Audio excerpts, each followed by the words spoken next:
Very good. My name is Arjunia Omari. I'm currently going to 7th grade. Very good. My name is Tyler Bacala. Excellent. Thank you. Okay, so if everyone would please stand, and young men, if you'd please lead us in the pledge. Thank you.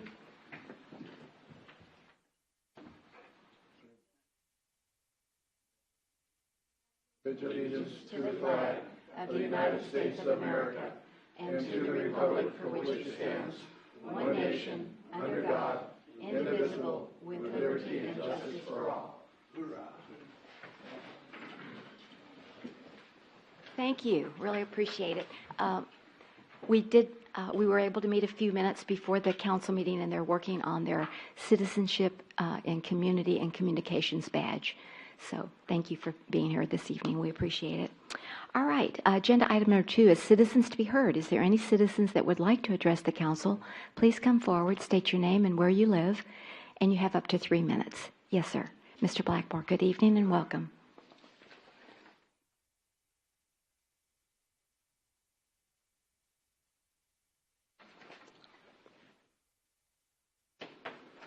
Good afternoon. Good afternoon. Mayor Riley, Mr. Orozco, Mr. Campos, our newest member, Miss Betty. You have to apologize. I have to apologize. I haven't quite gotten your name down. I got 2 questions, and they're all for the city manager. The first one is, how does a citizen bring an item to the council for debate or discussion? So citizens can't. They can convince 2 council members or the mayor to add an item. Okay, the second question is, how does a citizen bring an item to a vote in a general election, say in the next election or the next one after that one? I don't know if I understood your question, but an initiative, so if you're looking at an election item on the ballot, you would have to do a petition, and I want to say it's 500 signatures you're required to get on that initiative, but you'd have to look it up in the charter. Okay, thank you very much. I appreciate it. You're welcome. Thank you. Thank you, Mr. Blackmore. Anyone else like to address the council? Please come forward. All right, Ms. Chasen, good evening and welcome.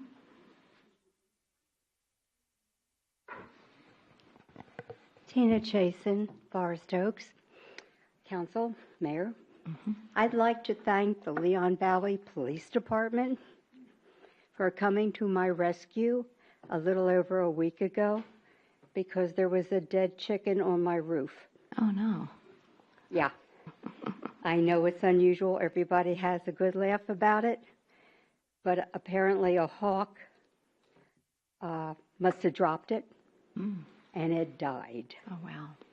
And David Gonzalez, I spoke to him, and he kept saying, it probably hopped up your stairs or flew up there.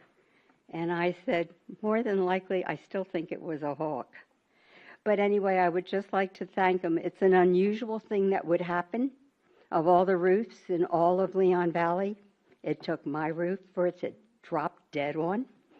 And I'm thankful that the police department was able to come out and fetch it. Thank you. Okay, thank you very much for that. All right, anyone else? Okay, seeing no one, I'd like to, before we begin the presentations, I would like, if there's no objection, to move 3.2 first before the budget, because Mr. Castro has his family, I believe, here.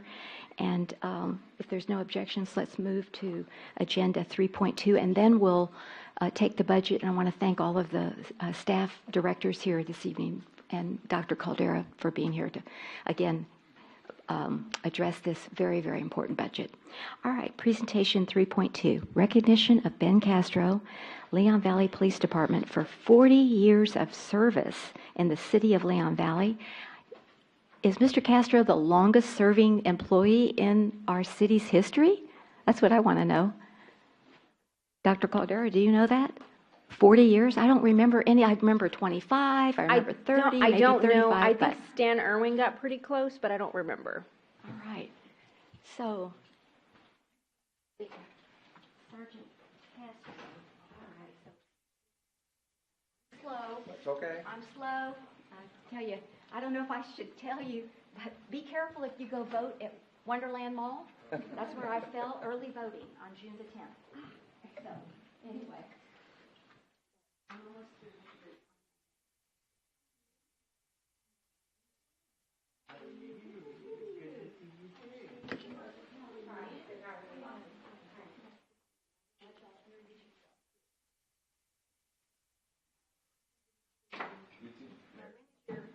Official retirement date.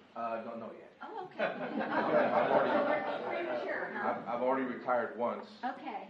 in 2021, but I stayed on as a non-paid, and then I got rehired back again a year later. So still here. We need you, right? Very good. Let me, and come on in. Would you like to introduce your family? Yes, I have them all come out. Come on up. Don't be afraid. We won't bite, I promise. Right here? Okay. Canyon, this is Kristen, this is Bunny, and this is Nikki. They're my family here, and just really glad to be here. I'm proud to be here, and it's been a wonderful experience, and I'm going to be around for a little bit longer, so I'm still here. So I'm not going anywhere anytime soon. Good. I'm glad for that. Okay. Well, we do have a proclamation, then we also have a wonderful, I don't know, it's not a plaque. It's a, well, you'll see it. It's huge. So we'll give it to you as a gift of our appreciation for your years and years of service. Thank you very much. So let me read this proclamation. Can everybody hear me, or do I need to move it up? Okay. Proclamation of Appreciation. Whereas Benjamin Castro has completed 40 years of service with the Leon Valley Police Department, serving the city of Leon Valley and its citizens first as a dispatcher in October 1983, and then transferred to patrol officer position in September 1985. Remember those days? Yes, I do. All right.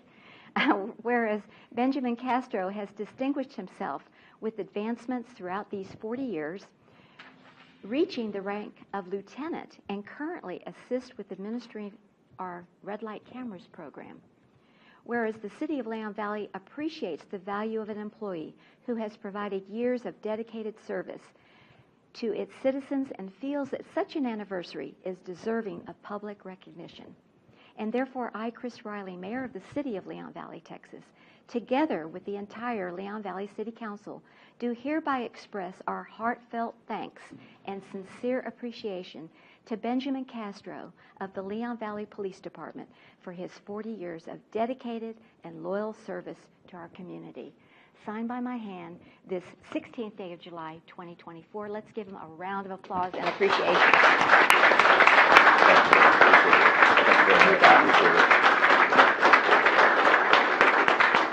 Yeah. She wants everybody over. Okay. So everybody can come in. Mayor. Yes. I've got that too. How do you do? Haven't seen you in a long time, Bunny. I tell you. All right. How about this thing? What do you call it? A blisk or something like that? Camera can get you up there. Can you hold this? I'll give it my Okay, best. there you go. It's pretty heavy. Thank There you go. So on behalf of the city of Leon Valley, to Ben Castro, thank you.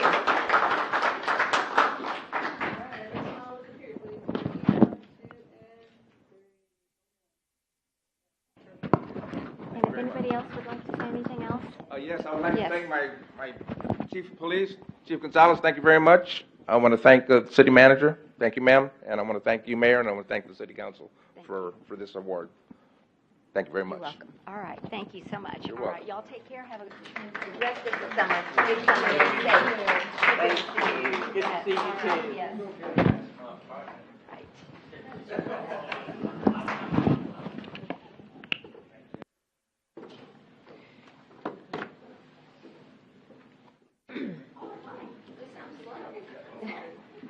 Well, I want to say that I told my husband I was going to tell people, okay, I'm Chester, right? And he says, no, darling, don't do that because you're dating yourself. People don't know about gun smoke, right? You have to be old to know about gun smoke. Okay, never mind.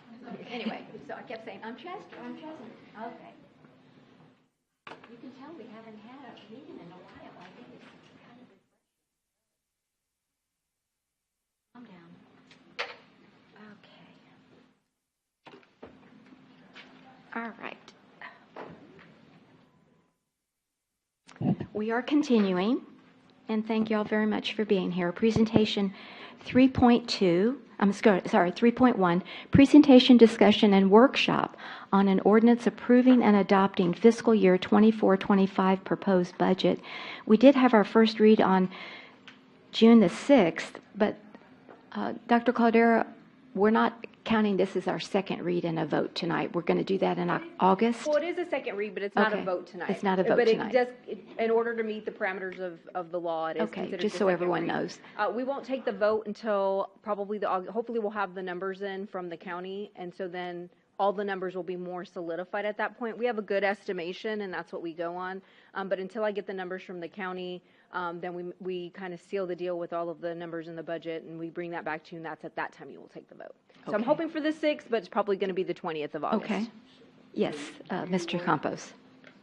So do you want our input, or do you want us to just listen to your presentation? How is it that you would So like this? what I'll do is, because I'm not going to go through, I don't even know, 174 slides in this presentation. So we got a lot of items on the agenda. So I'm going to go through the PowerPoint fairly quickly. If there's any changes you want to make to the budget, I'm hoping y'all have already given me a heads up. But if you have additional changes you're going to make to the budget, you need to get a collective vote. So we'll take each of those decisions by vote.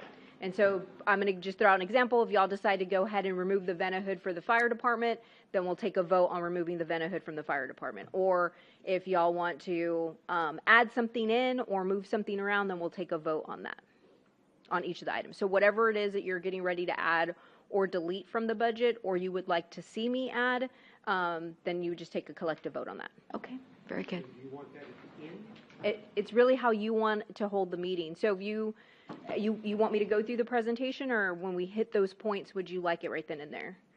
What do you think about just hitting it right when we're there? When you want?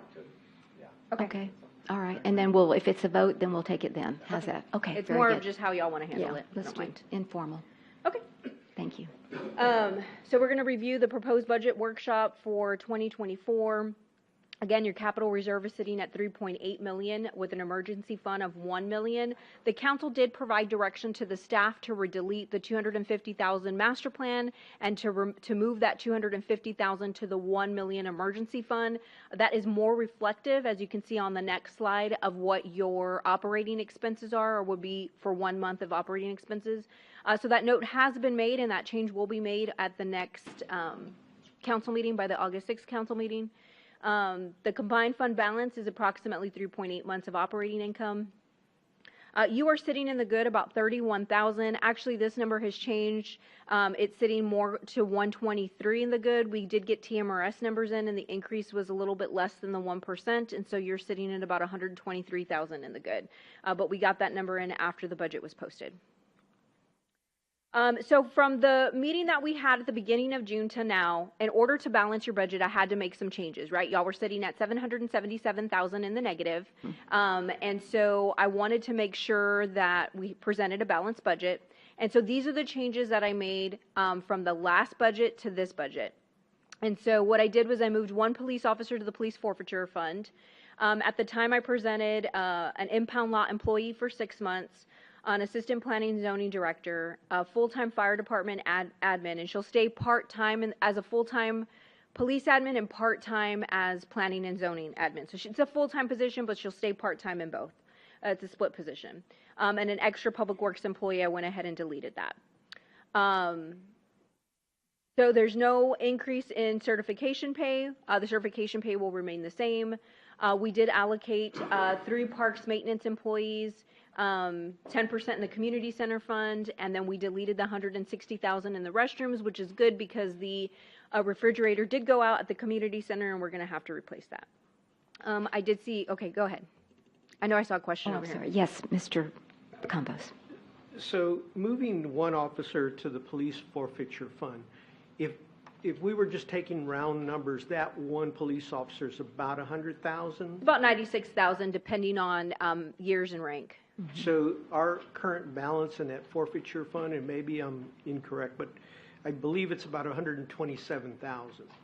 No, I have to go, when we get to that slide, I don't want to speak off the top of my head because I have to get to it. But I think it was a little bit more than that. Because I see it as a temporary solution, because, you know, we're going to need this police officer from here on out. Correct. And that's why I'm Yeah. concerned that we're, No, so normally in your police forfeiture fund, it rebuilds itself. So as cases close, you'll get checks for those coming in. And we do have some anticipated closures this upcoming year. So I wasn't too terrified in zeroing out your police forfeiture fund, but I know it's more than 127,000. So let me get to, when we get to that, I'll be able to clarify. Mr. Orozco has a question. Thank you, Mayor. Dr. Cardella, didn't we just buy new appliances for the community center? No, you bought new appliances for the conference center. Yes, Mr. Martinez. The extra public works employee, I think they need an extra employee. Okay. Would y'all like to take a vote on adding a public works employee? Again, I don't know what the health insurance numbers are going to be. You're only sitting at 123,000 in the good. That's 56,000 for a public works employee, roughly with benefits and everything included. And so do you have a second on his request to add a public works employee? Well, I'd just like to add that I think we need to wait until we get our numbers, our firm numbers, because then we'll know exactly where we stand as far as the tax rate and I don't know. And then we can always add or delete in August, right? We don't have to do it tonight. Correct. So that's what I would. We can just put a note on there to Okay. readdress this at a future date. Okay. All right. Thank you. You're welcome. I think that's a good idea. Okay. Other changes was reallocated 10% of the planning and zoning director to the water fund. And so Mindy does help with the impact fees and all those calculations. And so we did allocate some of her salary. They do need some assistance down in planning and zoning. And so my idea is to make Mr. Salinas, our economic development director, an executive director and have him help me manage the projects in the planning and zoning department. And so we would give him an increase. And so I'd put him probably to where your finance director's at as far as salary goes. And then he would manage all the ED projects and the planning and zoning department projects. I did make various other line item reductions, and you'll see that as I go through the PowerPoint. I only decreased sales tax in the first presentation. We had a 3% decrease in sales tax. I only decreased it to 2%. And I slightly increased your interest and income based on your current trend for the year. Just some revenue highlights, your total resources. And so when we get to that slide, that looks more like the summary slide. Hold on, when we get there, this slide, that slide will make a little bit more sense. But your total resources sitting at 16 million, and in order to calculate what your actual operating revenue is, you're going to take your total operating revenue of 14 million, and then you're going to subtract the 1.2 million for the grant, as well as the 229,000 for the PEG funds.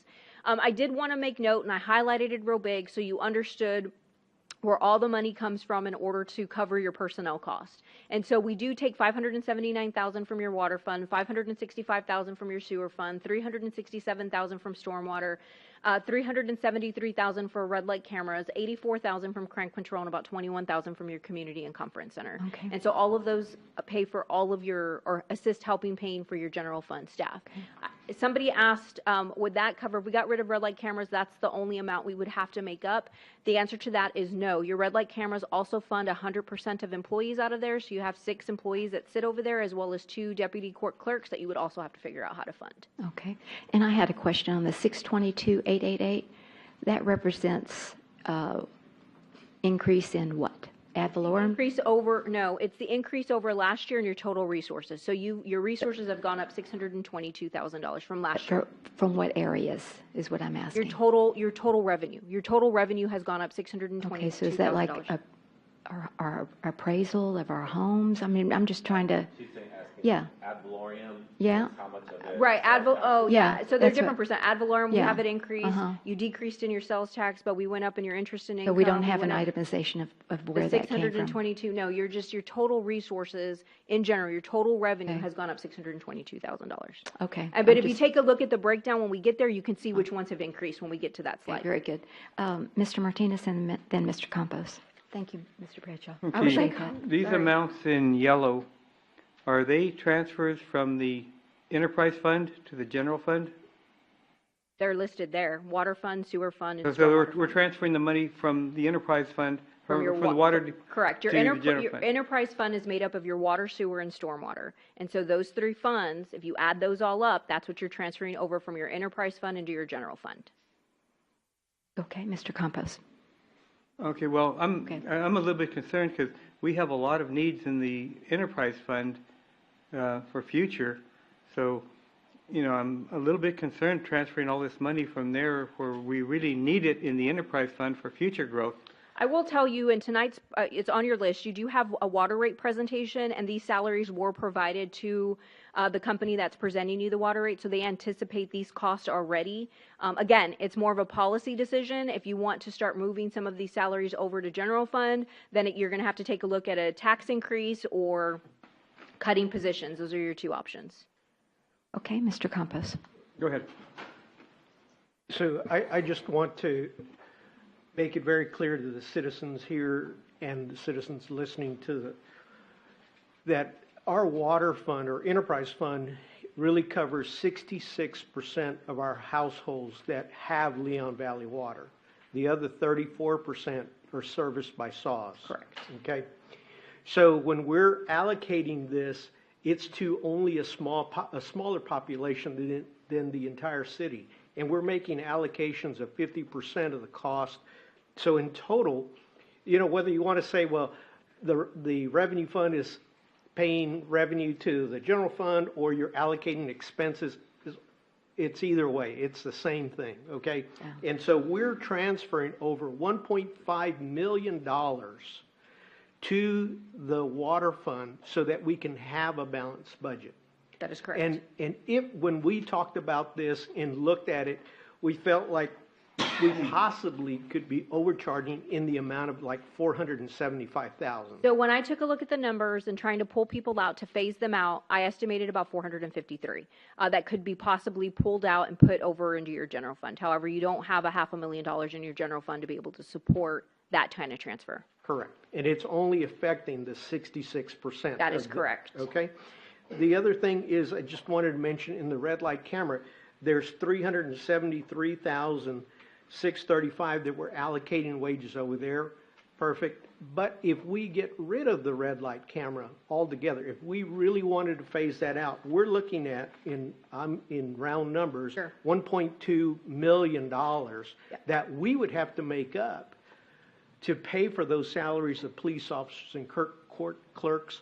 There might be maybe a savings of 2 individuals that are directly related to Correct. red light. So, you know, subtract 200, so it's about $1 million.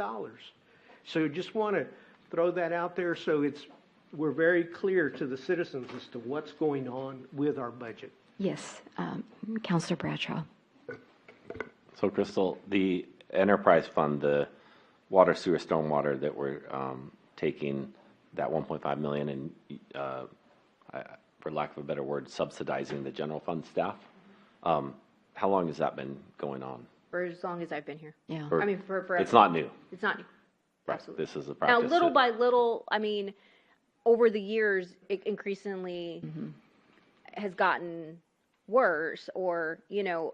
The so when we sit- percentages have gotten Right, the higher. proportions have changed Yeah. and things like that. But this is always, I mean. It's always been a practice, though. Enterprise, and we're not the only one. I mean, when the gentleman comes up here to speak and he does water rates for a lot of other suburban cities, you can ask him the same question. How many other cities use their enterprise fund to supplement their general fund? And I asked the question, so I already know the answer. He says a lot of cities do that. And so, you know, when we do sit with the auditors, though, I have to make the justification for everybody. And so normally our justifications are pretty on point for the people that are over in the water fund. Now, again, if you want the water fund to be, the water rates, I looked at the water rates without the $453,000, like we had given them a budget removing the $453,000 salary, and the water rates are a little bit better over time. But that's not a reflection of your true budget, so we have to put that back in there. Okay, thank you. Yes, Mr. Campos. I just want to clarify. Every organization, no matter what organization it is, does allocations very similar to this.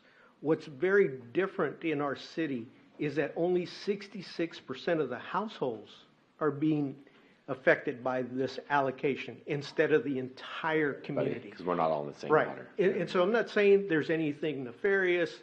I just want to point it out to the city, the citizens here. Okay, very good. Good? If you'll Okay. continue, please. Thank you. I'm proposing the tax rate remain the same at 0.48. This is, of course, an estimated tax rate. I won't know what the tax rate or what your no new revenue rate or your voter approval rate will be until the county submits those numbers. And hopefully I should have them by the last week of July.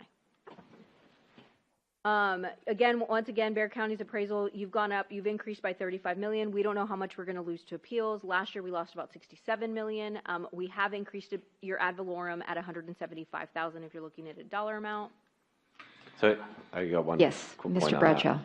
Sorry, we lost 67 million to appeals. That sounds really bad, right? The city lost 67 million, but to be, again, transparent, 67 million of appraised value of Correct. homes. Right. But that's why I say The total. the reason that we put that in there is because it looks like the market value increase of 35 million, because it's an increase of 35 million. People think we have all this extra, Right. but we don't account for the extra 35 million increase because we don't know how much we're going to lose. So people try to do the math and say, okay, They we're want 35, extra we're gonna this is have. what you should be getting in tax or in ad valorem tax, and you can see we're only increasing it by 175,000. But if you were to do the math and add the 35 million on top of what we gained last year, that number would look very different.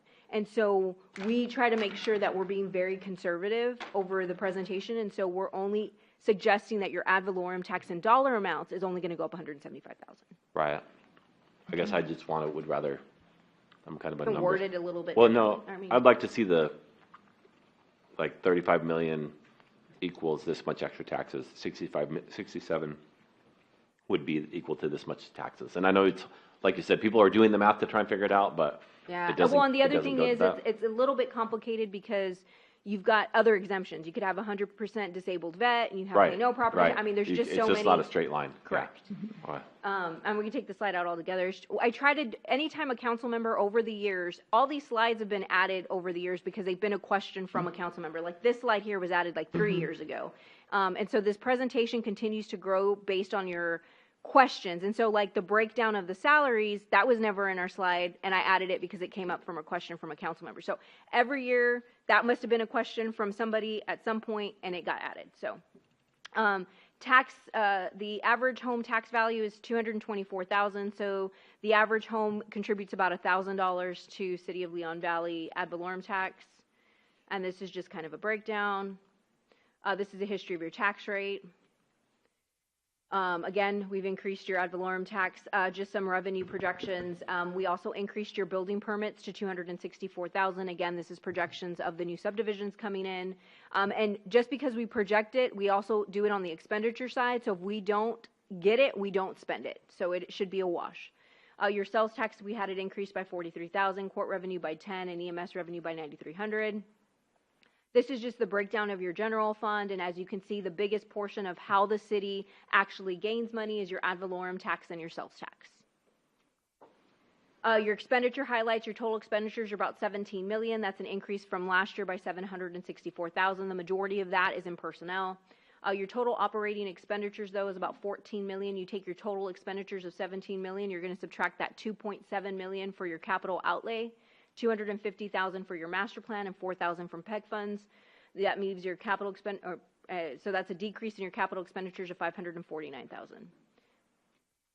And then that 2.7, the big portion of that is your hike and bike trail.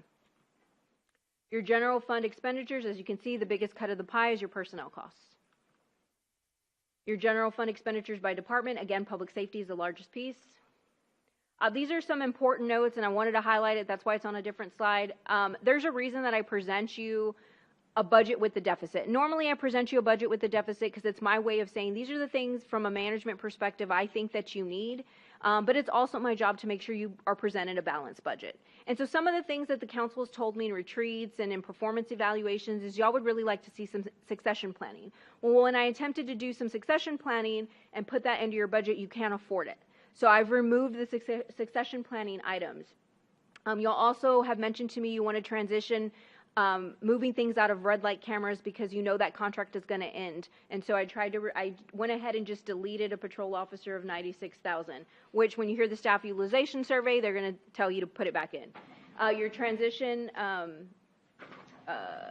to transition the staff over, we're estimating a revenue of about between 453 to 475, depending on how you want to do the percentage cuts, to be moved over. That wasn't taken into account. We also postponed Microsoft Office 365 again for the third year, and then no staff utilization recommendations were put in here. And if there's anything you would like to consider, you just have to make note that increasing the ad valorem tax by pennies is about $100,000, and your 4th of July is equated to about $150,000. Councilor Bradshaw. What was the cost estimate for Microsoft Office 365? $64,000. Okay, thank you. So this is your general fund summary report, and so, Mayor, you wanted to know what what increases there were, and so here are your increases. These are your revenue, and so if you take a look at your actual for FY 2023 and what we're budgeting, these are the increases if you go across. And so you can see your sales tax has gone down slightly because I only increased it by 2% instead of the 3%. Your ad valorem tax, you'll see the difference between the two. So you'll see everywhere that we've increased your revenue, what we've actually increased your revenue by. So you wanted to know that 662,000, that's the breakdown. Very good. Thank you. And then the other question is you asked about whether or not the hike and bike trail and that's rolled over and how that works. Essentially, we budgeted for your hike and bike trail here. You'll see the 3.3 million. And then you take a look at what we estimate to spend this year. You'll see the 1.47 because your hike and bike trail was included in this 2023 budget, but it's not included in the estimate because we know we're not going to spend it this year. So if you take a look at your end revenue, you'll see that you go from what was budgeted, leaving your ending fund balance at 4.1, but because we're taking out the hike and bike trail, it goes back up to 5.63. So your starting balance is 5.3. So you take a look at your estimate. So yes, you do have it in there, and we did budget it for this year, but you take it out of your estimates, and it just increases this amount. It's not going to make this other amount go up. If that makes sense. Yeah, but just that we did have it in the budget. Yes, we did have it in this year's budget. Because Yes, ma'am. we didn't spend it, not because we weren't willing to spend it. Right, It was TxDOT because wasn't ready. TxDOT wasn't ready and they wanted to extend it for a year. Correct. Yeah, okay, thank you. Yes, Mr. Roscoe? Okay. Yes, Mr. Campos. So I do have a concern that I want to express to the citizens that, as you can see, the fund balance, the general fund balance at the end is decreasing by $1.5 million. Okay? And what I pointed out to my colleagues is that when we're doing a budget, it's like our home budget. Every time we earn a living, we try to live within our budget. But we're having to go into our savings account, our general fund reserve, by $1.5 million to meet the needs of what this budget has to offer. Right. And one of the biggest things that's in there is, number one, the hike and bike trail that's almost $900,000 that we're having to outlay for that project. So just wanted to point that out.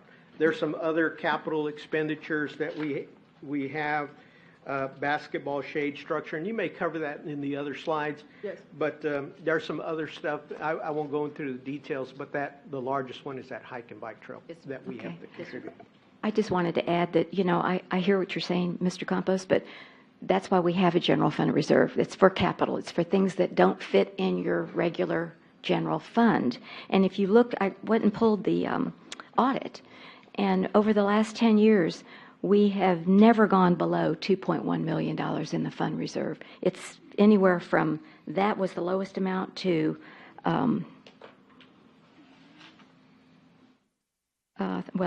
3.75 was the total funds. But anyway, we've been consistent. We always seem to keep a healthy reserve fund, but we use it when we need to. So that's all my point is. So thank you. Mr. Bradshaw. So Mayor, it sounds like you already did some homework, but what I was thinking is, what has been our year-over-year general fund balance? Like did it increase from last year and the previous year? Has it been since the hike and bike trail was $900,000 we had budgeted in 2023 and we didn't spend it? So it goes into the fund. Has it gone up by $900,000, or we did buy other stuff with that money? Well, I mean, think we always last buy- year, we always I think buy- last we always year do this. it went up exponentially. Remember, it was like $6 million, and I had asked, how did we get that? And the answer from the staff was, because we didn't spend the items that we had budgeted, so Right. we're rolling them over. Right. That's what not the only reason. I want to make it clear. I know, There's other, but I mean, Other that's things, but that's part of it. that's Yes, part it of is it. part of So it. I just, yeah, Yes. okay. I- Okay, yes, clear. Mr. Campos. The only thing that I'd like to add is that when we're looking at expenditures, there's going to be in the category of what do we need and then what do we want, okay? So necessities versus amenities for the community. And so coming up in the future, we have police radios that have to be replaced, and that's coming up. And I've got just anecdotal estimate of $1 million. We've got to buy another or add another ambulance. We've got to buy some water rights. In here, you're going to show us that there's approximately $32 million worth of infrastructure needs that we cannot address through our budget. It might have to go out for a bond. And then we've been talking about the park erosion project that's possibly about $3.6 million. And so these are, to me, the needs of the community as opposed to an amenity for a quality of life type of expenditure. And that's what I'm trying to present to the public. So. Okay. So again, this is just a breakdown of all your revenues, and I'm going to try to speed up since we've been on it for 30 minutes. I try not to spend more than an hour on the budget, but these are all the revenues listed, just the breakdown of where all the money comes from. Other licensing and fees, these are all of the licenses and fees we charge, and then grants, any grants that we have. And again, you'll see the hike and bike trail, $1.2 million from the county for the hike and bike trail.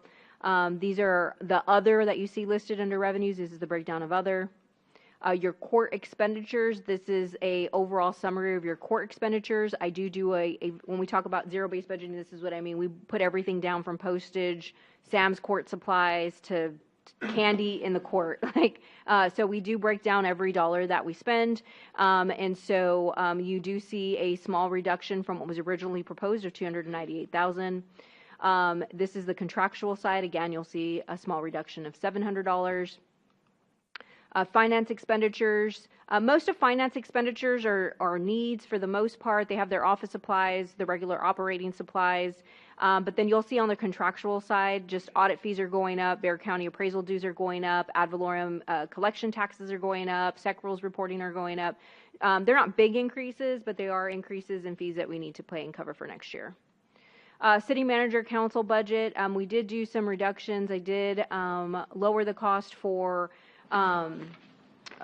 printer and color toners. We try really hard to print everything in black and white, but there are some maps and stuff that need to be in color sometimes.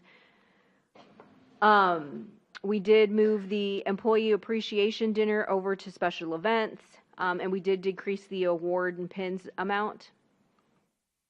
I did reduce the city attorney non-retainer request, and essentially that we pay TML $5,000 every time. That's our deductible when we have to use TML attorney's fees. And so that $5,000 actually should be on the bottom one, not on the top one. But it's overall the same amount. It would be $5,000 reduced from your professional services. I'm only hoping we get sued once next year instead of twice. Zero. So that's essentially what I'm budgeting. So that $5,000 the reduction should be at the bottom. The next line item. Manager and council contractual, we did total overall, we reduced by $5,000. That was the attorney's fees. Information technology, I did take the $2,000 from just wireless mics and supplies. I did reduce his travel. I did cut the Microsoft Office 365. And then I did cut the ArcGIS Pro licensing. In information technology, your capital items from them is the server in the fire department, library switch, and your public works switches. Excuse me, Mr. Martinez, and Mr. Bradshaw has a comment. Yes, Mr. Martinez, and then Mr. Bradshaw. Back to the previous slide. I really believe that we need to have Office 365. That, besides, it's a great tool, but it's also a time saver. And, I use Office 365 in my business, and I couldn't operate my business without it. So I can't see how putting it off for 3 years is really beneficial to the city. I So I want would to like make to see it that added clear, back in. we have Microsoft Office 365. So you already have, but you don't have the premium account. You have like the base account.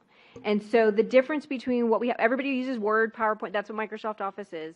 We have Teams, we already have Teams, so those are the things we have. We also already transferred our email over to Microsoft Office 365. When Rackspace went all crazy, we were on Rackspace, we've already done that piece. You already pay for that piece, that's already moved over. The things that get added with this are the authentication and get the police department into CJIS compliance. And so that's the big piece, and that's why we've been asking for it for the last 3 years. But I want to make it clear, it doesn't really impact your security the way that you think it does. Where the security issues are handled are in your email under Microsoft Office 365. And again, we've already moved towards that. I'm not saying that it's not something we would like to have. The staff has been wanting the upgraded version of Microsoft Office. But again, it's not, I just want to make sure we're clear because I don't want it to ever come back saying that I wasn't transparent with the council on what it is that we wanted to purchase. Okay. Mr. Bradshaw. So Councilor Martinez basically said what I was going to say is I think that Office 365 is important, but as you said, I was in the same thing for security, and I know you mentioned before that we already have things in place, which is awesome. But if, we talked about 123,000 to the good, Yeah. I think it would be advantageous I'd rather put that towards 365 upgrade than another public works. Sure. So what I'll do Then another is, Public Works employee, is that what you're saying? So, Okay. so I'm taking these notes of what y'all'd like to Right. see, Okay. and then when I get, because my concern is that your health insurance rates came in at 34% increase, and so I'm scared that 123 is going to be taken up with your health insurance increase, and so. Get final numbers. We'll look at the So wish we'll look list. at them. This The is our wish list. Correct, and so I'll make note of those, and then when we come back, we can make a decision on that. Sounds good. Exactly. Thank you. Anyone else? Okay. Police expenditures, I did a lot more moving around. He has more funds available to him, and so I was able to kind of move some money around. So we did move some fuel costs to the forfeiture account. We did move some office furniture, and we left the office furniture and red light camera. We did delete the office furniture from the general fund. Police vehicles, lights and accessories, and traffic cones, we did move that to the traffic safety fund, and then we had some other small decreases. We also moved their portion of ClearFlex and Leads Online to the forfeiture and crime control, and then I did reduce their training budget. We're only presenting one detective vehicle in the general fund. Impound lot, we didn't do any decreases here. They have a really small budget. Your fire expenditures, what I did for him is I did reduce his building supplies and his repairs and maintenance external. Most of Mike's big equipment has been replaced, his fire engines. He has one old ambulance, and so I'm hoping that that any repairs would just be for the ambulance. He does have some building repairs that need to be done, but we'll be bringing that at a later time to kind of go over in detail what those are going to be. And then the big thing for the fire department is replacing their technology. And Venahood, I know, Mr. Bradshaw, I was hoping to have an answer for you by the meeting, and so I'll keep that on the list as possible removal. But we are getting some quotes in. But I did want to make note, it's not just the Venahood itself, it's the ties into the alarm, it's redoing the roof, Right. all of that other stuff, and so. And can I just make a quick clarification? I'm not against the upgrade. I know we've been pushing this off for years as well, and I think we need it. They just get sticker shock at it. So when we do get a quote on it, I'm okay, just to be clear, to put this in there, to Okay. approve it as is, and then hopefully we can get quotes that come in A little less. bit lower. So anytime that's normally what we do. We get an initial quote, and normally Right. Melinda will come Budget in and get it's a budgetary this quote. budgetary number. And then if we do spend less, then it just rolls back over into general fund. But Melinda said that the Kinman House Venahood cost us $20. So that's just kind of puts it in perspective there for you. But the big upgrade here is the fire station technology. We're going to be upgrading all the alarm systems, all the connections over there. We'll get a new server over there. There is a disconnect between here and the fire department as far as the internet connection. And so when we went down that day, they went completely down. We have rollover AT&T lines here, so we were up and running just fine when Spectrum went down. But the fire department did not roll over, and it turns out that the line was cut between us and the fire station in order for them to have the AT&T rollover. So that needs to be looked at and repaired. Yes, Mr. Orozco. Dr. Cordera, I know that we have the fire station on there, and I understand that we're having plans for the fire station that we're going to have to work on in the future. Are we making plans to allocate monies for that in the future, or how are we going to go about So this? it just depends. I'm waiting for the final quotes. The engineers are getting in. There's been quotes from 230 all the way up to $500,000 on the repairs for the fire station. And so once I get some solid numbers for you, I'll have a better idea. If it's closer to $500,000, $1 million, I would probably recommend, since it's infrastructure, it's building, that you would loop it into your bond piece. If that's something y'all decide to do at a later time, depending on how bad the repairs are and how quickly they need to be made. And so again, one of the reasons you keep a flush reserve account is for items this way. Now, I know there's been some discussion on taking a look at the contractor that built the fire station, and maybe getting with them and looking at warranty and stuff. And so the staff is collecting all the warranties, all the contracts, any expenditure we spent on any of the repairs to the building, and they'll be getting that to me, and then I will push that out to y'all, and then we can hold an executive session if that's something y'all want to do. Okay, so the bottom line, you're working on it, and you're going to get back with us. Yes. Thank you. Sorry, that was a long explanation for what you wanted, but yes. Public Works Department. So I did, I didn't reduce, but the right-of-way maintenance, we did move that over to the Traffic Safety Fund. Your supplies, your trimming, flashlights, batteries, I did reduce that by $3,000. Your right-of-way maintenance, I did decrease it. I did move some of that over to stormwater. Yes, Mr. Martinez, excuse me.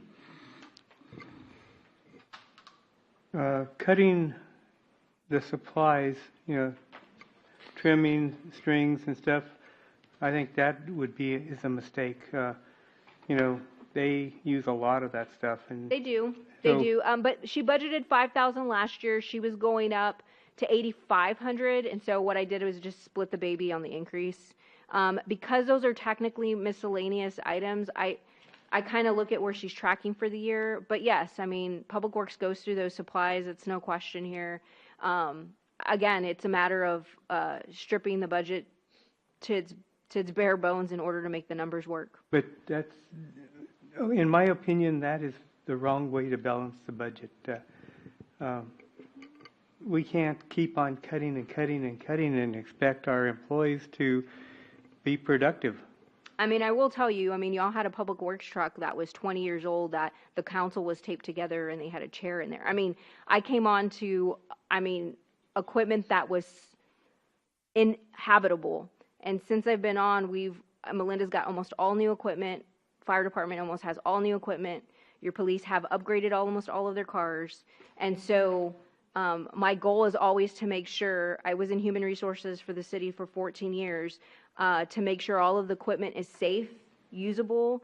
And if I'm wrong on the supply portion of it, then, we can come back for a budget adjustment. But the amount that I decreased it by, $3,500, from $8,500, and looking at the trend of where she's at, it's cutting it close, but I think it's still a pretty safe number. I didn't cut it out completely. Right. Mr. Bradshaw.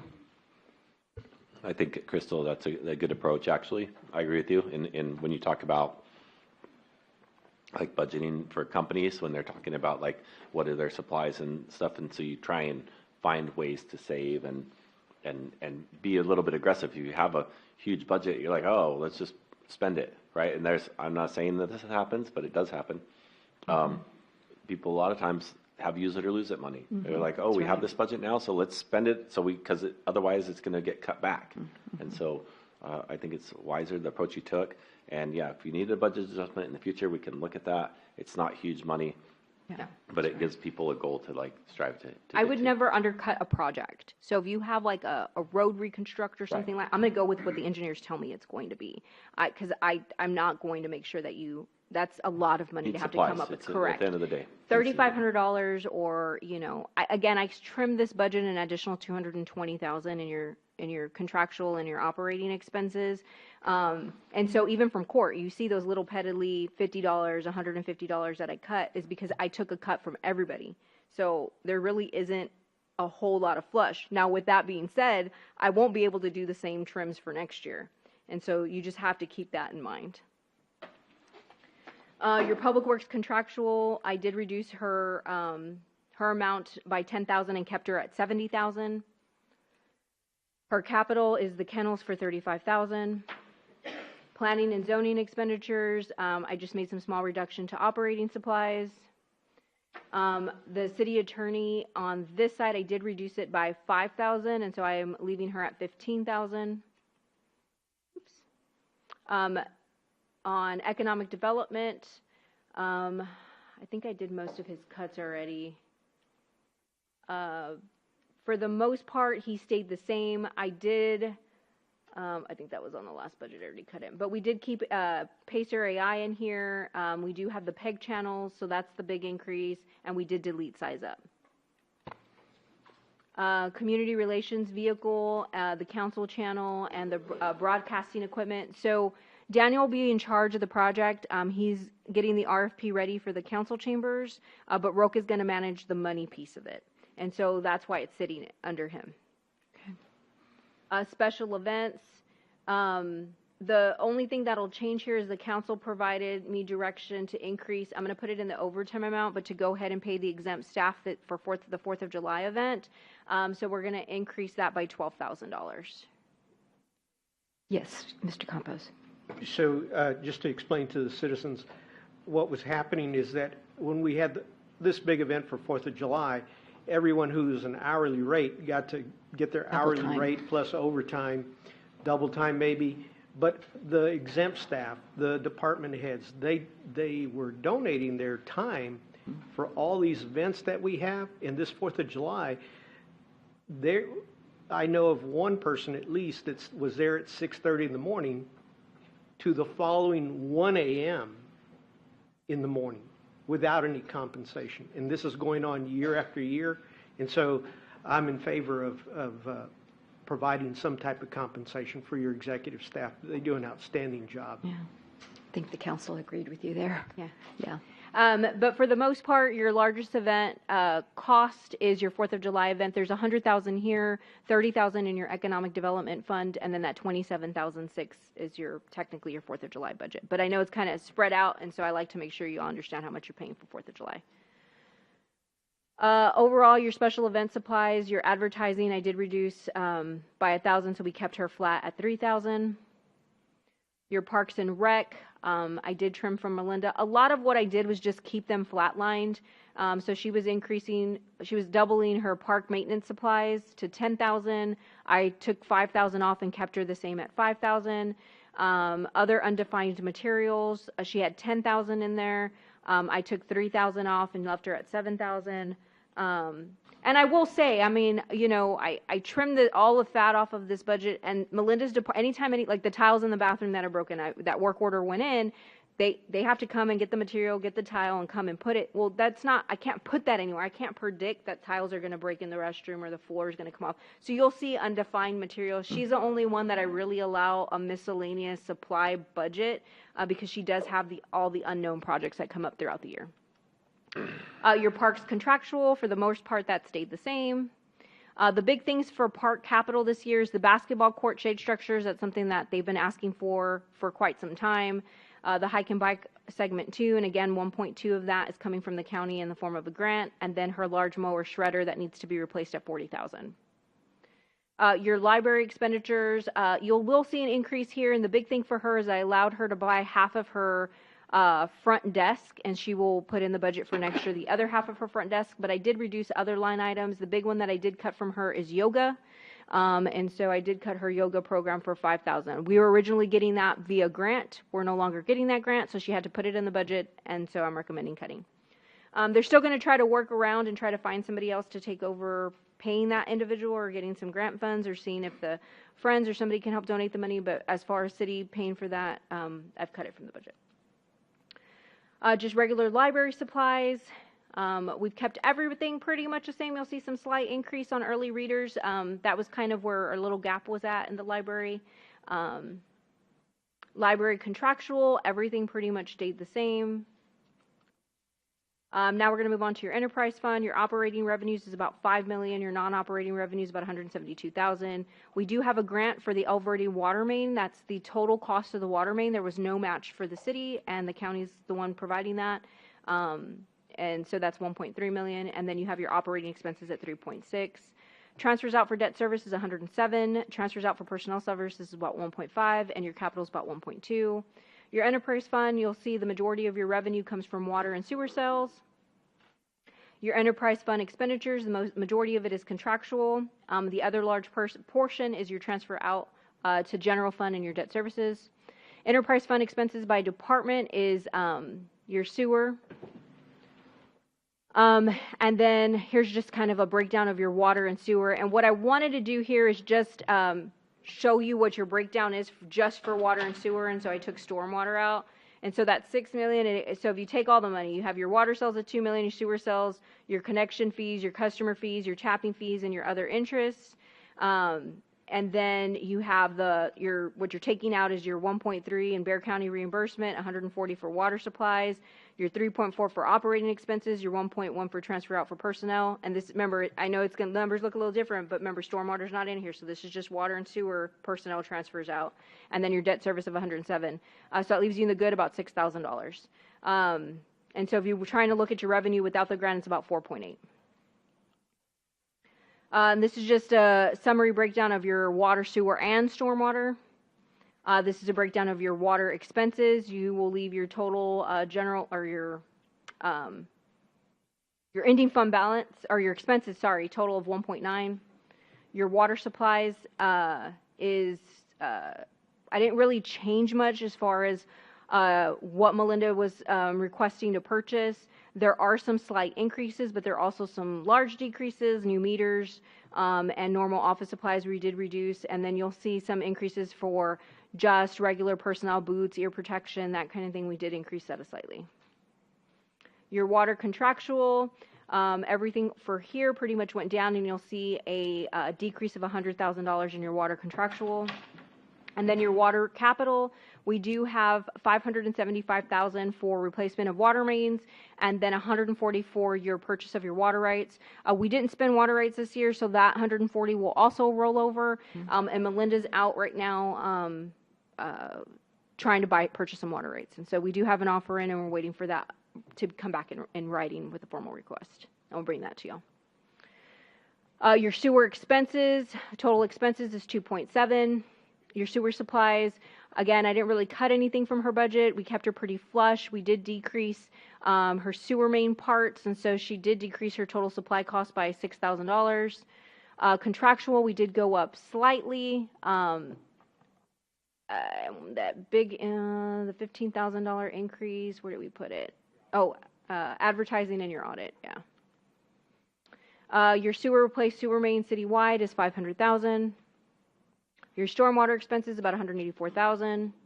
Your stormwater supplies, for the most part, it's just, the big portion of that is your fuel and supplies for lawnmowers, trimmers, that kind of thing.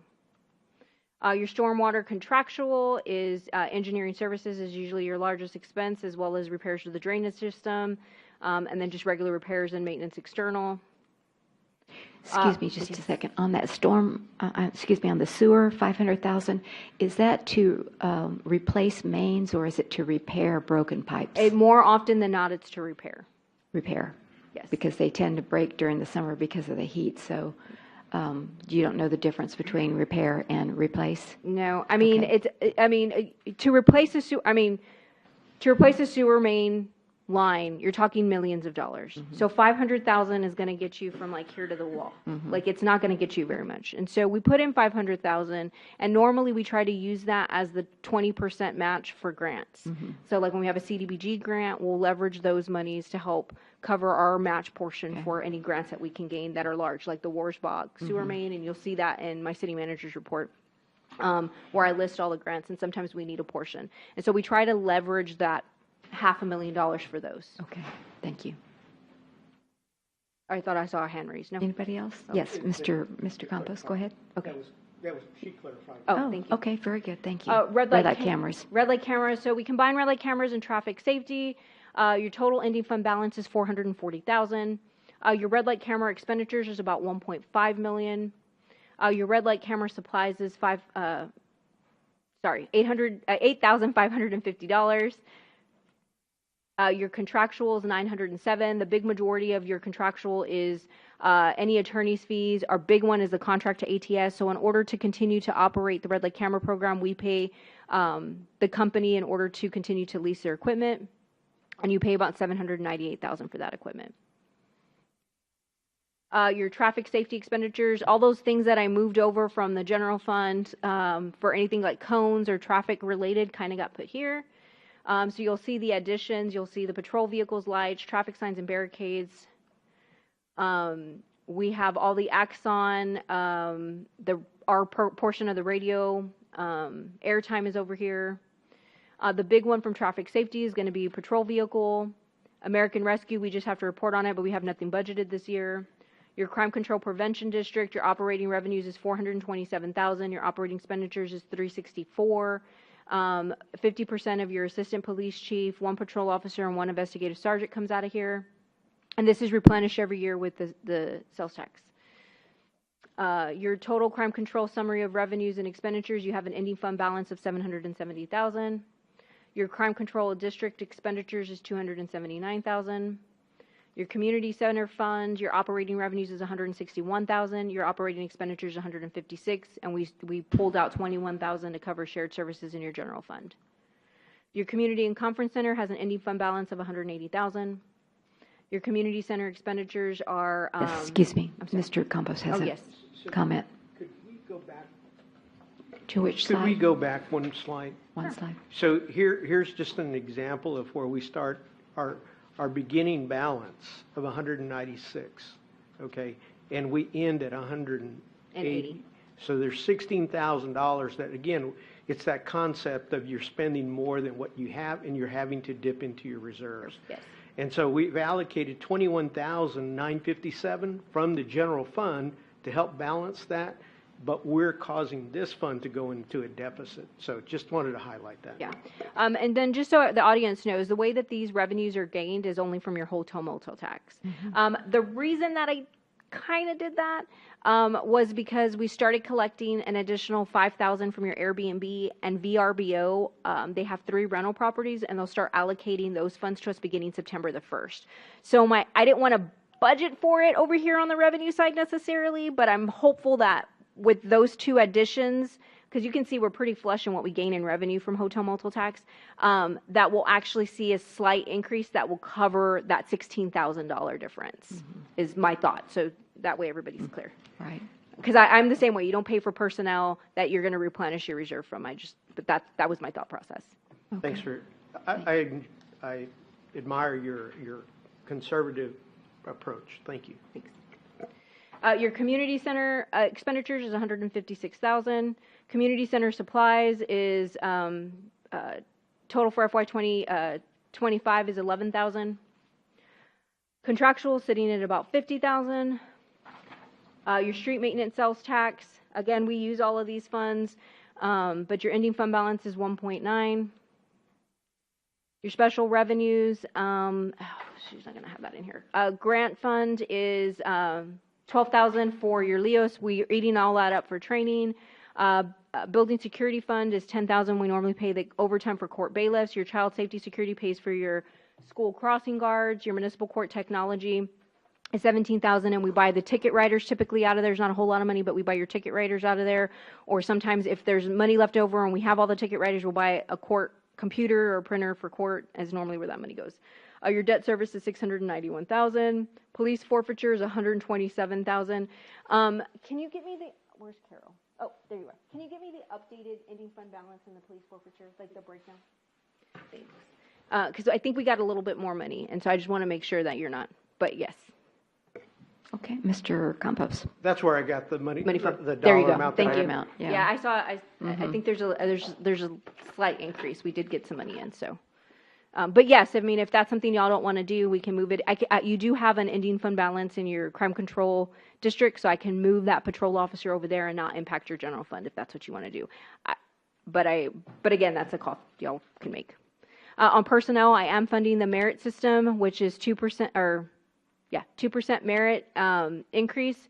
And then I am presenting in this budget a 3% cost of living for the employees. That does not include me. That always comes up. We do fund the longevity. I did send you all the tiers. So if you have any questions on longevity, I'd be more than happy to answer that. And that's normally paid annually in November. The proposed budget does include a 10% increase in health insurance. And again, your health insurance came in at 34% increase. We actually have a Teams meeting scheduled for later on this week. So we may have to change the plans a little bit or change providers. The program doesn't provide cost to dependent care coverage. The employees are responsible for paying 100% of the dependent care coverage. It funds the retirement, and this actually needs to change on the next budget, but it came 0.5 instead of 1% increase. That's why right now in this budget, you have a $31,000 increase. In the next one, you'll see $123,000 to the good in the general fund. Holidays will be closed from December 24th to January the 1st. The city will reopen January the 2nd. With this calendar, staff will only use 1 day of PTO. Does the city council want to consider federal holiday of June 19th? Councilor Martinez. When this item Thank you all very much for coming. I just want to say goodbye to the Boy Scouts. Thank you all very much. Have a good school year. Thank you. Appreciate y'all being here. Thank you. Excuse me, Dr. Cordero. I didn't mean to interrupt. When this came up, was it last year or year before last? We had the choice of, and we gave the employees a choice of either getting the Battle of Flowers Day off or June 19th. So, now they're wanting the other one. Mm-hmm. So it was one or the other. Now they want both. Yep. Just asking. You don't have to approve it. It's a federal holiday. You don't have to approve it. I'm just. Everybody was closed when everybody called around. I mean, we were here, but if you call around on June 19th, the banks everywhere else is closed, and so the staff asked me to make the request. I'm making the request. Mm-hmm. Well, would they be willing to switch Battle of Flowers for June 19th? I don't know. I mean, I can send out a survey and see if that's something they want to do. But I have no problem with that. Councilor Brashaw is the one that suggested this last time we were here, and that was a great idea. But you get city holidays, you get state holidays, you get federal holidays. Is that correct? No. You don't get federal holidays? Not all. No. Not all. We have June 19th is a federal y'all holiday. vote on the holidays. How many holidays do you get altogether for the 11. year? So we get 11 holidays a year. And so, some people get Columbus Day, we don't get Columbus Day. Some people get I think we get President's Day, and some people don't get President's Day. Again, y'all set the holiday schedule for us, and so. How does that impact the budget when we give another holiday? So it's an in monetary cost, right? You still have all your police and fire here. Mm-hmm. You can choose to pay double time or not pay double time. We have a list of holidays that we pay double time for. Normally it's Christmas, Easter, 4th of July. There's, a list of them. We don't pay double time on all holidays. So I don't pay double time for Battle of Flowers. Mm-hmm. So that's not considered a, federal holiday or state holiday. So it's just again, guys, I'm not here begging for June 19th. I just wanted to know how it impact our budget. Yes, sir. Mr. Bradshaw, go ahead. Thank you, sorry. So my concern, again, is, we've already got 11 paid holidays, right? I don't get that many paid holidays at my work. My previous job was significantly less than that. It was 7 paid holidays a year. And I understand places are closed, banks and things like that. So that's why I said I'm okay with giving up Battle of Flowers for this, but people want Battle of Flowers as well. And then the other thing, how many employees are on the 4-day work week? I don't know, need a number, percentage, 50%? 80%? Yeah, I would probably say about 30%, because it's just your admin and your administrative staff. All your police, fire, and public works are all 5-day work weeks. So it's really just City Hall. Just City Hall is, okay. 4-day work week. So again, it's one of those things. What I can do is take a survey out again and see if people prefer Battle of Flowers. So I just want to say, so 4-day work week, if you think about that, that's 52 3-day weekends a year, right? If you do it that way. That's a lot of time off. So we don't, But they work long hours on Monday through Thursday, 10 Yeah, we work hours. 10-hour So, days. yeah. We work 10-hour day. I mean, we still put in the 2,080. They do get, I think most salaried employees that work 5 days a week put in 10-hour days. I'll just say that. Yeah. Like that's, Well, I mean, Right, Benny? we, at I least. wish At I least. got 10 hours a day. Right. well, I mean, I work in, we have an office, but we didn't take the 19th off, June 19th, just because, I don't know, we just haven't. But you know what? We got a lot more work done because the phones didn't ring. So that's the only thing I would say. You're All much right. more productive. But anyway, we didn't take that one off. But I'm open to whatever the consensus of the council is. Yes, Mr. Campos? I think it would help with retaining employees. Myself, if there's no monetary difference, if we're not going to pay double time for that, I'm fine with that. We don't follow, where I worked, we don't follow every holiday. Like, if there's a holiday, for example, for Veterans Day, we don't have a holiday for that. We celebrate it while we're there. Yeah. But we don't have a holiday. I don't know what the holidays are here. yeah. I mean, what I can do is I can send out another staff survey. And, I think it came up more so on June 19th when we felt like they were the only ones open. No, we were open too. But I normally don't. What about the other municipalities? Were they all closed? A lot of They them were? are closed. Yeah. Okay. So I gave you a sheet Okay. last year. I didn't do Oh. a survey this year, but a Okay. lot of I them didn't have June realize that. 19th. But not all of them Okay. have Battle of Flowers, and not Yeah, all of them that's have, right. I think that's where the compromise came up. That was the compromise. We're looking yeah. at the total number of for holidays. Yeah. per city. Yeah. Okay. Okay. All right, thank you. We'll move on. And so I did take a look at the crime control, or the forfeiture, I'm sorry, Mr. Compost. And so essentially what it was is we didn't plug in a revenue for that amount yet. And so I think on the next budget, there is revenue in that fund. And so if we need to move it, we can move it, but, we'll bring it back so you can take a look at it. Next, we'll have the crime control prevention hearing. It says start time 5 o'clock, but there were some people can't make it at 5, so we're going to move that to 5:45 for the crime control on August the 20th. So I just want to make note. Sorry, I didn't make the change on here, but it'll be 5:45 Is that okay with everyone? Mr. Bradshaw, I know you, because it's a meeting And Mr. before the actual Okay. council meeting. It's your crime control Yeah. district board meeting. I'll try to make it if I can't make it. I okay. mean, We'll still have a quorum, but it shouldn't be more than 15 No, minutes. that's why I said So. 5:45-ish. Okay. Your public hearing for your formal adoption will be August the 20th. Formal adoption of your tax rate, we're anticipating September 17th, but we'll see. And that concludes my budget presentation, and I went 15 minutes over. Well, that's okay. We had a lot of questions too. Yes. Just have a question. Councilor Dr. Cabrera, Orozco. You had mentioned the basketball cover, and at 100,000, and hopefully that doesn't go through. But, and I know you still have to bring us a presentation, and if you can also, I think what would be good is to make sure that the basketball nets are, and the rims are in good condition, and resurface the area may be sufficient enough. I think $100,000 at our budget right now for a cover. It's just very overpriced. And I don't know, when you said they've been asking for it, I don't know who is they that have been asking for it. But at the moment, hopefully my colleagues would reconsider this, and at this time, a cover for a basketball court is not sufficient. Okay, does anyone agree with I Mr. do. I do. Mr. Orozco? Go ahead. I do Go agree. ahead first. I do agree with that. Being a semi-professional basketball player myself. Oh, gosh. No, it's been a while. But I just would say, if we do the shade structure, because I thought about that when it came up, we need to make sure that it's sufficiently high enough, because I like to Okay. shoot raindrops. Oh, okay. All right. Okay. Just Yes. resurface it, we'll be fine. Mr. Campos, what do you think? I agree. I'd be willing to cut that. But I have a question regarding the mower. The mower? The mower. Okay. Is it sufficient, this money allocated for that mower, $40,000? Yeah, it's Is commercial it grade. sufficient to really be a commercial Yes. grade that can handle, like, the median there in Bandera with making sure our employees are safe when they do that work? Yes.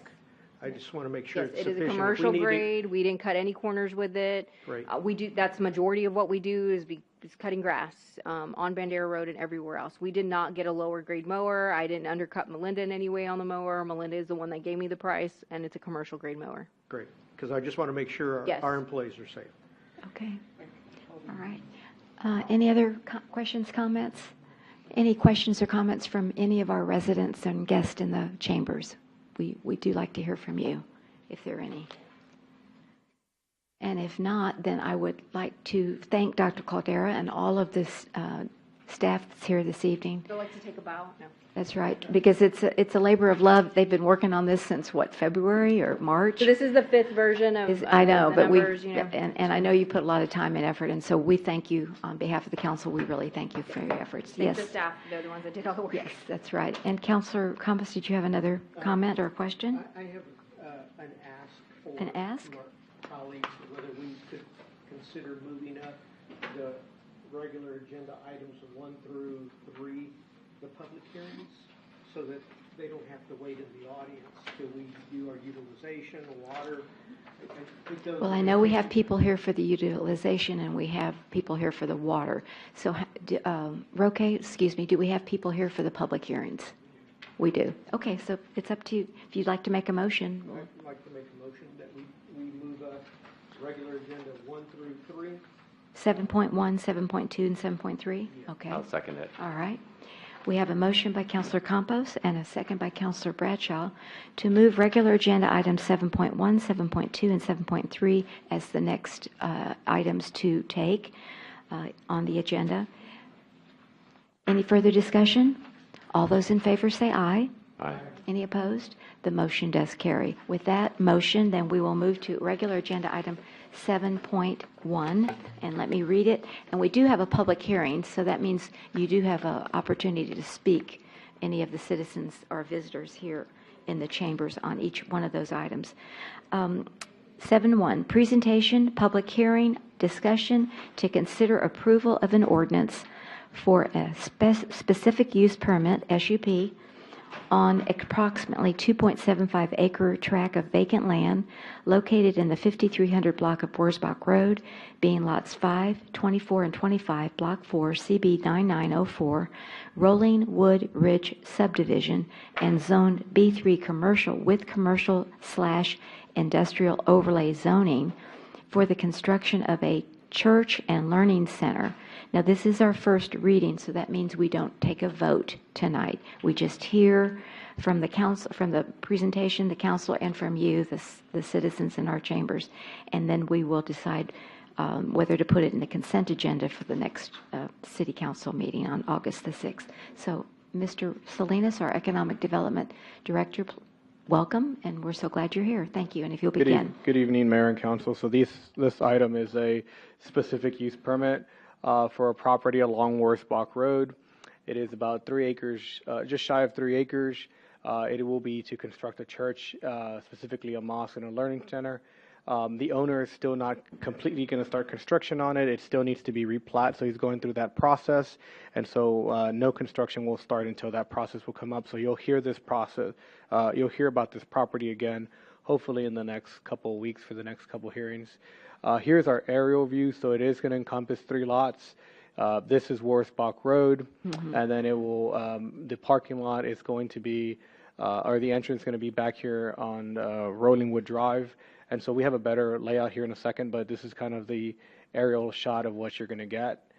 The church is going to be about 6,100 square feet, a learning center, 5,500 square feet.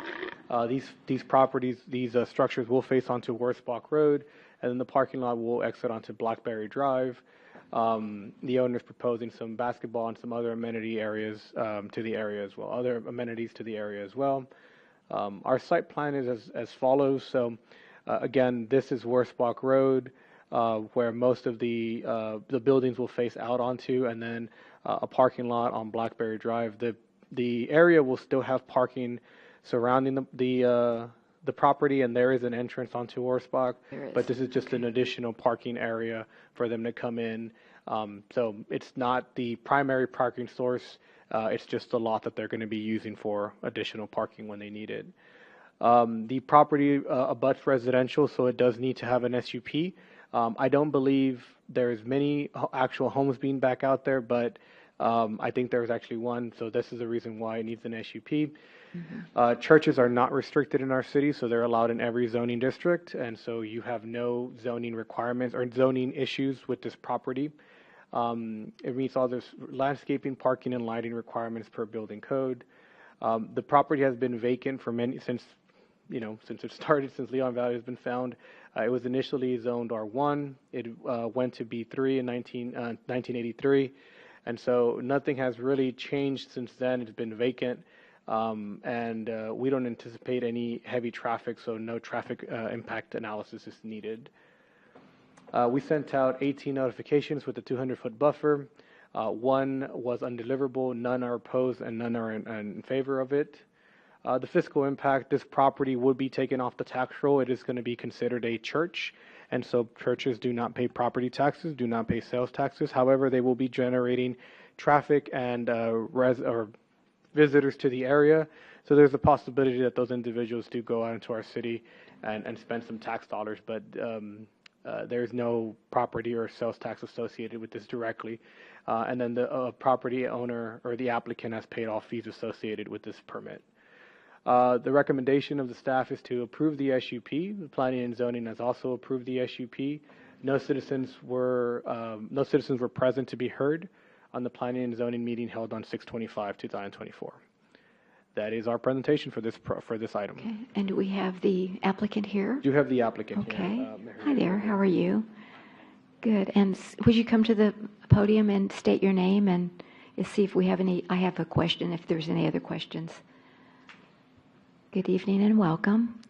Good evening. My name is Shamim Akhtar. This is my first time in this setup. I've never been around in this setup, so Okay. I'm maybe a little nervous, but Oh, that's I'll okay. try my best. We're friendly. Okay. Let's see. I was just curious. Now, there's a learning center. Is that going to be open Monday through Friday? And how many, or is it? I'm just wondering about your operation and how many days you're going to be. Eventual Yeah. operation would translate into Monday through Friday. Okay. And But then in the beginning, it will be basically like a after school care type setup, and basically on weekends. and on weekends. Okay. And then the mosque. How about that? When are your services going to be? So the mosque services are as we all know, that it's based on sunrise and sunset. So Okay. So there is a couple of hour time zone in the morning, which Okay. could be from 6 to 8. Okay. And then maybe from 2 to 6, and then 8 to 10 in the evening. And that's 7 days a week. 7 days a week. Okay. But it's really it's a minor participation. Okay. Yeah. All right. Because it's business hours, busy time, so it's just. And are you moving this situation from another place to a brand new facility here from someplace else? So you already have an established We have clientele? established actually in Leon Valley on Jackford Street. Oh, okay. Very good. All right. Very good. All right. Those were my questions. Anyone else have questions for our applicant this evening on the council? Yes, Mr. Bradshaw. And then we'll open up the public hearing. Yeah, just in light of what we just talked about, the basketball court at the church, and I see that you're putting a basketball court and a picnic area there. Is that just for the churches, for your congregation's use? Right. It's something to. It's in one of the corners over there, the Yeah. right top corner. The basketball court is for our youth to stay engaged in productive activity. Right. For the exercise Have area. some facility while the parents are busy or the kids are Right. going to school. They can even the young parents can participate. Perfect. Yeah. Okay. Looks Very good. Very good. All right. Then I don't see any other questions or comments from the council. So let me open up the public hearing. And it's 7:24. And is there any comments from our participants in the chambers this evening on this particular agenda item?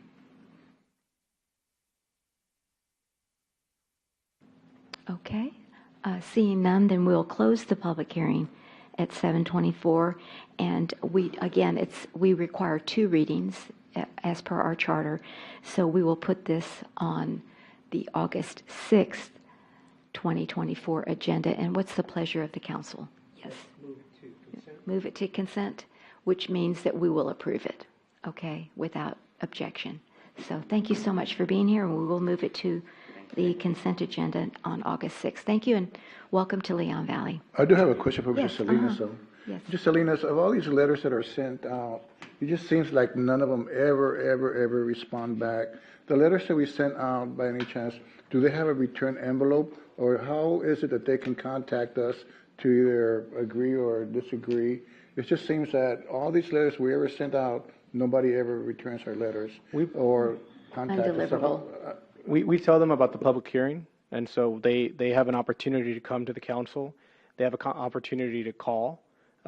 We don't provide return envelopes. Participation is very low with letters, and so most of the people that do get a letter, if they are in favor or against it, they usually show up in person.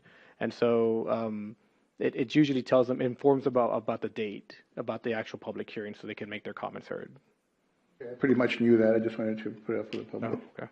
Okay, thank you very much. All right, so then we'll move then, as per the council's wishes, to 7.2, presentation, public hearing, discussion to consider approval of an ordinance authorizing a zone change from B3 commercial with the sustainability overlay district to B3 commercial zoning district on approximately 1.05 acre tract of vacant land located in the 6400 block of Grissom Road, being Lot 73, CB 5784, Leon Valley Addition, Glass Service Subdivision.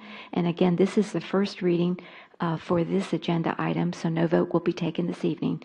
And we will hear the presentation first and then hear from the council and the citizens at the public hearing. So, Mr. Salinas, if you'll continue, please. Sure. Thank So you. all these presentations tonight are going to be vacant land, and so nothing is really on the land, and nothing's Okay. ever been developed on it.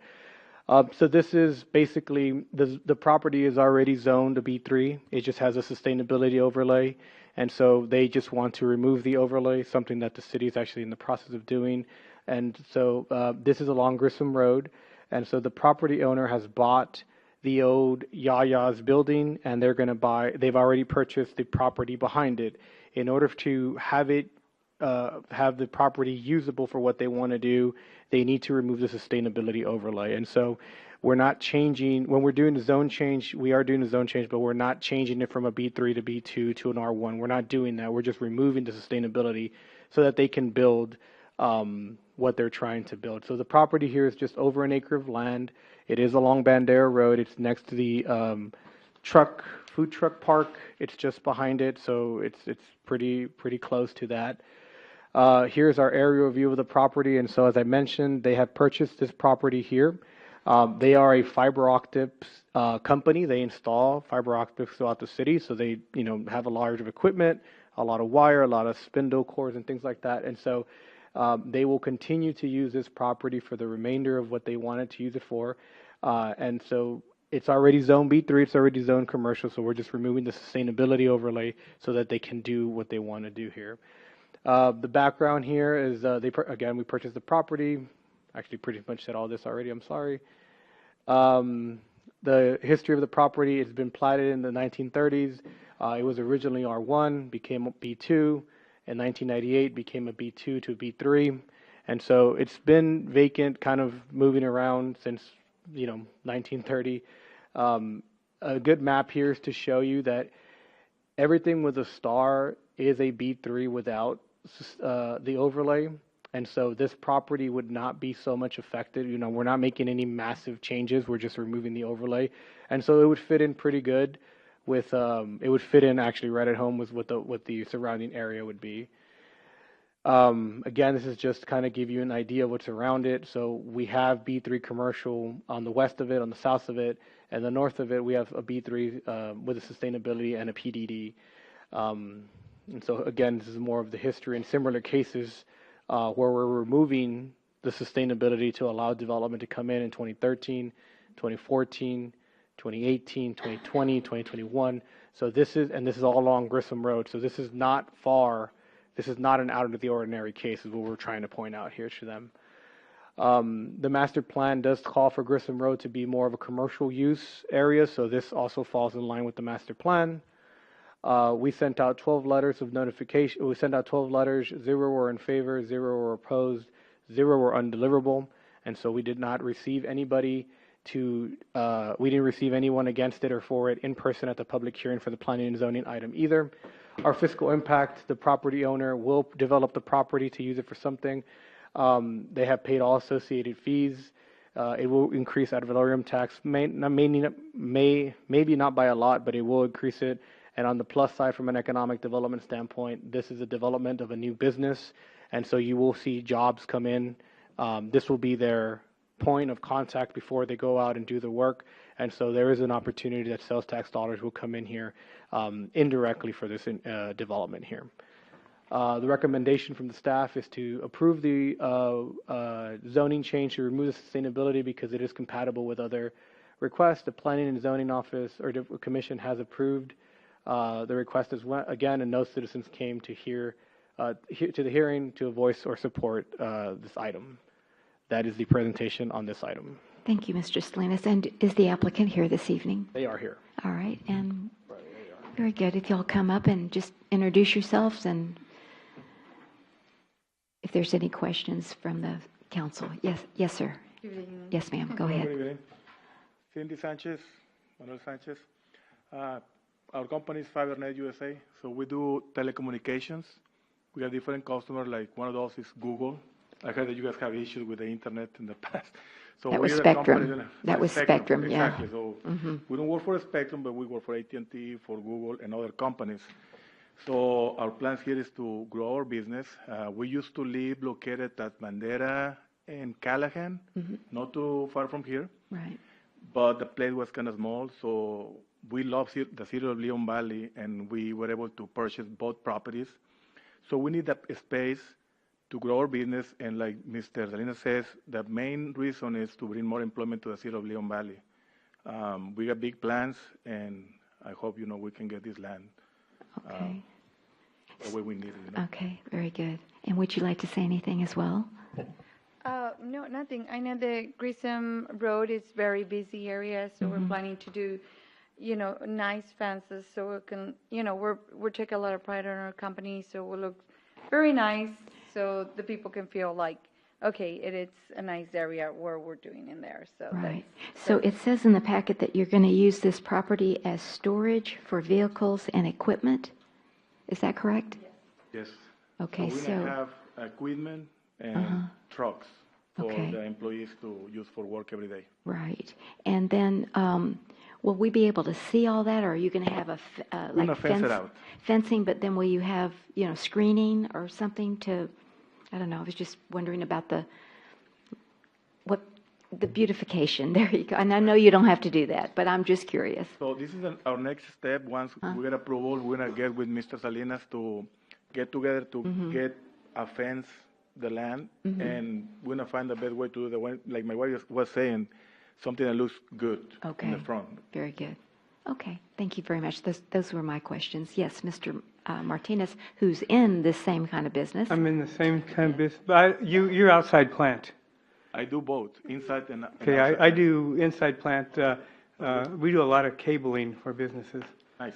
But my question is, what do you bought for the back property on Paz, the Yayas? What are you going to do with that building? Are you going to destroy it? That's going to be our corporate office. Oh, that's going to be your corporate office? Yes. So currently, right now, we have employees there. As we speak, we moved in, I would say, like a month ago with the operation in the front. But in order for us to grow the business, we need the space. But as of right now, in the front, we already have our corporate office. Okay, thank you. Okay. So your ingress, egress will be on Grissom and on Paz, both That's ways? correct. Okay. That's correct. All right, very good. Anyone else on the council have a question or comment for the applicants? All right. Well, let me open up the public hearing and see if we have any comments for the citizens and visitors. It's 7:34 on July the 16th. On 7.2, is there anyone in our chambers that would like to address the council at this time? Okay. Seeing no one, then we'll close the public hearing at 7:34. And again, we can't take a vote tonight, but we will move it to the August 6th, 2024 agenda. And what is the pleasure of the council as far as consent agenda? So that means that it would be automatically approved in the consent agenda. So So much, and Thank thank you so you for much your for that your means time. I appreciate welcome it. to, well, you're already in Leon Valley, but welcome anyway. We love it already. Thank you so Okay, much. you bet. We're glad you're here. All right, thank you so much. All right, and then we have the last presentation as per the council's direction, and 7.3, let me read that, please.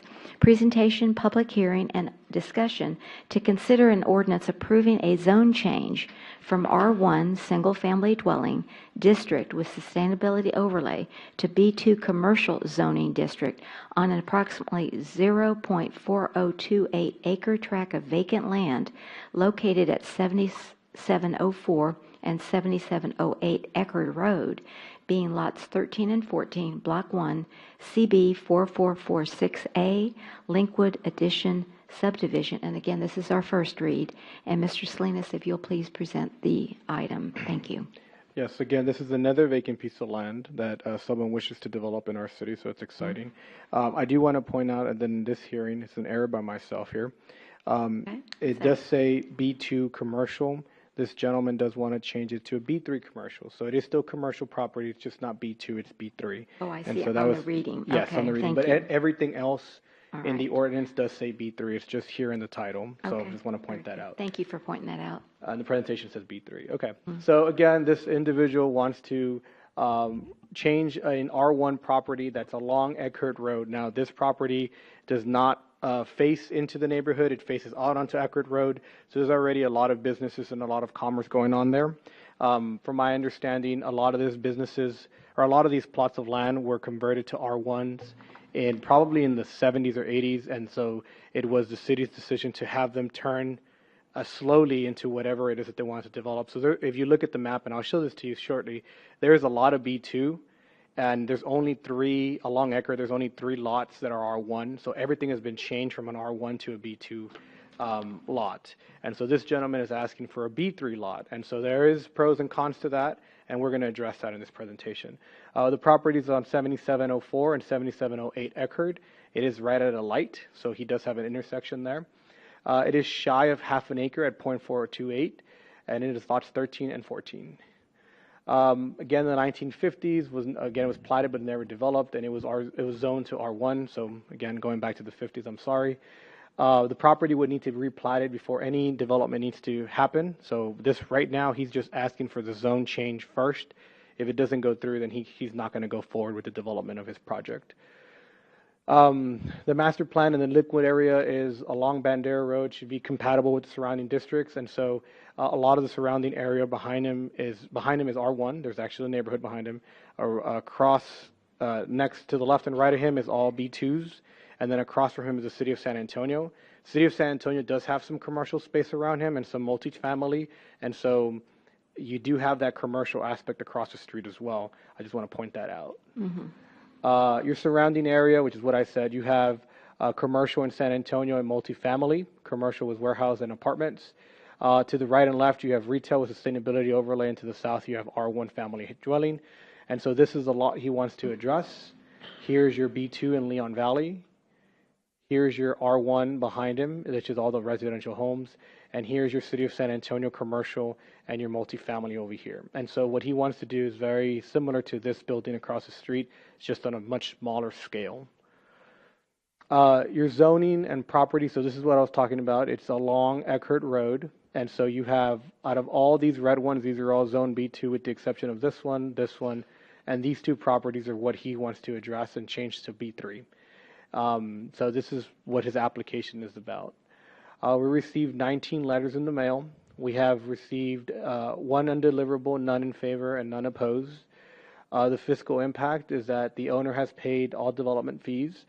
Any development of the lot would increase ad valorem tax and possible sales tax if he does generate sales tax.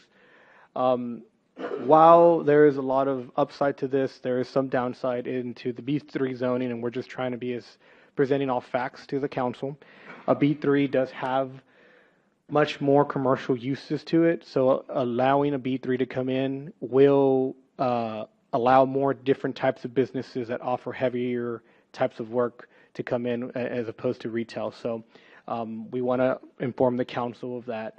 But again, if the area around you to the left or right is B2, behind you is R1, but across the street in San Antonio, you do have some commercial space around you as well.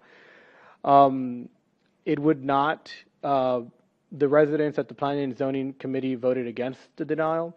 No citizens came out in support or in opposition to this item. So staff recommends the denial of the request because it also doesn't fit with the master plan. But it is at your discretion to make that determination on rezoning the property. Okay. And so just letting you all know. But this is a vacant piece of land. Okay. You said it does not fit the master plan, is what I heard you say.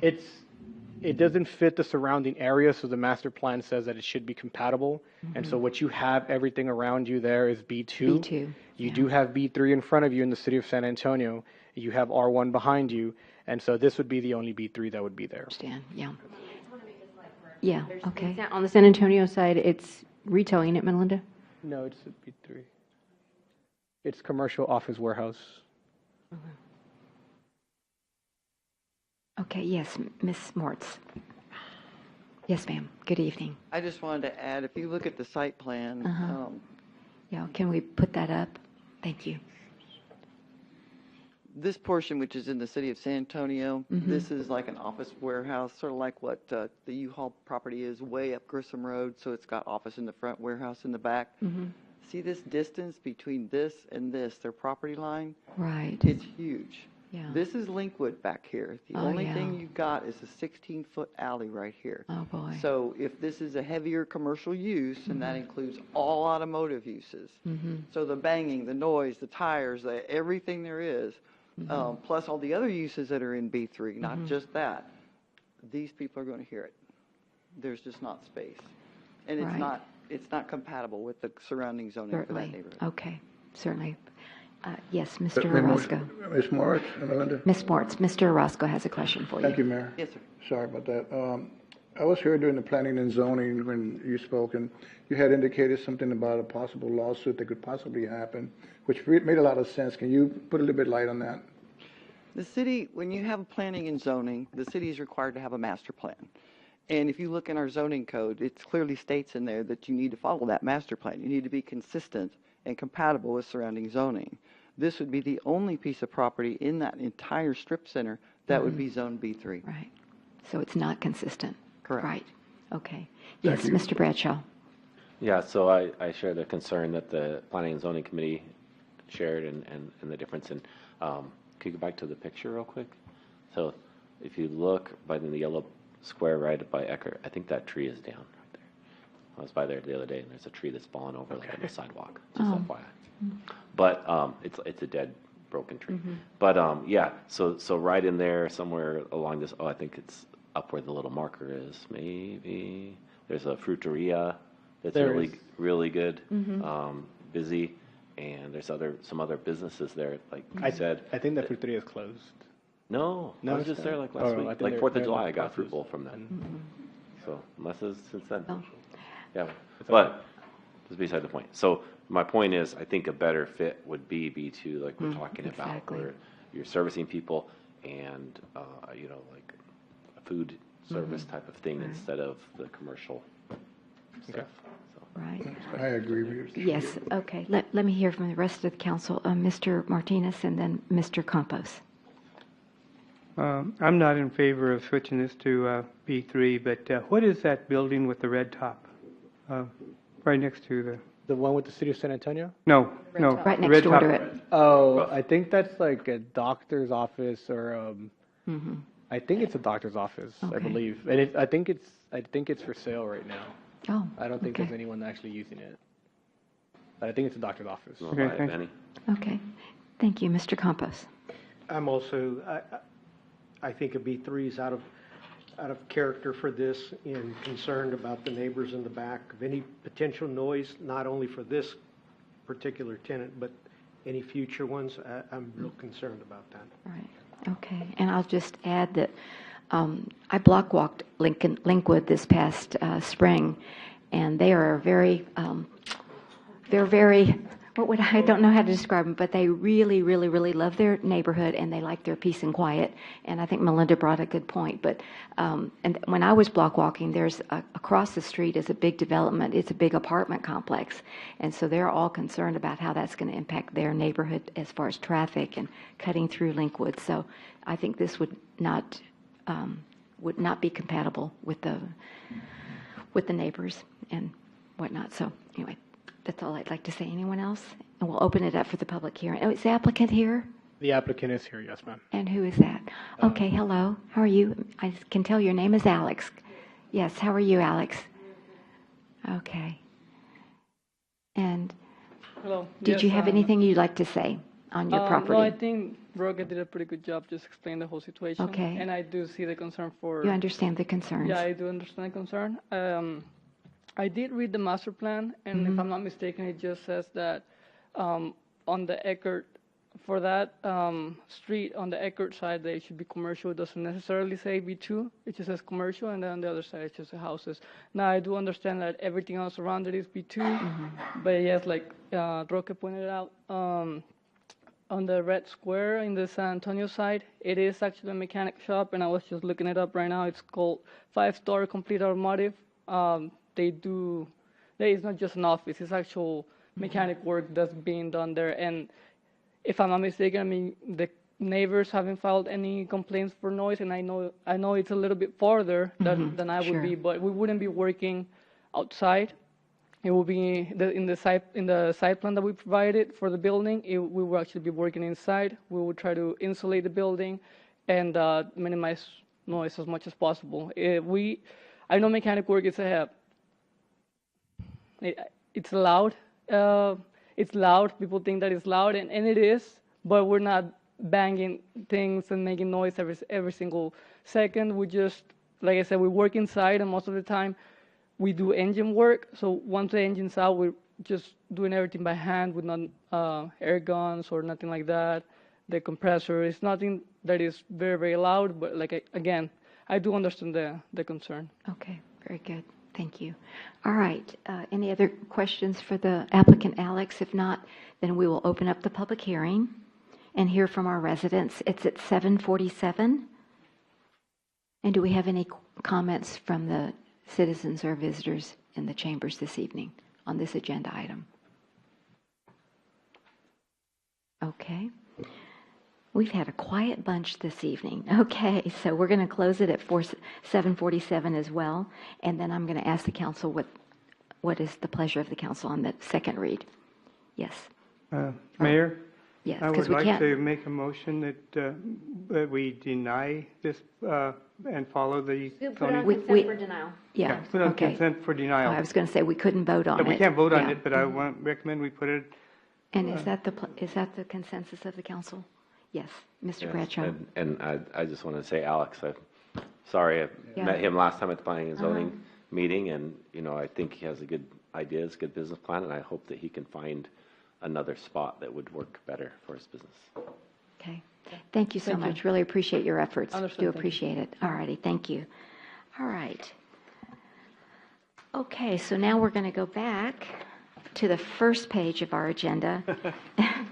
And I will thank the representatives from Fitz and Associates for your patience. And we will take your agenda item next, 3.3, presentation and discussion of the standards of cover and staffing utilization study conducted on the City of Leon Valley There's a PowerPoint. Police Department, Fire EMS Department, and Public Works Department by Fitch and Associates. And I'm going to ask you all to introduce yourselves again. And we have Lisa Hernandez, I think, who's been the liaison on this project as well. Yes, ma'am. Yes, ma'am. Good evening, Go ahead. Mayor and Council. Good evening. So we do have Fitch and Associates. They are the firm that was awarded the bid or the RFP for the staff utilization study that we had did in 2023. They did not commence this project until fiscal year beginning October of 2024-2025. We did have 3 firms that had bid this project out, and With that, this project was collectively about $75,000. They have collected information from our Public Works Department, our Fire and EMS Department, as well as our Police Department. They have conducted interviews. They have collected data from third-party contractors, as well as tour our facilities. And they are here with a presentation. I'm going to introduce Fitch and Associates partner, which is Guillermo Fuentes, who has been working on this project, and then he could introduce his team. Okay, thank you. Good evening, Mr. Fuentes, and welcome. We're glad you're here. And I always forget that when I'm in Texas, everybody pronounces my name properly. It's always a shock because I grew up in Canada, so no Canadian can pronounce Guillermo. So it's always interesting when I come down to Texas and they actually pronounce my name properly. So I'm a partner with Fitch and Associates, and one of the things that distinguishes us from other firms is we're heavily data-driven. And what this staffing study was intended to do was to give you both from a quantitative perspective and a comparative value perspective against other communities, where you are, what your risks are as a community, to allow you to inform policy positions going forward. There is no recommendation, a hard recommendation that this is a must do, but here's the risks associated with things that we saw, that the data compelled us to look at, and then what you need to do to mitigate it over time. And so the presentation is actually divided into two.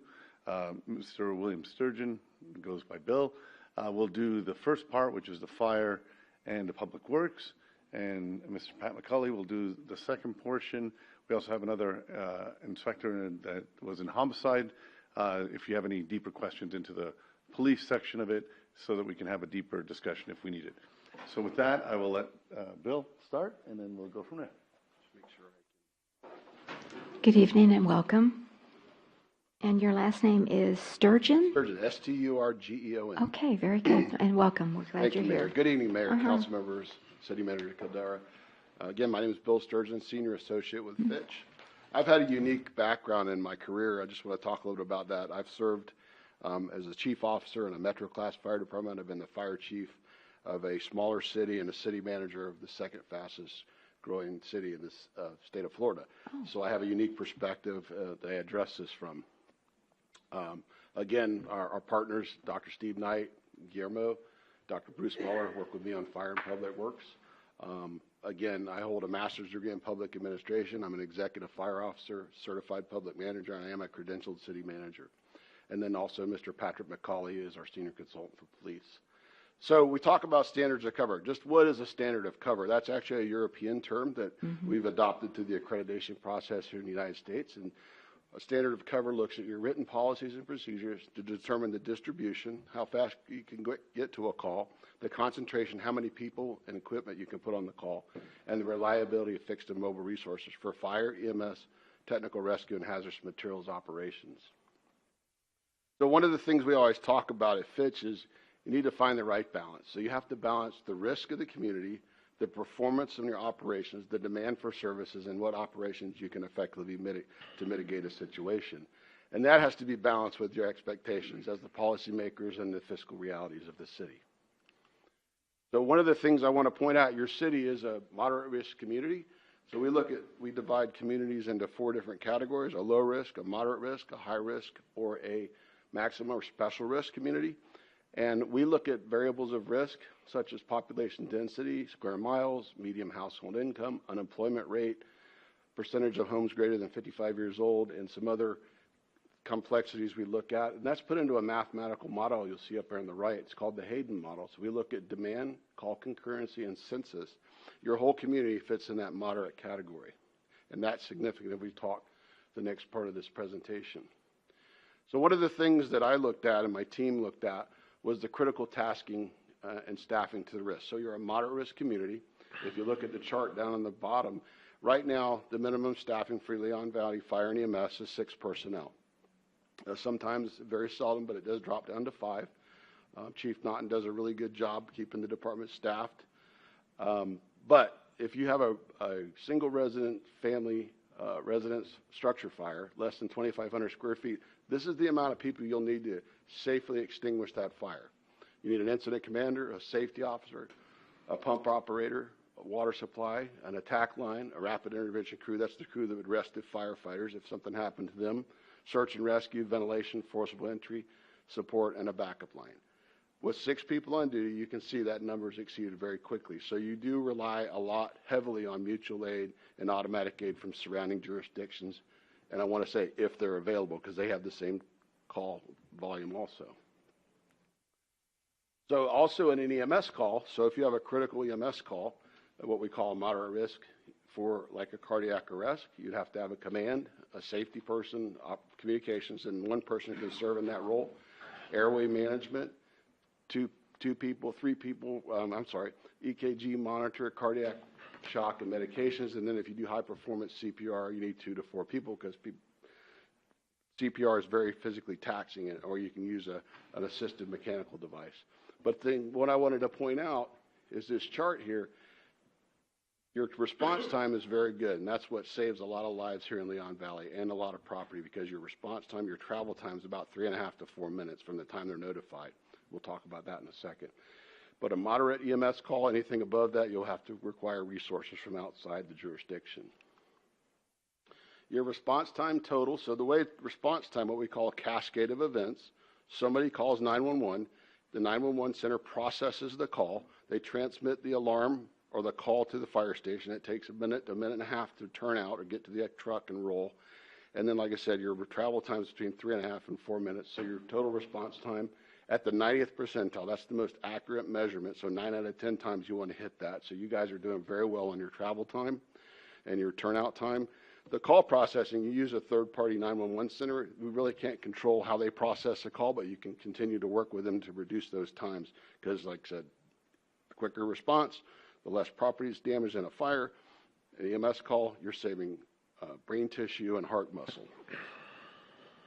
74% of your calls are EMS and fire, and the other 16% is fire. One thing I will comment on is the department does meet what we call the Historical Commission of Fire Accreditation International performance standard for travel time. So you guys are meeting that, and that's very commendable. Distribution. So we look at graphic information system, we put the station on the map, and we look at the impedance or the roadway speeds, and we say, what can you cover in the city? So with your current fire station location, you can cover 96.33 of your city in a 5-minute travel time. Again, that's why you're saving lives and saving property. The next thing we look at is concentration. So concentration is the amount of people and apparatus we can put on the scene. So remember I said you have 6 available, and that's if they're all at the station, they're not on another call. We'll talk about that in a second also. So one of the things we look at is your time of day. Most of your calls happen between 7 in the morning and 11 at night. And so that requires you to have 2 staff units at all times to be able to cover those calls. So the other thing we look at is effective response force. Remember I talked about those critical tasks, those things that have to happen on both fire, EMS, and if you have a technical rescue or hazardous materials call, you want to be able to get that effective response of 16 to 18 people there within 8 minutes. That's what 1710 NFP, National Fire Protection Association, suggests that an ERF should be there within 8 minutes. Again, I highlight the department relies heavily on mutual aid to meet both critical task and effective response force needs, and Chief Naughton does a really good job of making sure he coordinates those mutual aid automated agreements and make sure the standard operating procedures and communication procedures are identical to make sure the firefighters here in the city are safe. System resiliency. So overlapping calls, about 1 call per day gets overlapped.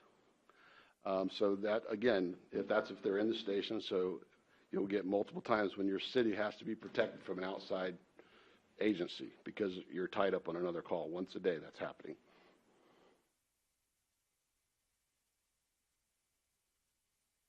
So system workload, we look at workload. So we look at 3 things. We look at risk, performance, and workload.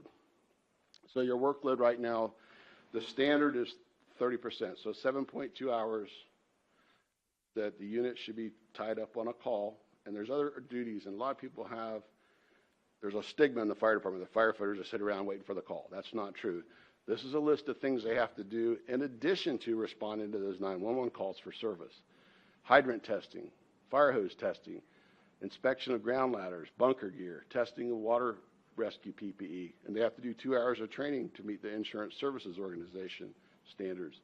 Focus checks on and decontamination of EMS units. When you go on an EMS call, if you have a patient that bled or something like that, or had an accident, you have to clean that up. That takes time also. Basic station maintenance, life safety inspections, vehicle maintenance. So it's not just sitting around waiting for the call. There's a lot of tasks that go into operating in a functional fire department. So observations and recommendations, I will tell you, work with Chief Naughton. Leon Valley Fire and EMS provides high quality fire suppression, EMS, and prevention services. And one of the things I will commend the department on is they do meet those historical response time criteria for the Commission on Accreditation International. One of the things we did say is our performance measurements is we wanted to see to separate the turnout and travel times. Your records management system wasn't able to do that, but Chief Naughton is working on it. That's being fixed right now. So we'll be able to look at those times, your call processing, your turnout, and your travel times separately. And that's how you can set some performance standards. We'd like to recommend that you consider committing to a daily staffing of 6 personnel to ensure a dedicated deployment of 1 engine and 2 ambulances. We want to see some outcome measures, so for future planning and decision making. So the things I talked about was response times and performance. That's an output. What's the outcome? Are we saving property? Are we saving lives? On the life safety part, saving lives, yes, we can do that through our medical direction interaction, and Mike does check those things and make sure that we're being effective from an EMS perspective. Well, on a fire perspective, we'd like to see, like, are you containing it to the room of origin? Are you containing it to the building of origin?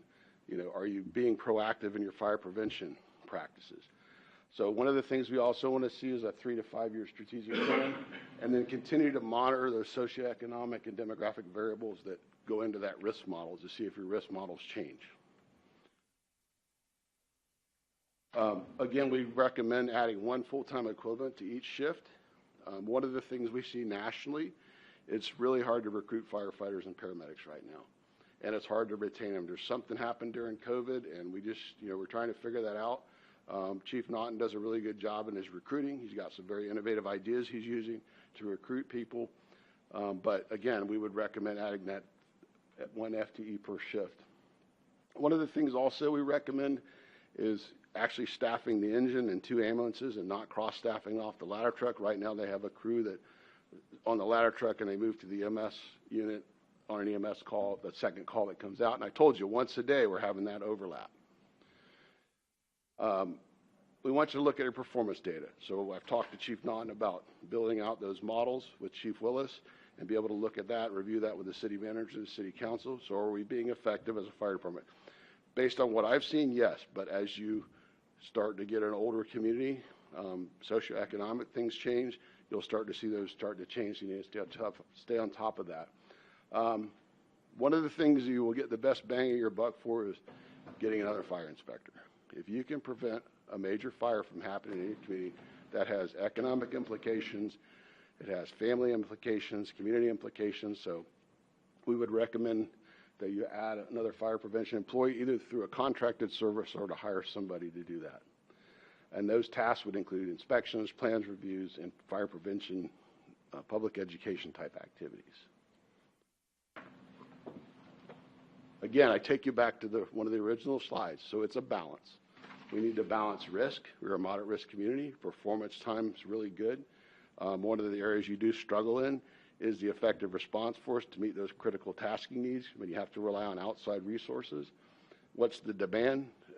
Again, pretty busy between 7 in the morning and 11 at night. And then your operational needs, you don't have the people without relying on outside agencies to do an effective response force.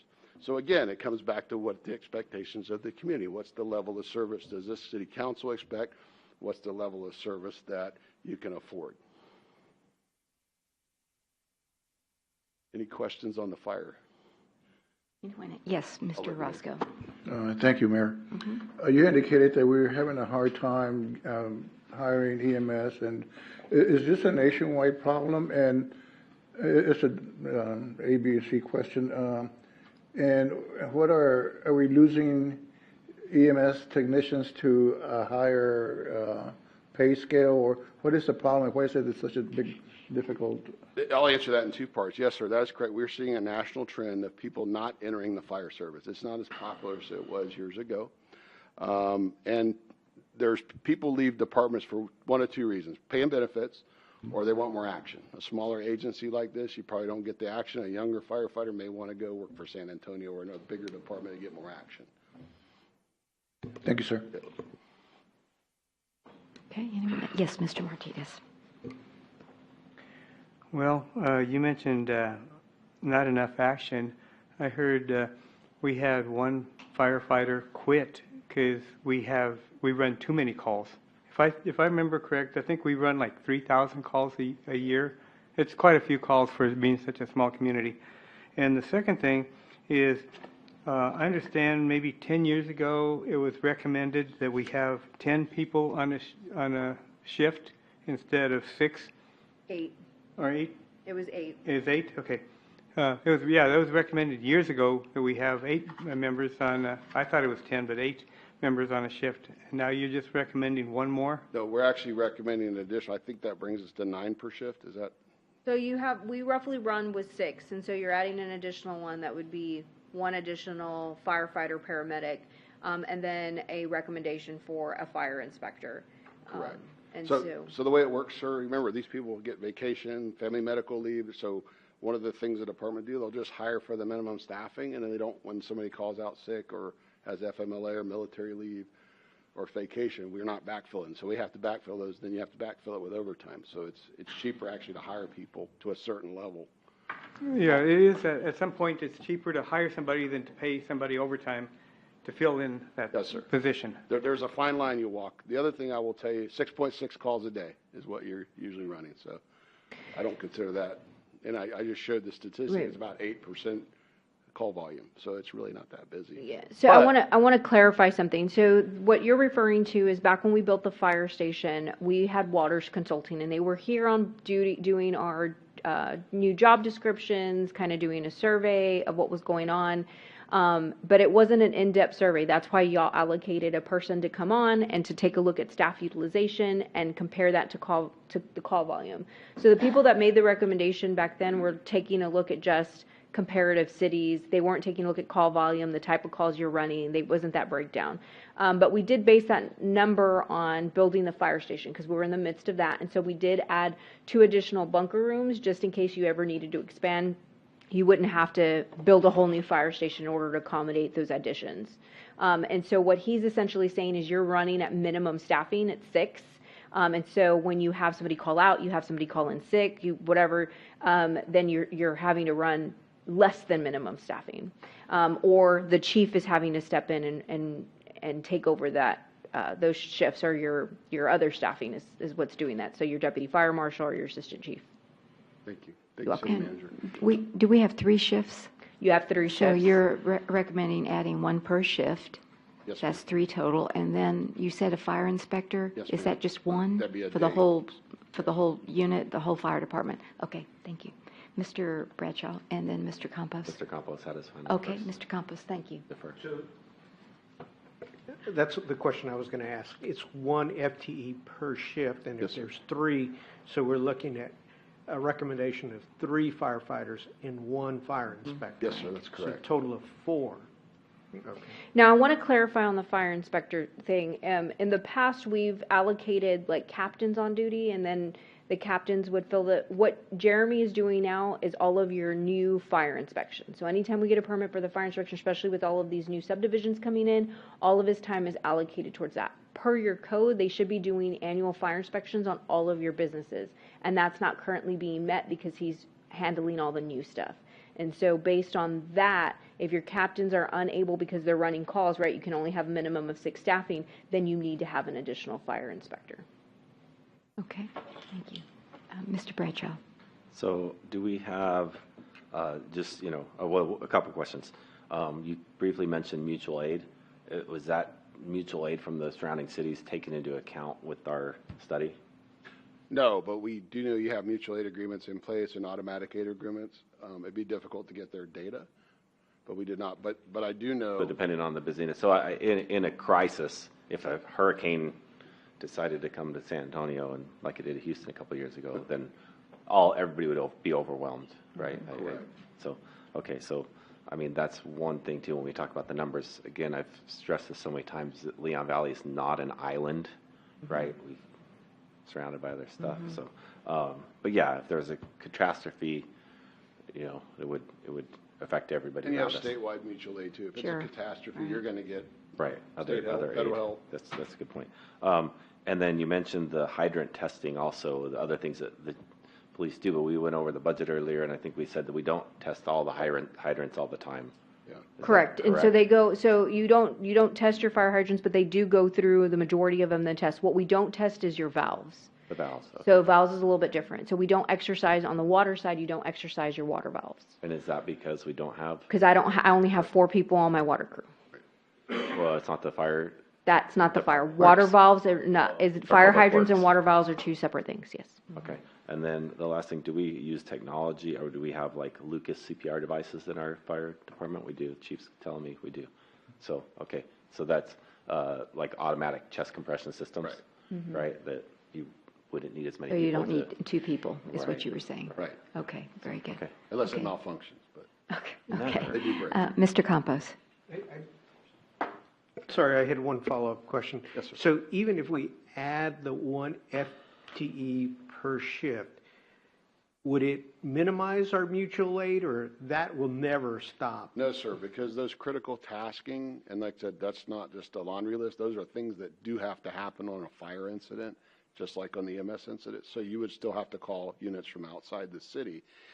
And Chief Naughton and I had this discussion. That's if they're available. They're just as busy as you are. So it's kind of a luck of the draw. But again, back to the fiscal realities, you can't staff, 15 people on duty for the moderate risk community. Would we like to see that? Absolutely, but you can't do it fiscally.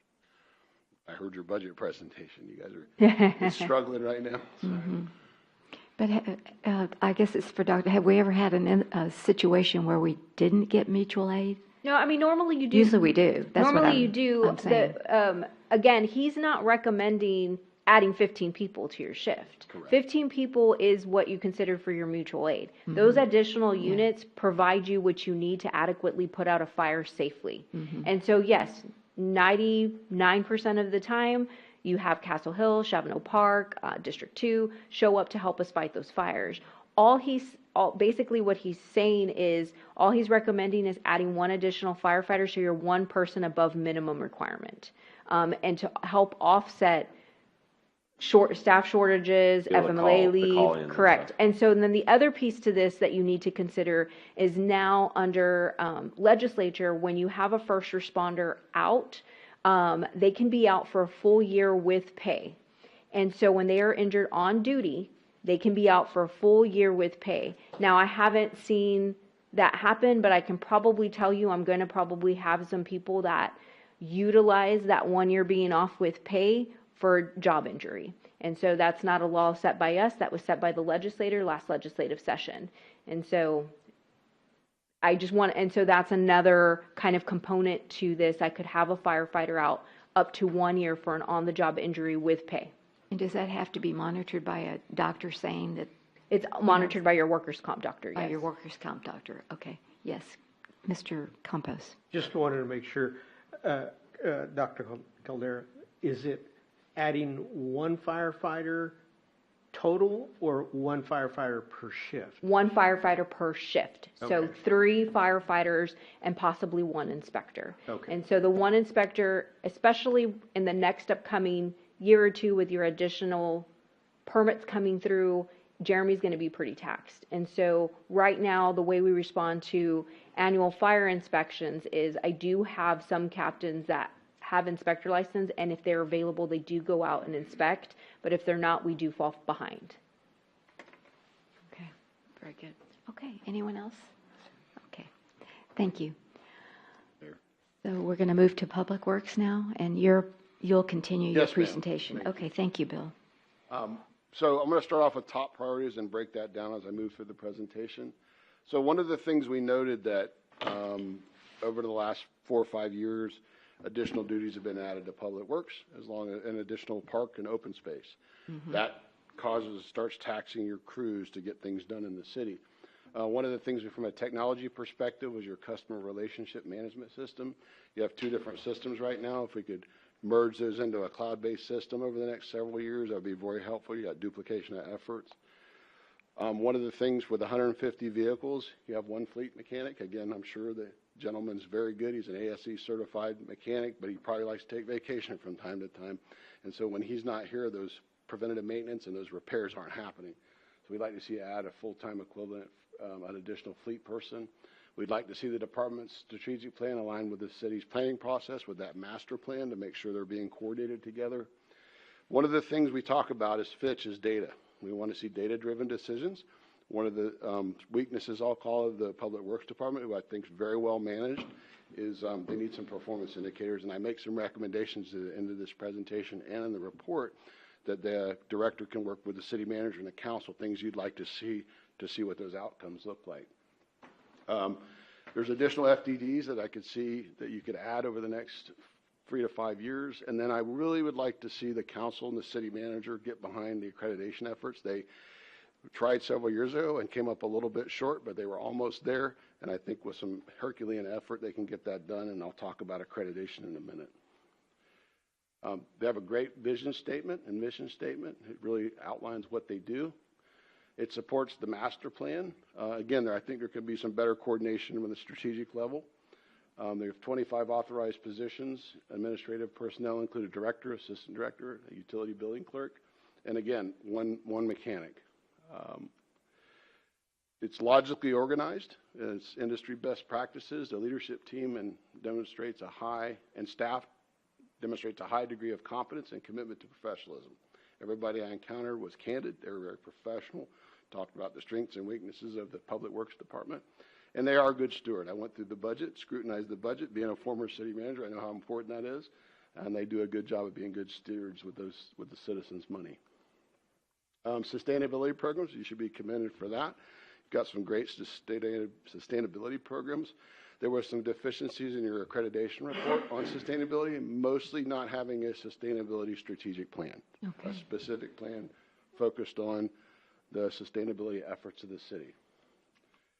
Technology, again, we would like to see you consolidate your customer relation management system into a single cloud-based operation.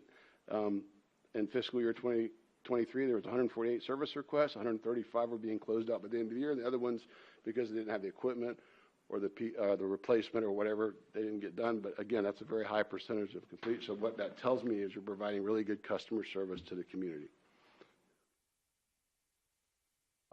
Water and wastewater, one of the things we'd like to see is separating the single water fund into separate potable water and sewer funds. Again, that's better for accounting. It's also better for bonding. Improved flushing, testing, and documentation of hydrant system throughout the city. As the city manager said previously, that's a fire department duty, but I showed you a minute ago, 7 to 11 was their maximum response time. That's where they're busy.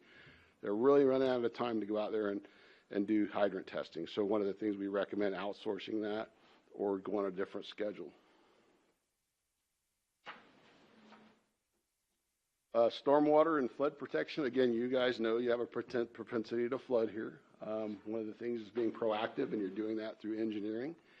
You have flood monitoring systems for public safety. But one of the things we want to recommend is a stormwater inspector. Again, that's another duty that can be outsourced to somebody to keep your stormwater system proactive and make sure it's ready to respond to any kind of flooding event. And then in the future, you want to make sure things aren't getting into your stormwater system. So your stormwater system is there to prevent localized flooding. It's also there, you want to protect your environment. You don't want things being washed down in there. So it's really important that you do proactive street sweeping. So one of the things we recommend as a policy decision in the future is you need a street sweeping technician that's doing that on a consistent basis. Okay, excuse me just a second. Dr. Caldera, didn't we have Billy? Wasn't he our street sweeping technician, and he retired? He did. So now it is going, who's doing it now? Adam.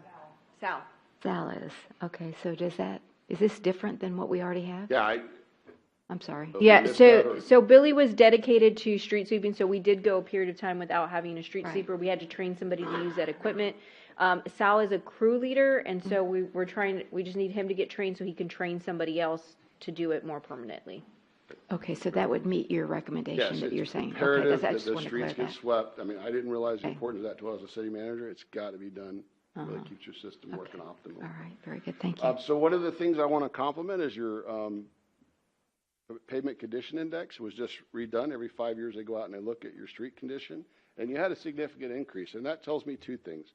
One, you're putting the resources and the revenues out there, or expenditures to take care of that. And two, the crews are out there doing their job. Mm-hmm. So you've got a significant increase in their roadway conditions around the city. Streets, sidewalks, and right-of-way, again, we would consider renegotiating the maintenance and outsourcing task of maintaining state roads. I believe it's Banderas is the state road, and I know you want it to look beauty. It runs right through the center of your city, but we think there's an opportunity to renegotiate that with the state and get some revenue from it, or outsource that, and then you can realign some of those resources. So I've talked to the city manager about that. It is contractual. I would recommend you explore that legally to see if you can get some money out of the state. I'm sure the state of Texas has more money than the state of Florida probably too. So if you can do that. Again, continue monitoring that condition index of the roads, which you're doing on a consistent basis. And like I said, you're making significant improvements. Your parks facilities. Again, when we look at data, it was hard to collect some data. So I went and looked at annual financial reports from some like-sized cities. And again, you can see Universal City has a population of about 19,000. They outsource their parks. City of Live Oak, so 8 people for 15,000. 100 acres. You have 120 acres with 4 people, population of 11,000. So just from a comparative analysis, I'd like to see, thinking from a policy perspective, adding some people for your parks and rec. So you're going to add open space, you add parks, but you start adding amenities, ball fields, equipment. American Parks Association has requirements for maintaining your swings and your slides and all those things. So that will take additional FTEs as you continue to grow. It's very important you continue to grow those open spaces because it does have a lot of impacts, positive impacts for your community. Again, we want to see some performance metrics for those, as well as performance metrics for custodial and maintenance services. You know, are your facilities getting repaired on a continuous basis? Are they doing proactive preventative maintenance? Or is everything being kept clean to standards? And again, consider adding additional personnel into the parks. Fleet maintenance, we've talked about that. Add another fleet mechanic to make some relief. Again, these vehicles, and like I said, the city manager talked about, since she's been city manager, replacing vehicles. To keep those to their maximum service life, you have to have preventative maintenance. It's critical we do that, and then if there's something breaks, they get repaired and get back on the street so people aren't in used equipment. It creates a lot of positive morale also for people to ride around in nice equipment, and they tend to take care of it.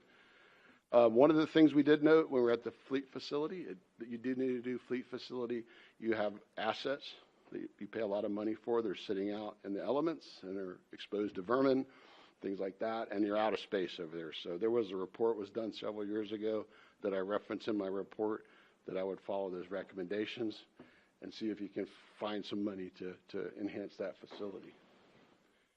This is just shows some of the things you're doing in your fleet. There's a lot of good things you're doing, and the continuous improvement processes and the accreditation that we're going to talk about in a second. So again, we think that this Public Works is structured properly. The span of control is good for both training, task, and safety. One of the things, again, it's a difficult position to fill. These are hard-working positions. It's a difficult job. It's hot. You get sweaty. You're leaning on a shovel all day. You're working heavy equipment in the hot sun. Difficult position to maintain. So again, I know the city manager does a good job maintaining morale, pay, and benefits, and I thank the city council for doing that. But again, everybody's pretty happy with the position they have. But again, it's difficult to fill those. If somebody leaves, it's hard to find people to work in those. Let's see. Already. One of the things I recommend, like I said, is an employee recognition program. You do that somewhat. And then also, I'm a big training advocate, and I really like to see customer service training down at the task level, because people come up to people all the time and make a complaint or a concern, and you need to know how to respond to that. It makes the whole city look good, makes the council look good, makes the city manager look good, and the director. And again, we need to make sure we have that in-service training and establish performance metrics for the Public Works Department. Again, I went back and took from that annual financial report and looked at like cities in the area and talked about the different. I actually did remove animal control from Universal City and just did a comparative analysis, so you can see your little light in the public works staffing. Again, my recommendation is fleet mechanic immediately, a stormwater inspector, 1 to 2 years, or you could outsource that. The street sweeper, you're addressing that issue, and additional parks and recreation workers as you expand that open space and those amenities in those parks and your custodial needs, you need to add additional people. So accreditation, like I said, they came up a little short. I'm a huge advocate of accreditation. I was a accreditation manager for the 6th largest fire department in the world that became accredited. It does a lot of good things for you. It gives you a self-assessment of your policies, your procedures. It gets the team involved in continuous improvement, and it's a great way to enhance your services to the community. One of the things I do want to really emphasize is the need for key performance measures. The city manager, I talked about this. When I come up as a director and ask for something, I need to show this council why. And that's metrics, data, performance measures. Are we meeting the needs of the community, the outcomes? Is our stormwater system working optimally? What I will tell you, as a former city manager that managed a significantly large utility system and merged with a larger system, you guys have a really good utility system. You've got the right funding in there. You've got a great system. You've got a great partnership with SAWS, but I just want to commend you on your utility system. It's being run very well. Just some examples of performance indicators: pothole repair times, water and sewage, water quality, park maintenance, percentage of parks maintained to certain standards, availability of recreational facilities. Those are things you can look at objectively as a city council and as a city manager to figure out what you're going to fund and what you're not going to fund. Again, fleet availability, the time the vehicle's in service. It's a new vehicle, which should have a good service life of 5 to 7 years. And is it being broke down all the time? Stormwater compliance regulations, document the percentage of stormwater drains systems that are actually inspected. And then special events. That's something that we heard a lot about from all the agencies. You have a lot of special events. Being a small city, that's very important to that community trust and building those relationships. But again, that does take staff time to go and do those things. So any questions on Public Works? Mr. Campos? I just wanted to make a clarification on our relationship with SAWS. There's really, the only partnering is in the event of an emergency. Right, you have an interconnect. No, in the event a piece of equipment goes down, and for a 30-day period, SAWS will provide sell water to the city, but not for irrigation. It would be a violation of that. But in the event we fall short on water, we're on our own. It's not, they're never going to come to our aid. Okay? It's only for that specific incident of like a mechanical failure. Right. Okay. Which I don't see that happening, Councilmember, because I think you have an excellent. Well, I think they may have at one time, but I'll tell you, they do a fantastic job maintaining their equipment. Yes, absolutely. Okay, I just wanted a clarification. You said we needed to merge the customer relations management system. We have 2 of them for better.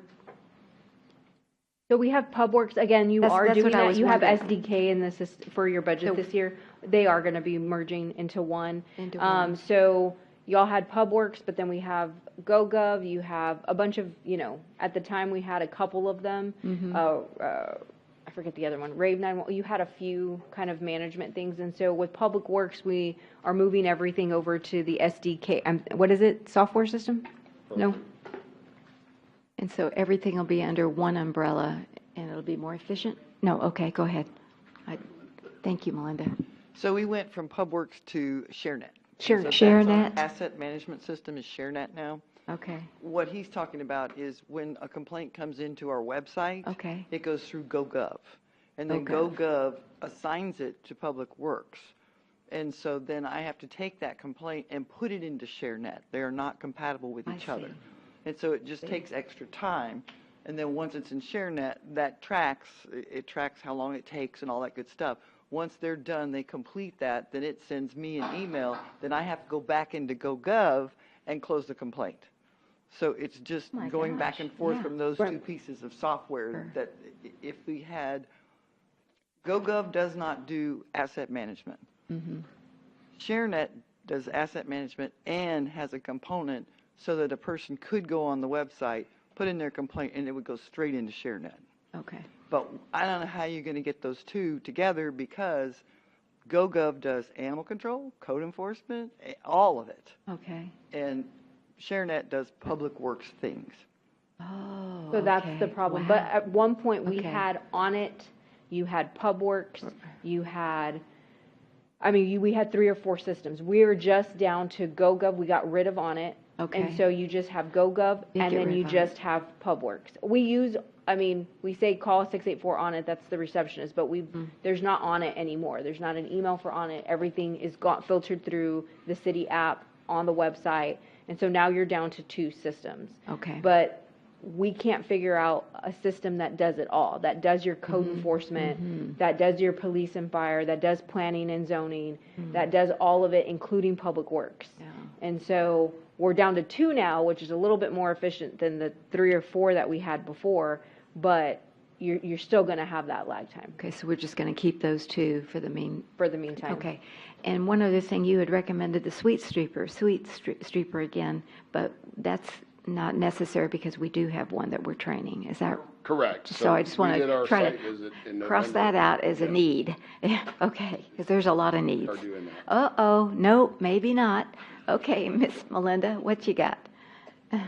We were able to dedicate Billy to the street sweeper. That's right. Okay, we can't dedicate Sal or Adam to just doing street sweeping.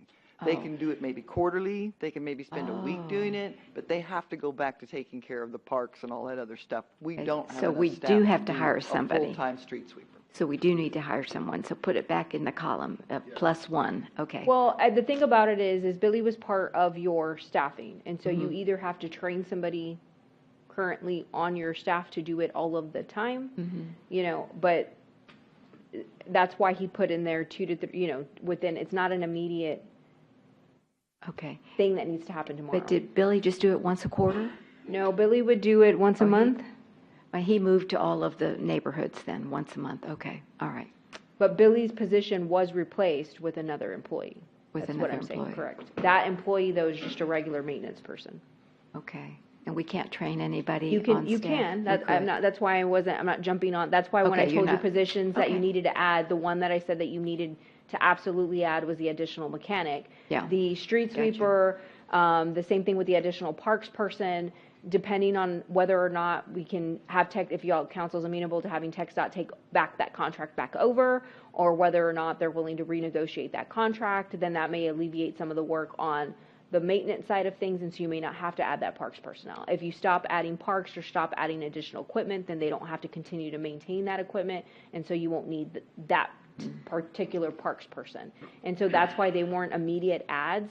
They were, if you continue to grow and you continue to add parks and you continue to add amenities, you're going to have to at some part add parks person. The other thing we need to do is do a better job of tracking what we're doing. How long is it really taking us to mow? How long is it really taking us to do X, Y, Z? Those stats were not there for them to be. That's why he's not firm on adding a parks person. There may very well be a need to add a parks person. We just don't have the data to support it, and he's not going to recommend something without data. Well, but the reason why we switched from TxDOT to in-house was because TxDOT doesn't do a good job. It's Yeah.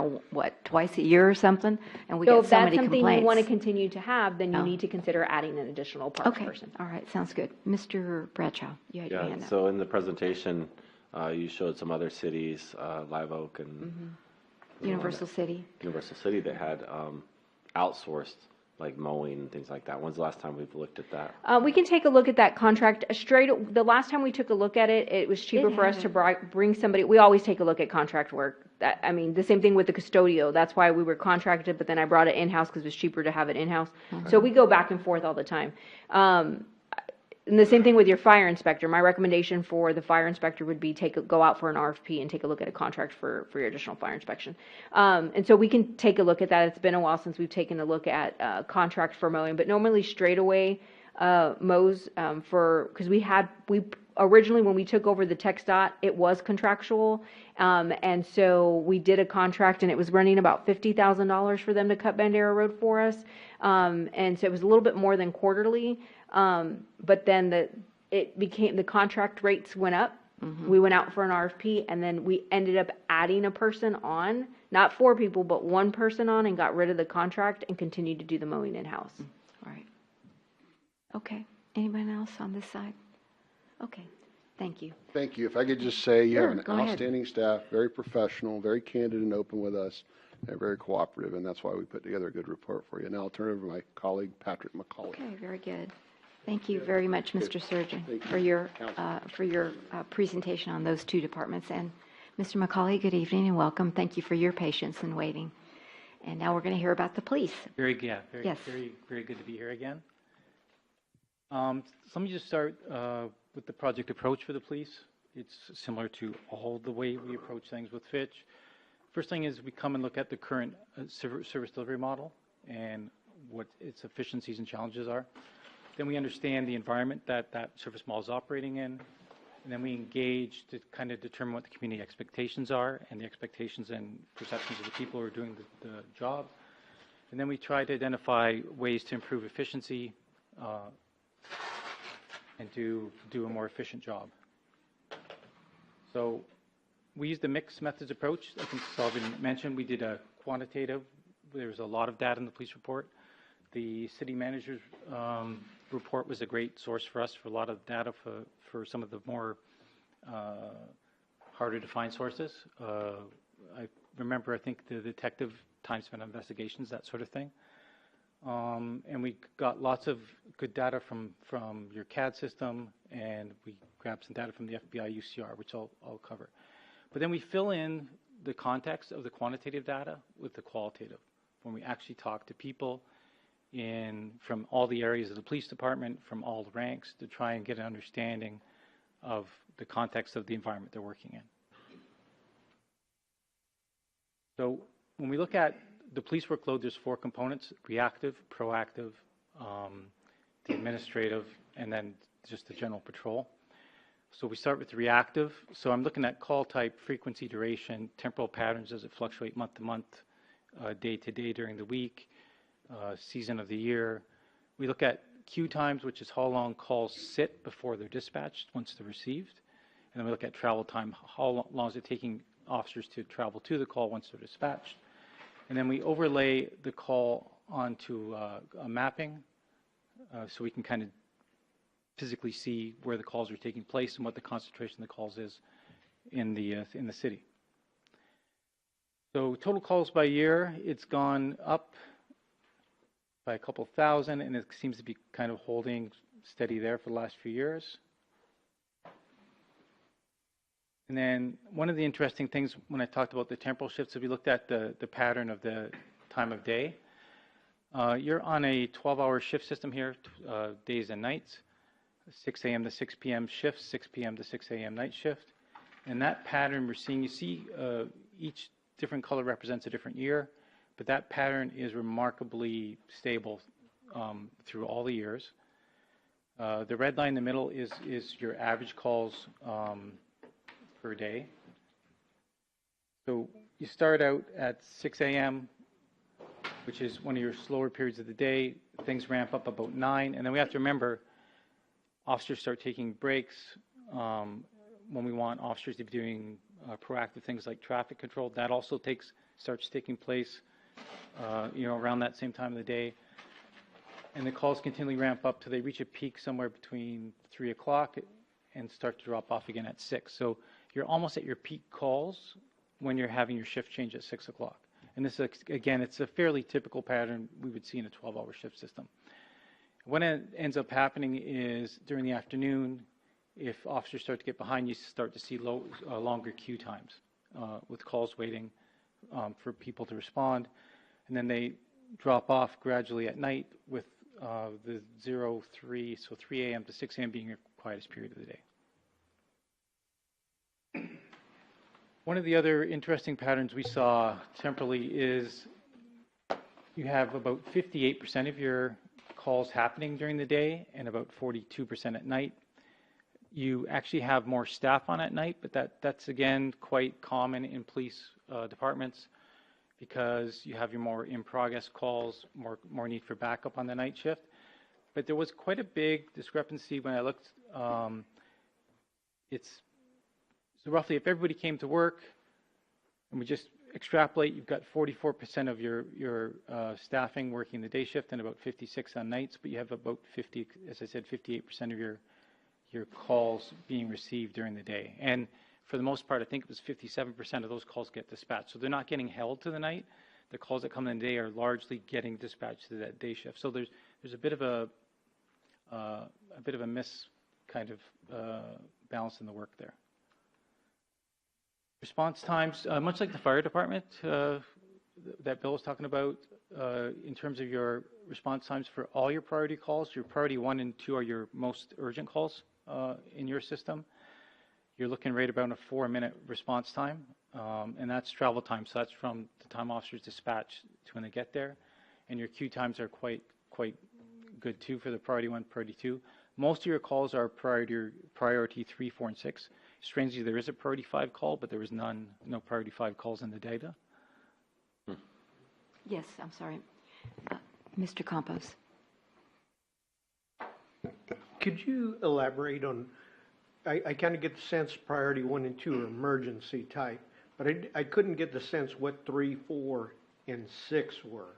What can you elaborate on that? Yeah, so they're in your CAD system, they assign a priority to the different, so these might be your more belated calls, might be a traffic accident that's damage only. Okay. You know, minor. Which are by and large the big bulk of the calls that your officers are responding to. Okay. So did that answer your question? Okay. Yeah. There's no distinction then between 3, 4, and 6? Yeah. They're like a minor call. Yeah, I would say your priority 1 and 2 are your most urgent calls, your exactly. in-progress Urgent. calls, and your 3, 4, and 6 are more belated calls, belated report of a theft, that sort of call. Theft, yeah. Thank you. Is that something, the chief, can you expand on that? I don't really understand, where you would put these in what category.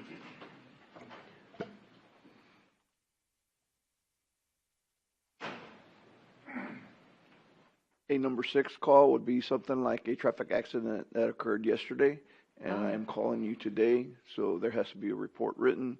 There is no urgency, documentation only. Number 5, number 4, it could be something that happened an hour ago, 2 hours ago. We've got to take a report. So when it occurred, could have been an urgent call.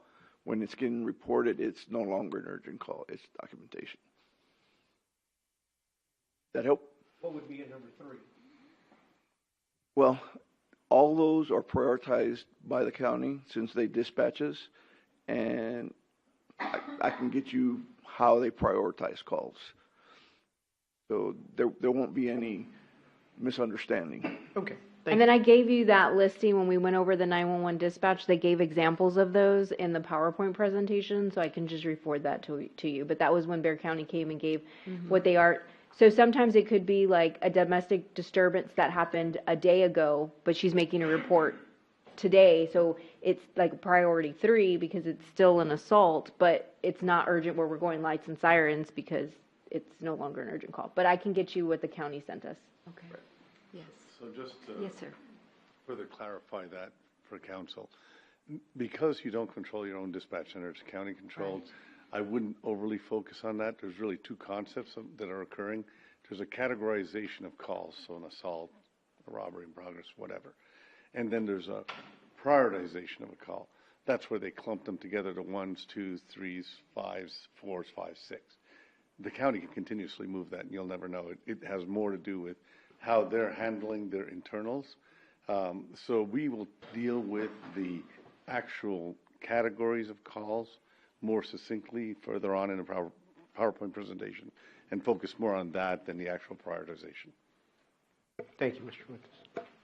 Yes, Could you go back a few slides? Mr. Bradshaw. Sorry, Mayor. Could you go back a few slides? I just want a clarification. Oh, no, forward. The one with the times of the call. One more, forward. The pie charts, that one. Yeah. So I didn't quite understand the answer, the explanation of this. So 58% of our calls are during the day, and we just saw the peak was between 3 and 6. But we have more officers, almost the opposite of this, 56% on night shift instead of day shift. It doesn't make sense to me. Why is that? I don't want to speak for whoever. Here's Chief. The chief will Chief, come why and don't tell you us. address that? Okay, Yeah. I'm here. Mm-hmm. The reason for that is at night, who's here? Everybody. No police staff other than your people that are out on patrol. Mm-hmm. During the day, you have office staff, including myself, that I have a uniform, I have a vehicle, I can go out to a call if necessary. At night, if we have something that occurs, someone will have to come from home, or we will have to get mutual aid from another city. We will have to hit our emergency tone, San Antonio, Bexar County, other agencies will come. Okay, so I think that makes sense. But so this is just looking at the patrol officers. Correct. Not total staff. Okay, so I think that's where the confusion was, because I was thinking total police. If you included all the officers, the ones that are in the office that. At night, that extra one body, that's what it is. That's what it equals to. Just one person. Right. Okay. Thank you for the. Just in case. And all police, well, not all. The majority of police officers out there, police departments out there do this. This is not something that I created. Yeah, no, that makes sense. He did say that. But, okay, so then the other question is, you said busiest time for calls was between 3 and 6 p.m.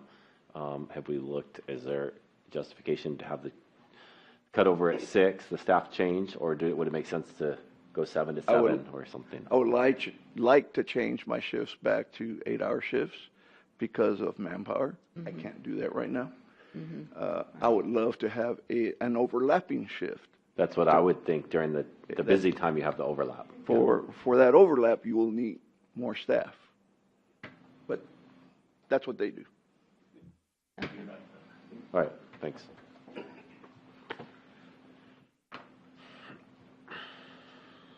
I think we left off, we're still on the response times. Overall, they're great as would be expected. It's a fairly condensed city. You're getting to priority 1 through priority 6 calls in 6-7 minutes max for the lower priority calls. So really good response time. You've got 3 patrol areas in the city. The frontline officers aren't really deployed like where they stay in a particular patrol area, but I wanted to just look at how the calls kind of were designated over those areas. Your LV2, so Leon Valley 2 patrol area, is by far your busiest, and that kind of discrepancy seems to be widening a little bit with the years. Then we looked at some selected call types, and we looked at a lot of them. These are just some of the more interesting ones I thought I put up. Your 911 checks. For the last 5 or 6 years, 911 checks, so that's someone calls 911 and it's a hang up, so the officers have to go check on them. There's a cluster of 911 calls that are typified there, but the large majority, like 90% of them, are these 911 hang up calls. So those are always your first or second most numerous call every year for the last 5 years. Burglaries, the numbers aren't as significant as 911. They're not one of the top calls, but they are looks like they're incrementally going up overall, although there's been a bit of a drop off the last 2 years, but that's one of those calls that really has an impact on community sense of safety. So I always look at burglaries as part of the analysis. And yours are, again, overall incrementally up, but not alarmingly so. Crashes, again, a big call, numerous call for the police department. And we had a lot of discussions about the amount of traffic that passes through as a commuter kind of corridor. They've held fairly steady, if anything, maybe even declined a little bit, but there's still going to be a significant. How do you define a disturbance? So disturbance is somebody calls in, somebody's yelling, Okay, fight, just that kind of thing. There's a group of Okay. calls in the thing that we put together to do that.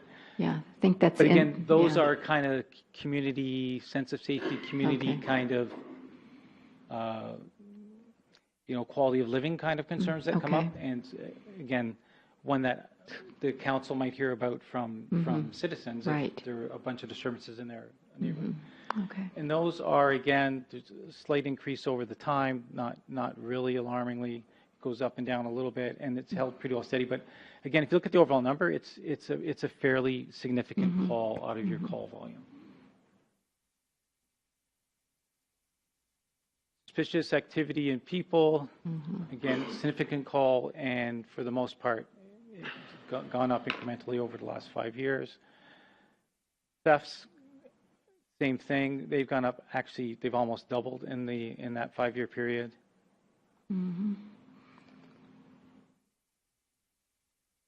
Suicide related, with so much mental health concern. Again, in the large majority of the subtypes of the suicide related were actually suicide attempts. Again, not a huge number, but certainly a lot of variability year to year. And with the numbers not that big, the increase looks pretty dramatic. But again, we have to keep in mind that the numbers are fairly small. Same with shooting and stabbings, but again, those are obviously very important calls. Again, the overwhelming majority of those cluster of calls in your community are shootings. And I don't want to speak for the chief, but these are incredibly labor-intensive calls because you're guarding crime scenes and all that sort of activity that surrounds those. So they can be quite a What stands out to me is 2020. I mean, that's when we were all, locked down and depression and, and all of a sudden all this goes up, And it's funny, a lot of your call types and your overall call types decreased in 2020, which is the crashes fairly did. typical of police departments. But yeah. But not this. Yeah. Okay, thank you. So if we just overlay the calls onto your city in a map, so the reddish dots are the higher concentration, and they pretty well mirror your higher levels of population density in the city and kind of travel along the major thoroughfares. There's a heat map, I think, in the next one that kind of shows, and you can see kind of where the main thoroughfare runs through the middle and those clusters of calls. We also looked at the FBI uniform crime reporting. So these are incidents. So these are final calls that make it. So call comes in as a disturbance. It might get cleared here. With investigation, it's actually an assault. So it gets cleared, and then the FBI keeps stats. And they compare different communities on a crime rate per 100,000 residents. Again, with a smaller community, you're going to have a kind of an exaggerated effect. But your property crime rate, so the blue line is the national average rate per 100,000. The orange line is Texas average, and the green line is Leon Valley. So your property crime rate is quite a bit more than even the state average. Your violent crime rate has been up and down, but it has gone up the last couple of years, and it surpassed the averages again in 2022. And so I delved into some of the subtypes of the violent property crime, just to show you some of the patterns we're seeing. On the left is your aggravated assaults. Again, same color scheme. So green is Leon Valley, blue is the United States as a nation, and orange is the state of Texas. And then I have data for 2023 for Leon Valley, but obviously not for the others. the others. So just to show if the trend was continuing in 2023 when we kind of were completing the study. So your aggravated assaults, you can see, were lower, but now they've actually exceeded. Your larceny has always been more than the state and national average. Rapes per 100,000, you've exceeded in 2022, probably for the first time. It looks like 2023 is going to be a fairly significant year again for that. One of the more alarming stats that jumped out at me, and this is also supported by the calls for service data of reports of motor vehicle theft, but the actual incident type motor vehicle theft per 100,000 is alarmingly high.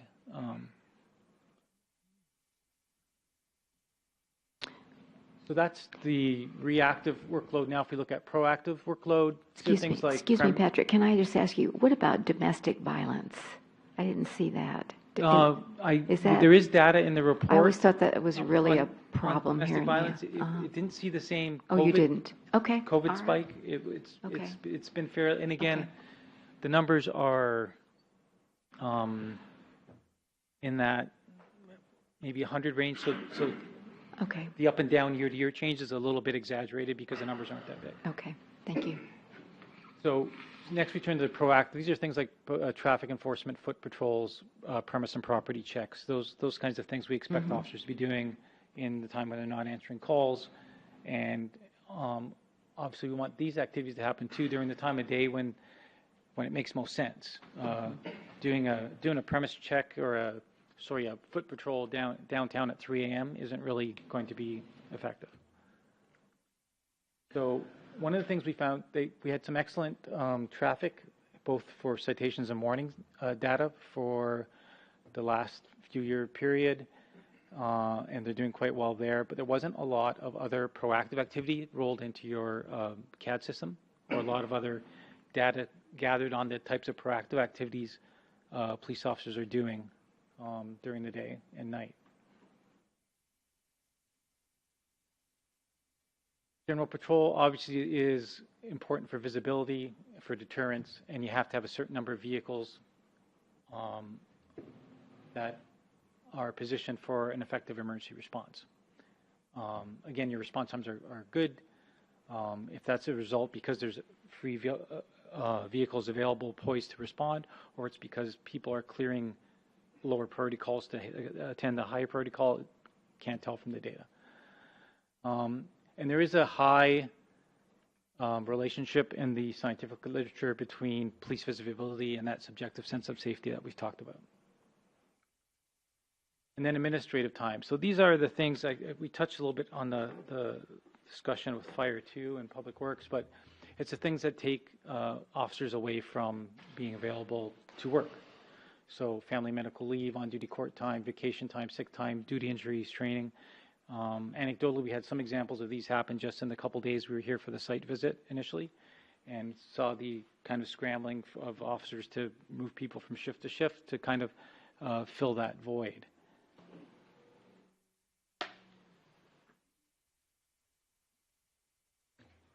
And we do what we call an optimized staffing analysis. So we factor in all those, the average experience of all those different things that take away from officer availability, and we come up with a staffing multiplier. So on a 4-shift system, in order to have 4 people to cover the shifts, you need 4.97 with the numbers we're seeing from your sick time, Family Medical Leave Act, et cetera. And then you're currently running at 2 officers plus 1 supervisor as a minimum. Based on the totality of the data, which we'll talk a little bit later, we're recommending you go to a 3 plus 1 minimum on both day and night shift. And that would probably necessitate hiring 2 more officers in total, not 2 per shift, that's 2 in total. So we look at what the demand is, what the supply is, and one of the unique things about the Fitch methodology too is we look at, extra resources add capacity, but there's a point of diminishing returns when the cost of them starts to outweigh the usefulness. So we try to keep that in mind when we're making recommendations about staffing in particular. But we also want to see what the critical risks are and project a little bit into the future and what the future needs of the community might be too, so when we're trying to look at staffing. So here's some of the kind of quick key findings we found that kind of led us to the staffing and other recommendations. The city expansions included some parks and trails that we talked about, and that has added some extra areas of responsibility for the police, but it's also an opportunity for some of those proactive high visibility patrols that we talked about, and that'll be one of the recommendations in the report. You want people to feel safe and welcome to parks. Police activity there would go a long way to kind of adding to that sense of subjective safety. Again, significant vehicular traffic on the main roadways traversing through the area continues to be a big driver of calls. It's fairly consistent. It's gone from number, I think, 1 in 2018 to still top 3 or 4 even in 2023. Patrick, on that slide, a couple of slides before, do you have 18 people total? Is that what you had on that? So on your front line, you've got 2 night shifts. Even though we've got 41 police Yeah, officers, no, only 18 are on the front line. Is that what you're saying? Yeah, the workload, we start with the frontline workload. Okay. And then we look at support units, and we'll have some recommendations about your detective squad as well. But this is purely looking at the front line. So you've got 4 officers on each of the 2 platoons for day shifts, and 5 on each of the nights for a total. Okay. All right. Thank you. We talked about the increase in some violent crime types, and that's been consistent in some of the most frequent call types. Again, we talked about the perception of safety and the relation to police visibility. If we could get officers a little more visible, it would help with the subjective sense of safety that citizens feel. The current number of frontline officers give Leon Valley very little flexibility in dealing with staffing, inevitabilities of illness, duty injury. What we saw here and what we heard in the qualitative interviews is there's a constant moving people from shift to shift, or having to make the hard choice between being able to send somebody on an important training course or not, because you don't have the staffing availability. You have very, very little operational flexibility with the current staffing system in order to meet enough officers on the road to do the job effectively. And we talked about there's that somewhat of a mismatch with the staffing proportions on day and night, again, purely on the front line. And then the qualitative interview theme that we heard. So when we do the interviews, we look for commonalities from the different areas of and one of the ones that came out fairly consistently from frontline officers was they felt that the workload in Leon Valley kind of deters other officers who might be on the same channel listening in neighboring police departments from coming here or becoming interested in employment here, because it's busier than what there is. I don't have the data from the other police departments to see if that's valid or not, but that's certainly a... How about salary and benefits? It's funny. So some of the officers mentioned salary, and that wasn't, and then but there's conflicting information about how competitive the salaries are, and it's a moving target depending on when in the negotiation cycle they are. It's one of the things I think we talked about in the report too, but it wasn't clear. There is certainly a perception among at least some of the officers that better salary would help with the retention, but the salaries, as I understand it from actually looking at the salary data, are fairly competitive with neighboring agencies. Okay. And That's there's what I lots had of- heard. there's That's lots what of I had nuance. heard.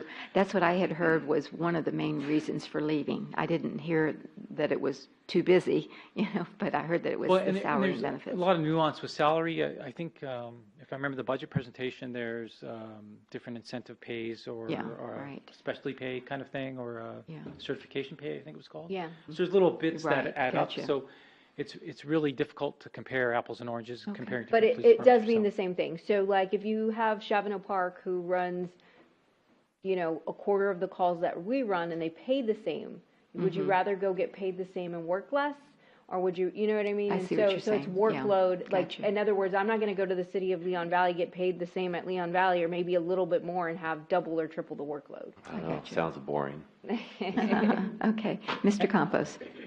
One comment I heard when I was talking to the patrol officers was the benefits, the medical benefits, you know, to cover their children. The out-of-pocket was quite high, and when they covered their entire family, which included the spouse, it was astronomical. It was like $1,000, they were telling me, per month. And they said, I can't afford to cover my spouse.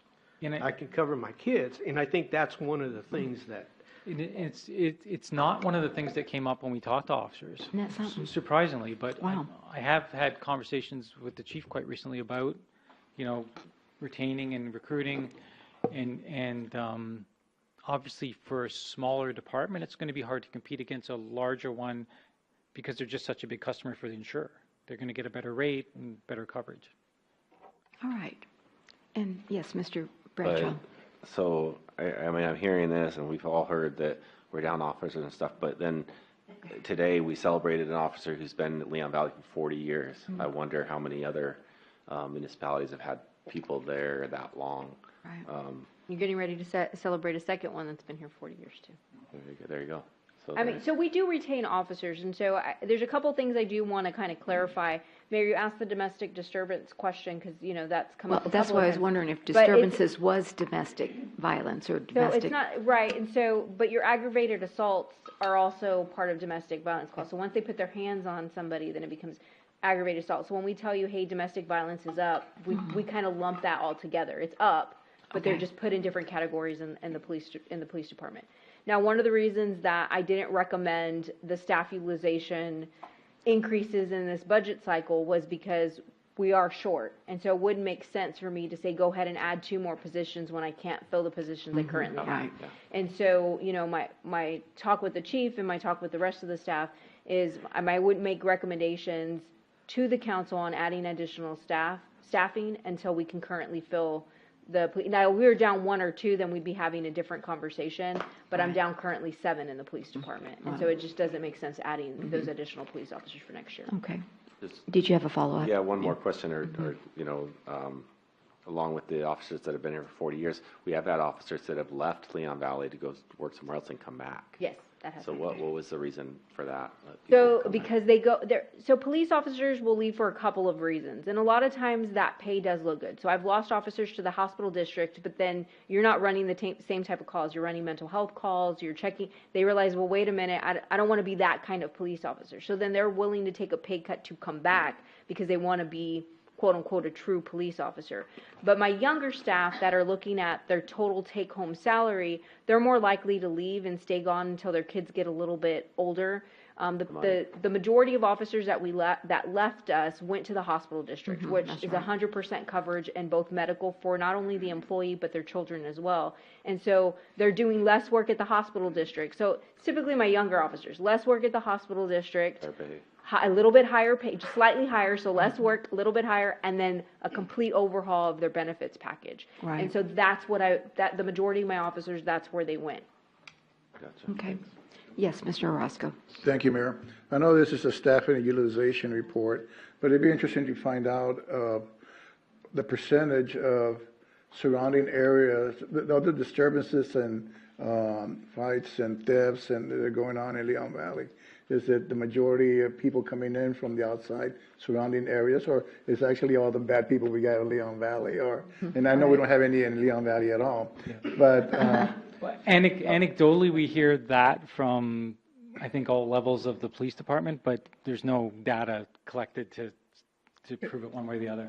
And unless I missed it, I know that you have the time of day where it fluctuates and stuff, but do you have like Monday through Friday, Saturday and Sunday? Yeah, so in the report, there's month of the year and day of the week, and your workload is fairly stable. There's stable. only a 2 to 3% fluctuation month Yeah. to month. So it doesn't increase during the weekend?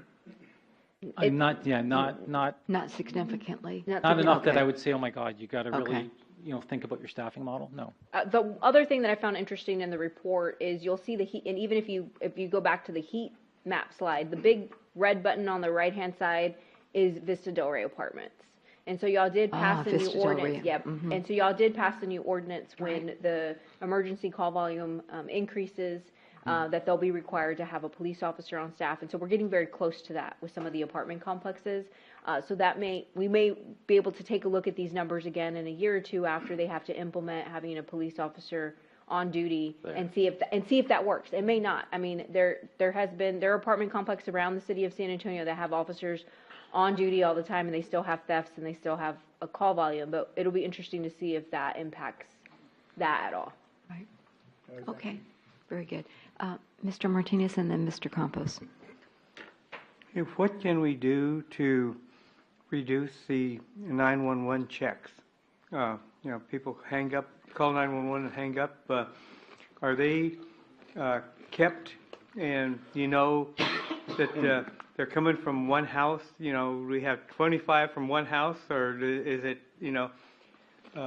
Is there anything we can do to eliminate that? So there's the repeat users. That's one category. Not necessarily and not usually 911 hang-ups. 911 hang-ups, it's mandated that you attend. Right. Right? You have no options on them, and very little proactivity can be done unless you can identify a repeat user, which generally it's not. A 911 hang-up could be indicative of a very heavy level of crime or just an error. One of the things we are noticing, because we do a lot of dispatch studies, is a lot of those 911 hang-ups today are actually automated. So it's your phone calling for you. Apple and Samsungs have that built in. So emergency built in. You fall, you have your Apple Watch, you fall down, it calls 911. You realize that, you hang up. I see. That'll trigger a response. Oh, In some cities, it represents almost 50% increase in 911 hang-ups, and it's just a computer machine driven. Mr. Campos. Unless I missed it, did you cover, how many calls wait in queues because our officers or there's just not another officer available to take a call? Was that something in the report? Yeah, in the report, you'll see 80th percentile queue times for calls of all priorities, and your queue times are not egregious at all for Leon Valley. You do very well in terms of the queue time. And that starts when somebody talks to Bexar County at 911 and they dispatch it to our police department. Is that correct? The time it sits from the time the call is entered into the system until an officer is dispatched. Thank you. Okay. Thank you. Anyone else? Okay. Right. How are we doing here on time? Because You're it's getting a little past. later. We almost. Yeah. Well, I figured there would be about, because it's technically 3 separate presentations. Certainly, And so I just wanted to certainly. make sure they gave you all the information Wonderful. and they answered any questions. It's a lot to take in, for sure. And so next steps, as far as this goes, is when we come back, not with this budget cycle, but next budget cycle, then we'll start programming some of these recommendations unless the council provides me other direction. Okay. Very good. Okay? Mm-hmm. Next, I looked at the various internet or social media sites where you can go. You're thinking of moving to a new community, and you see if it's safe for your family. Most of these are all scores related to Leon Valley. Area Vibes gave Leon Valley an F on crime, despite having good rankings in cost of living, A+, housing, A+, and schools, B-. And that's much the same for the other niche crimeaid.org, neighborhoodscout.com all had. And it's based on that, mostly on the FBI rates that we looked at of property crime being really high and victimization rates based on your population.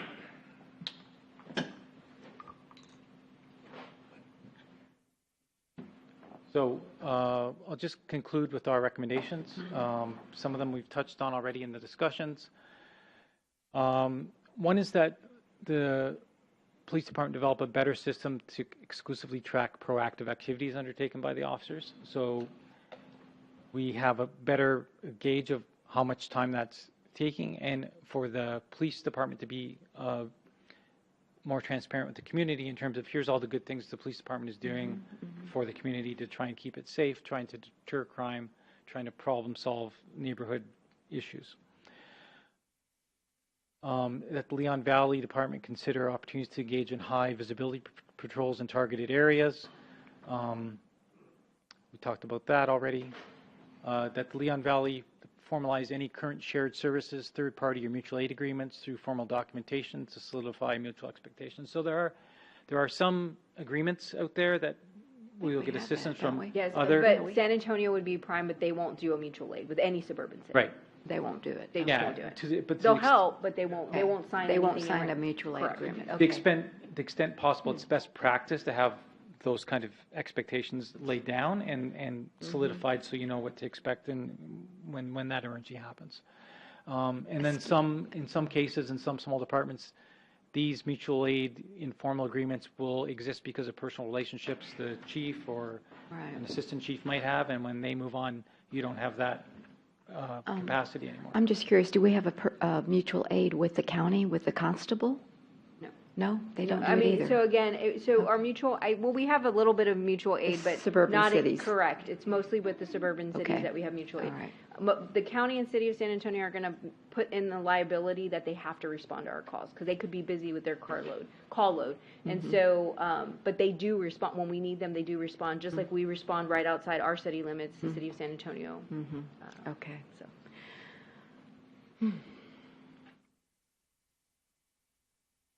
And you're kind of running a second in command rank structure. You have corporals, I think, on one shift or more, and then OICs on the other. We just recommended that you just do it across the board. All the same across the board, and I think that's in the process of perhaps happening. Yeah. So, we're in the process of doing that. And you have, as I understand, 4 authorized detective positions, but they've hardly ever been fully staffed because of shortages on the front line. So we're recommending that you fully staff those 4 authorized detective positions. And as I mentioned earlier, we're recommending you add 2 officers in total to the front line and make the minimums on day and nights 3 officers plus 1, up from 2 officers plus 1. And then one of the requirements of the report was for us to talk a little bit about the red light camera elimination. That's either going to come to a gradual end when the contract ends or an abrupt end. And there has to be some contingencies put in place to deal with it, and what to do with the officers that are currently dedicated to and paid for with that revenue, because it's significant revenue for the city, obviously. And strategic direction, much like I think the Fire and Public Works, we're suggesting that for succession planning purposes and just overall planning, that the police department undertake a strategic planning process, and that planning process be in harmony with the city's planning processes.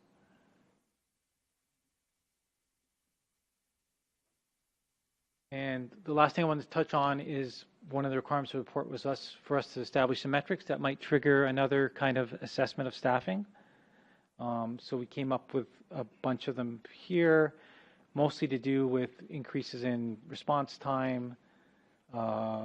If one of the priority levels begins to exceed 60 minutes, if the queue time that we talked about, that's really good now. If that starts to creep up to an hour, once you have that on proactive time, if the officers don't have significant proactive time between the hours of 8 a.m. and 10 p.m. when you want most of your proactive activities to occur, to do that. And then a significant increase in calls over a time span, 15% in 3 years or 20% in any kind of span. And if any of the things that we talked about for that optimized staffing calculation would change to the point where we need to look at that again, Family Leave Act or change in legislation, where officers can be off for longer periods of time.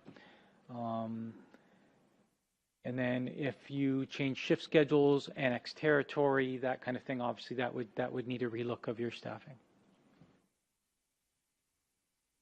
Okay. My goodness. I call this cognitive overload. Lots of information that we have to process, you know. But anyway, thank you. Really appreciate it. Is there any other questions from our council or our residents and visitors in the chambers? Please let us know, because we want to hear from you. But thank you. I know it's a very in-depth report. Thank you. So, thank you. Yes. So that y'all do have y'all's executive reports for the Public Works Department, Police Department, and Fire and EMS. That is just recommendations and findings on behalf of Fitch. It's nothing to put in place now, but something to consider for the future. You bet. Thank you so much, and appreciate your help too, as well, Lisa, and the city manager and all the directors. Okay, thank you very much. Y'all take care, and I'll safe travels back to somewhere in the Midwest. I just remembered. Yeah. Okay. Very good. Thank you. Yes, let's take a little bit of a break. We've been at it since 6 o'clock, about 5 minutes, if you'd like, and we'll be back. Thank you. Stand in recess for 5 minutes.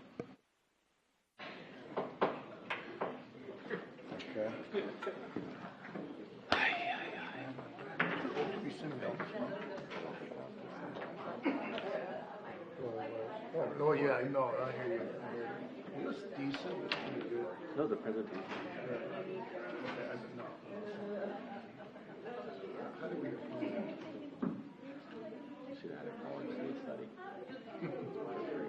You know, but you know that, I was gonna tell you, you know that I'm a basketball player here.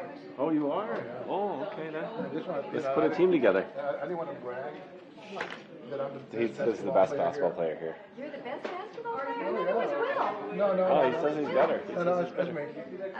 No. Too much, I tell you. Okay. Hi, Miss Crawford. How are you? Kim, what are you doing? You gonna stay with me as a police liaison? Yeah. I know, I got you in there. And I'm gonna keep Bill as well. So, I need to eat some sugar, right?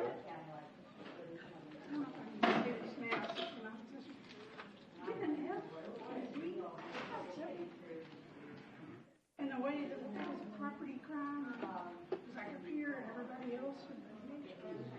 Yeah, there were some alarming numbers on there.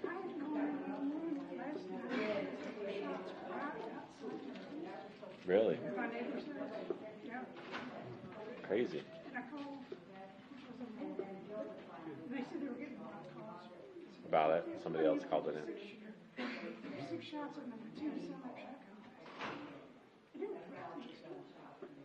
It's probably Benny. Yep, it was me. What neighborhood do you live in? The mics are open. Oh, you're in Forest Oaks? Okay. Behind the one off of Seneca. Yeah. Yeah. Wow. It's scary when it gets that close, right?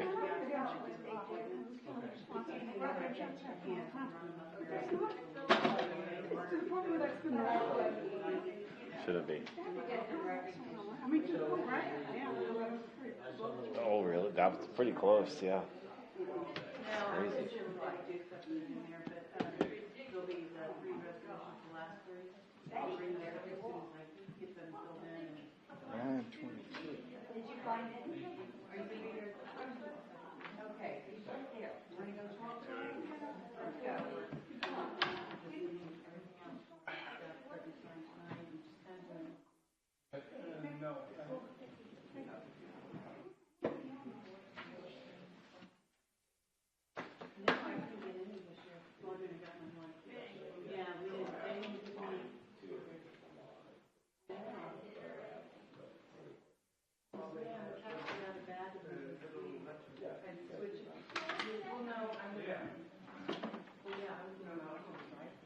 Did your assistant go home? Or are you the only one that has the key to the car? Oh, y'all came in 2 different cars? Is he in Austin as well, or? Well, he goes to school here at St. Mary's and law school. So we live in St. remotely. Oh, wow.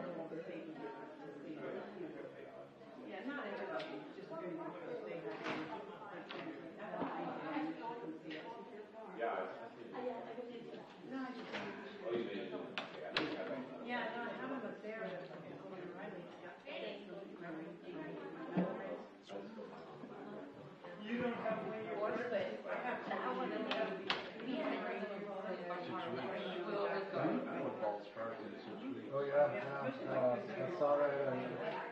see, 49 or 50 days, something like that. Oh, I didn't mean to step on this case. Oh, man, you gonna take that? You got another Longhorn right here, you know that. You take that? Well, there's a stain on your case.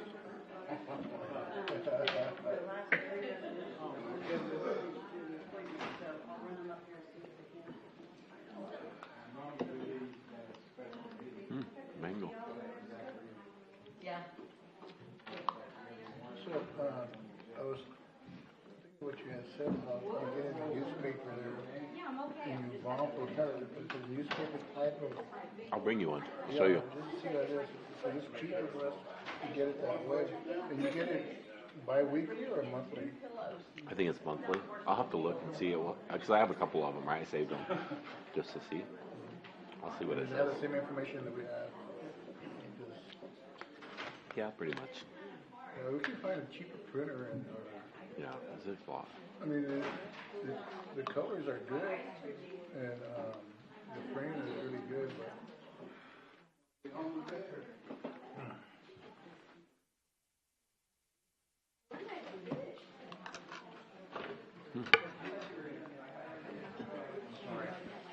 Well, at least the electric's not on yet. Got 10 more days.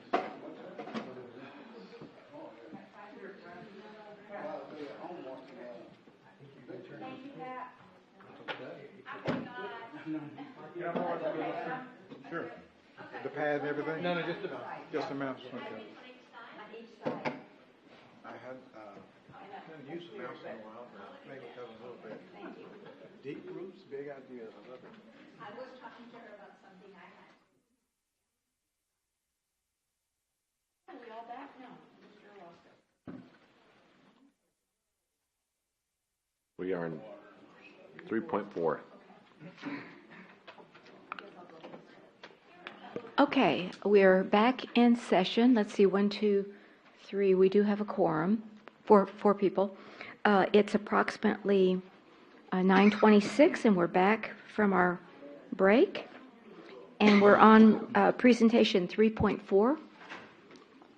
Presentation and discussion regarding possible water and sewer rate adjustment. And we have Philip Givens here this evening, who's a rate study consultant from Superior Management, to present. So thank you, Mr. Given. We're so glad you're here, and thank you for your patience in waiting for. We've had a big agenda. We haven't met since June the 6th, so that's why we have a whole lot on this agenda. So thank you for your patience. Really appreciate it. So if you'd like to continue, and then Mr. Givens, you want to just do it like we've been doing it, where people just interrupt and ask questions as we go through? Awesome. Thank you. Well, good do evening, Mayor appreciate and it. Council. Y'all Yes. ready to have more fun? Oh, more fun. Have a lot of fun tonight. I can actually relate to you guys' position, and really, I served on a governing board in the Houston area of a water district for over 20 years. I worked for various city council persons at the city of Houston, worked in the public works, planning department, and building inspection department before I started this consulting practice in 1996. Okay. So I can relate to the hard job that y'all have to do to balance all of the various interests. I started doing water systems in Texas in 1998. I do rate studies all across the state of Texas for cities, water supply corporations, municipal utility districts, and so forth, river authorities as well. I also serve as a prime contractor for the Public Utility Commission, which is the regulatory authority that regulates rates for both water, sewer, electric, telephone, and so forth in the state of Texas. So I can share some ideas with you in relation to how that will impact you. We did the rate study started on February 21st. We did a video conference, and then we revised the report on March 8th. And then we did a on-site presentation on June the 11th, and then this to staff, and then was requested to come back to do this one. Okay. And hopefully y'all all have a copy of this in front of you, right? Yes, we do. Okay, good. The rate study was done using data from FY 2023 and FY 2024.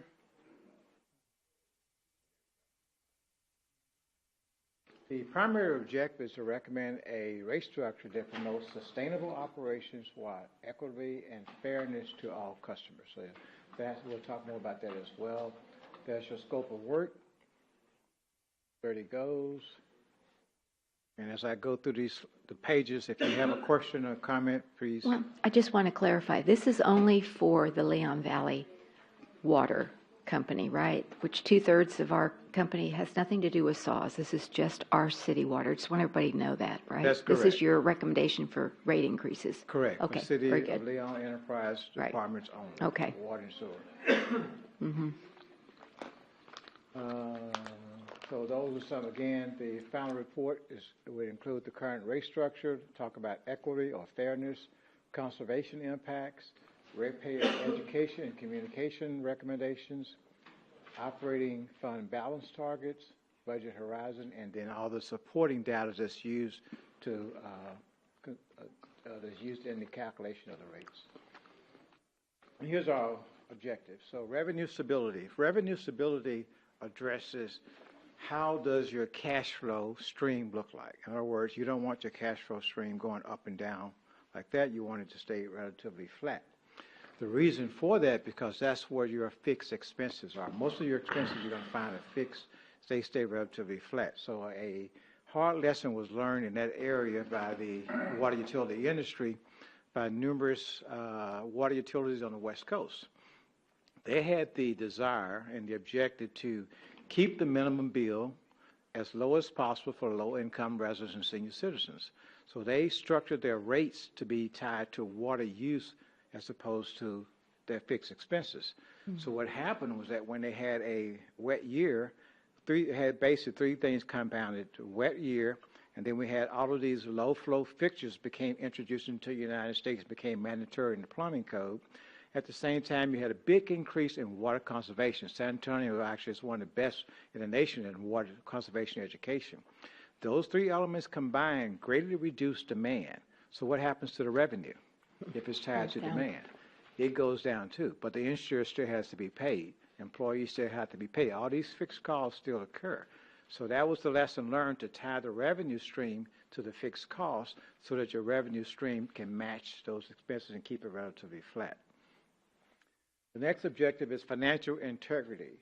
And what that speaks to is having the funds to address things that are not in your day-to-day operating budget: contingencies, emergencies, things that come up. I heard y'all speak earlier during the budget cycle about the fund balance. That's part of what your fund balance is for. Some entities have contingency reserves or emergency reserves and things of that nature.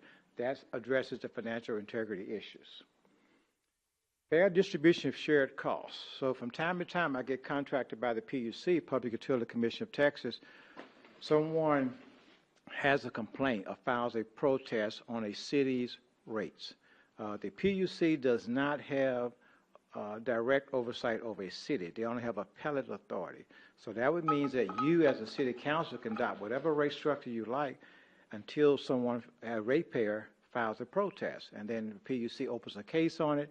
They're hiring me or somebody like me to go out and do a study on how you conducted your rates. So the number one thing we look for is that all the costs, once you identify what is the cost of what we call revenue requirement, how is that cost distributed to the ratepayer? Is it done fairly for everybody without any discrimination? So we take that and tackle that up front. Customer comprehension. So what we're talking about there is keep it simple, sir. So we just try and make the structures simple so that if a customer, you give them the gallons they use and what your rate structure is with a pencil paper calculator, they should be able to calculate their bill. If they can't do that, it's probably too complicated. And the same thing from the administration side. And then water conservation. In Texas, water conservation is big. We will make recommendations to support water conservation, but we're never at the sacrifice of revenue stability or financial integrity. And then sustainability. You heard that word several times tonight. That is a big goal that Congress actually set out about 15 years ago. They began to gradually wean the nation off of grants. So there's a whole lot less grants. They're few and far between now than what there were 15 years ago. So they decided that it's best for the nation, for each entity to be self-sustaining. So we approach that through the rate structure as well. Any questions on the objectives? One of the things we talked to staff about in terms of sustainability is an asset management plan. So again, kudos to the city. Your staff is already working on an asset management plan. What that is as opposed to a capital improvement plan. It was very common, it was the best practice years ago to have a capital improvement plan. And what that is a list of projects that's been identified that needs to be addressed, and then come up with a funding program for them. Asset management takes it much further. Asset management does say, let's use your chairs you sit in, for example. Every piece, that chair is an asset. And so we inventory every piece of equipment or asset that's used to accomplish the mission, whether it be to produce and distribute water or to collect, treat, and dispose of wastewater. Every one of those assets have a life cycle, economic life cycle. It may be 5 years. So we have to calculate, okay, that asset is 3 years old, it's got 2 years life remaining, and the replacement cost is going to be X, Y, Z.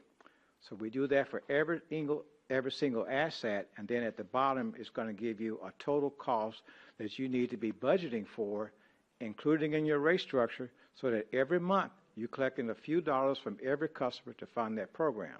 So when it comes times to replace that asset or do a rehabilitation of that asset, the funds are there for it. So that goes back to the financial integrity component.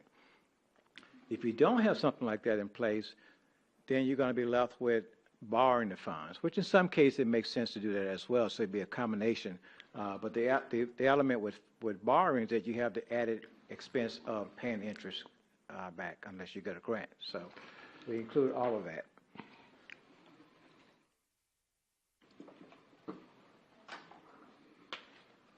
The slide on the left is the little excerpt from the AWWA M1 manual. Anybody familiar with AWWA? So American, okay, got a few heads shaking yes. The American Water Works Association is a U.S.-based international organization of all the professionals that work in the water industry, whether it be drinking water, wastewater, storm water, reuse water. If it's water, it's going to be in the American Water Works Association.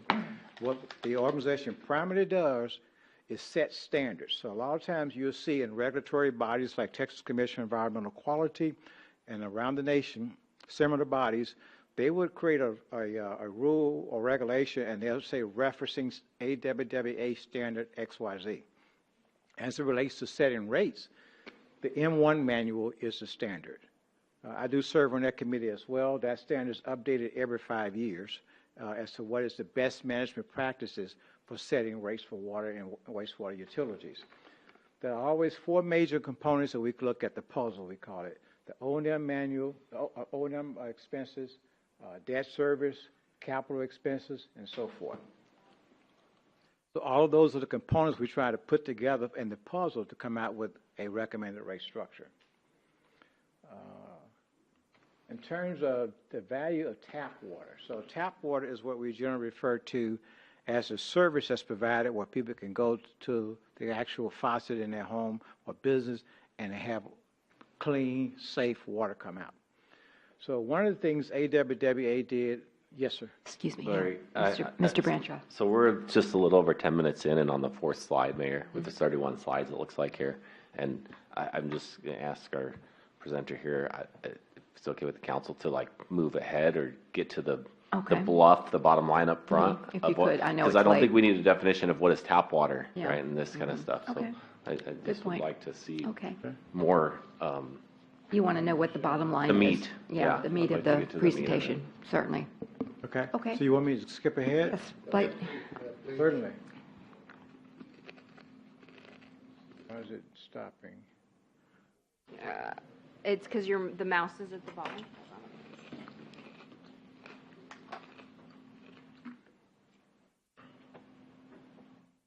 They want to get to what you're recommending. right, there you go. Okay. So what this snapshot is still not going. All right. There you go. You should be able to. There we go. Okay. You just have to have that arrow somewhere on that piece of paper. Gotcha. Okay. So this is what we call the option snapshot. It takes the three scenarios, your current rate structure, and compares it to what would it take to fund your current budget using your current rate structure. That's the only difference. So your budget, the adopted budget, is plugged into the model and generates what the rates would take. That's without depreciation. And then with the next scenario, recommend the rates with depreciation. So you didn't have an asset management plan in place. We go to your audit and pull your annual depreciation out and include it as if it was a cash expense. And that's what the third row tells you. And then the difference is the difference between each scenario. So $6.16 would be the increase you would have to fund your budget using your existing rate structure. And then the other increase would be then from left to right, from 1,000 to 25,000, shows you the same comparison at the various gallons, 1,000 to 25,000. The highlighted ones, your average is 6,000 gallons per customer. So your yellow portion is showing you how your customer will be impacted at each one of those rates. Yes. Mr. Campos, please. Excuse me, sir. Yes. Just to make sure I'm understanding, is this the monthly bill? Yes, the monthly bill. That's correct. So somebody who's using 1,000 gallons was going to go from 34.54 under our current to 122.92? Yes, if you include depreciation. If you don't include depreciation, which is not included in your budget, that's added, 37.14. What I couldn't understand is the more water you use, your bill goes down. So if you were at the current structure at the 2,500 gallons, 25,000 gallons, it's 380.62, but under your recommended rate, it would be 193.66. I didn't quite understand that. Let me explain that for you then. Let's go right here.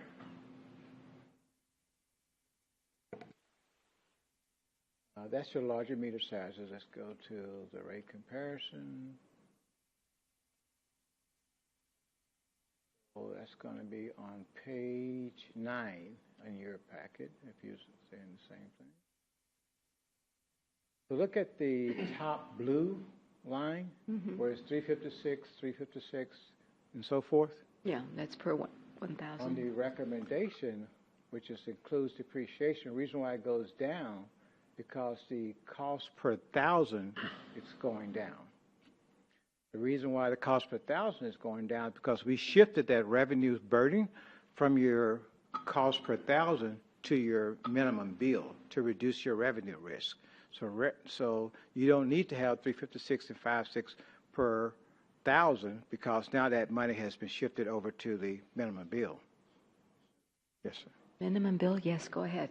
So here in Leon Valley, I see our consultants back there from Ardura for the impact study. But here in Leon Valley, we have roughly, and I'm just going to round it, 1,700 acre feet of water. Okay?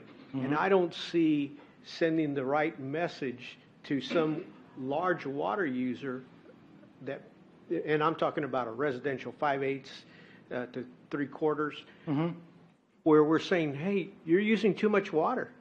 We only have a finite amount of water, and you know that we're in the Edwards aquifer, and so we have a drawdown on what we can pump out.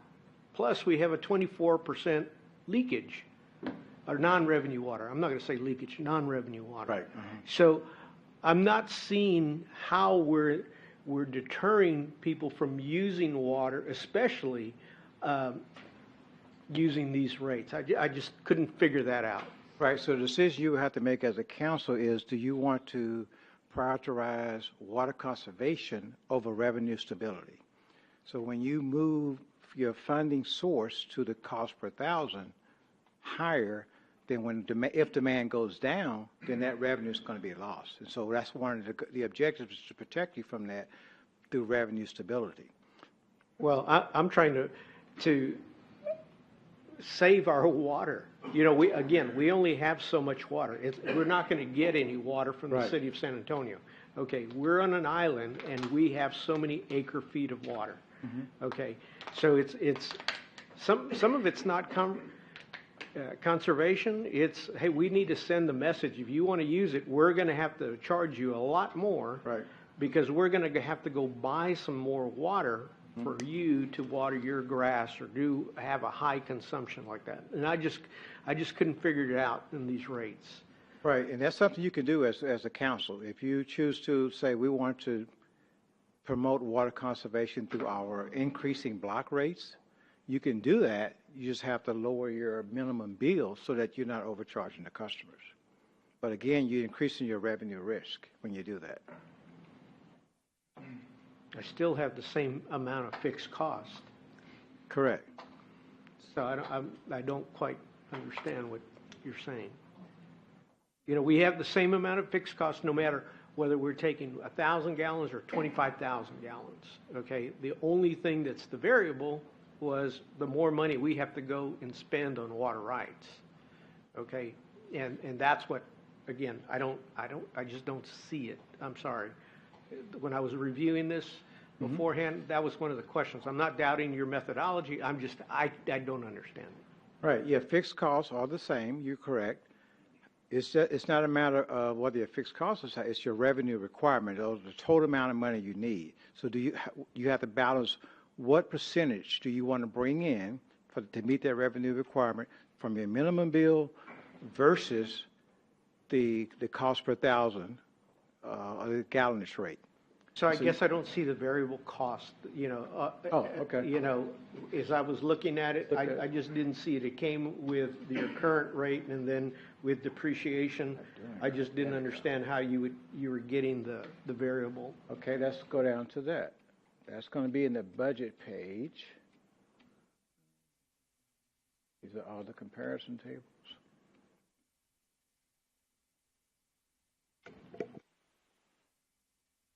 So here's the water budget.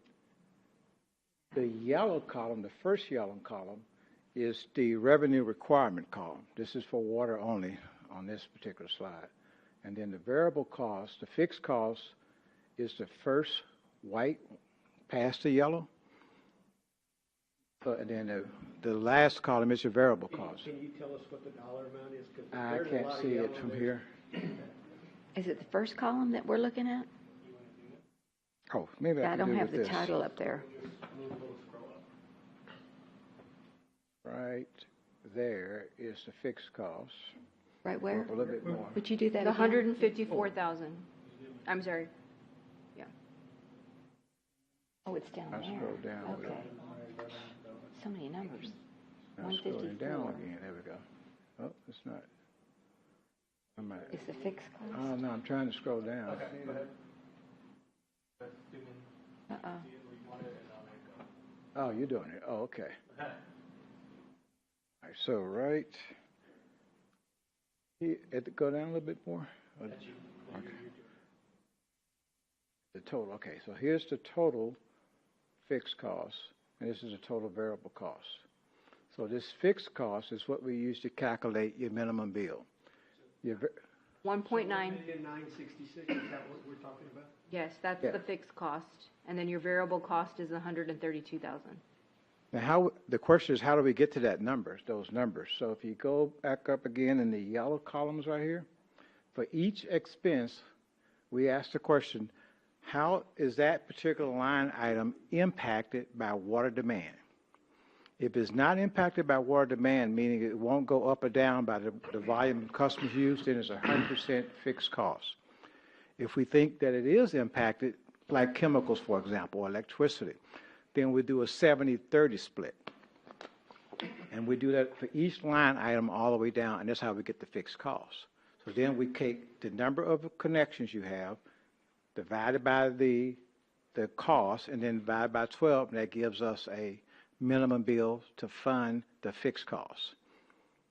And if I heard your example of depreciation cost that you're including, it looks like you're getting it out of our audit report. That's and correct. you cite the page, But the example you gave is that you buy this chair and you know it has a useful life, in your example, of 5 years, but you're trying to predict the replacement cost. So depreciation is actually a deduction of historical cost.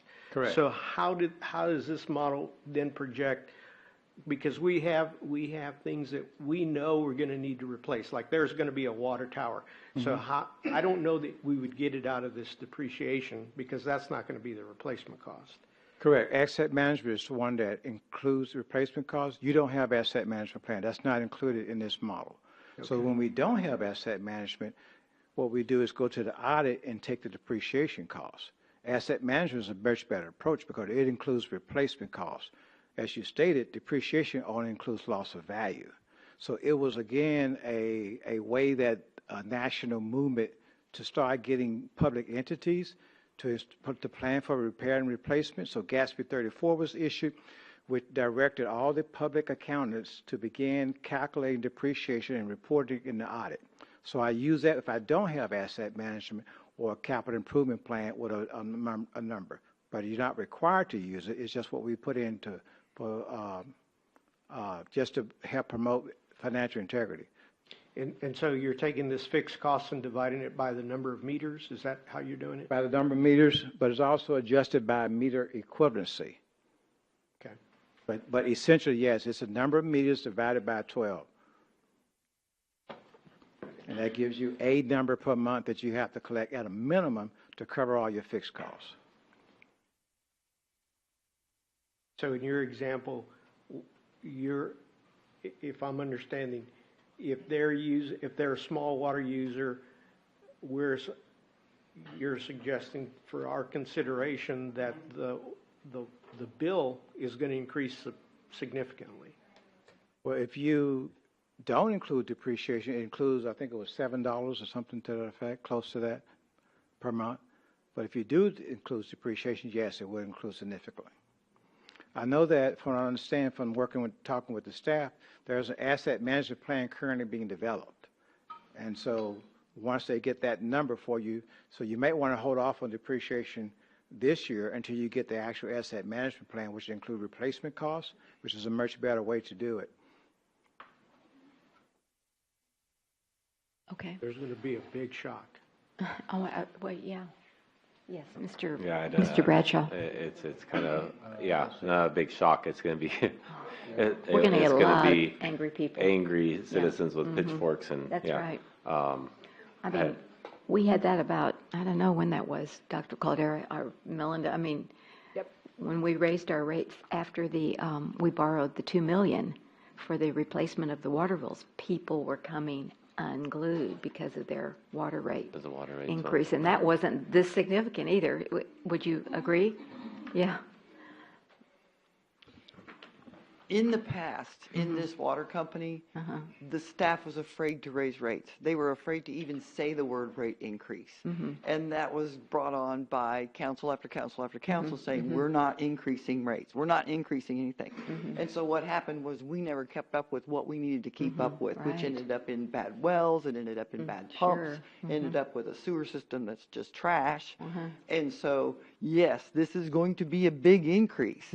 The other thing that we did with the last rate consultant was she asked the council, it's a policy decision. Back then, none of this stuff was really talked about, right? They said it's a policy decision. You can either put the majority of your costs into the meter availability charge. That's just to have that service brought to your house. Or you can put the majority of it into these block rates, these tiers. It's up to the council and what the people can stand. We also made a mistake in creating an affordability rate. We did the 0 to 3,000 gallons saying, oh my gosh, this is for the people, the little old ladies, the ones that are on pensions. Right. We should not have done that either. We should have made them go through an affordability application like we do with the pools. If your income is not that match. We didn't do that. So all those people that were using 3,000 gallons and less, whether they were rich, poor, whatever, they were paying this really low rate, and we put the majority of the cost into the tier system. And so we're not making enough money off of this meter availability to cover our fixed asset needs, period. Right. So this does look horrible. This looks like, oh my gosh, I'm taking grandma's whole check. But you don't have to do that right now. What he's saying is if you don't want to put that in until we get that capital improvements plan done, our asset management, then you can do that little increase now, but smooth it out. Make that availability charge better, and don't do so much on your tiers like we did before. Lessons learned. And when will we have that asset Hoping by the end of the management? summer. We are Okay. we're finishing up with the sewer right now. And Okay. as soon as we get the sewer contractor out of there, we'll Oh, have it's, more costs. it's imminent. We can Right now, address the it. costs that we have for replacing all the mains are really high, the conservative costs that we have, because we don't know right now which ones we can do open cut or cast in place, CIP. If we can do cast in place, it's going to be a lot less money. So if I give it to you now, you're going to go, oh my God, 74 million in sewer replacement? That's just not even a doable thing. I think we can do a lot of cast in place instead of doing open cut. So, but we won't know that till the end of the summer, and I will have a plan, but we need to start now, even if it's just a little increase, a little bump, by not using that depreciation. If you could put it back to that page where you had the comparison, the rate now, the rate without depreciation, the rate with it. Yeah. Okay. Thank you, Melinda.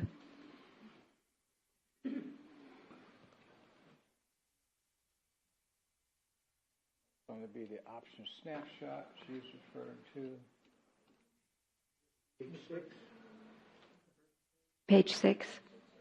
Is that what you said, Mr. Campos? I believe it is. Thank you.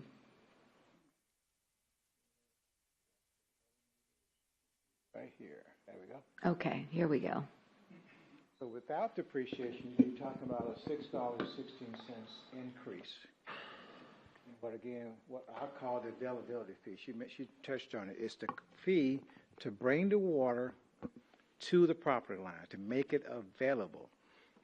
Each meter size reserves a certain amount of water or capacity. So that's the other thing we're addressing here is doing what we call the meter equivalency. And so each meter size, their availability fee or minimum bill would be adjusted to the meter size. Does that make sense? Okay. So this is the 5/8 3/4 inch meter. And what these other tables show is how it would affect all the other meter sizes if you use meter equivalency. The 1 inch meter, 1.5 inch meter, 2 inch, and so forth.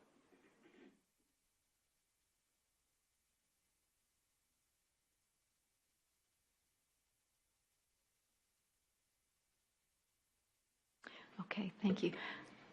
Mr. Campos, go ahead. I had a question I think, too. in the larger meters, my concern is that we're going to scare off our businesses or people wanting to move into Leon Valley with their business if they have a larger size meter than a regular residential, because some of these go up drastically. If you come right there. Inch meter. Oh, too far. You're So are the new subdivisions going to have Leon Valley water? The new Yeah, on that subdivisions? side. Yeah. I believe so. So, yeah. And I'm asking a lot of questions, and I'm at the SAWS. I'm on SAWS water. So Okay. it doesn't impact me, but I'm concerned about the citizens, Yeah. of Leon Valley, like we all are, not just me. So here's how we get the meter equivalency. So this again was decided.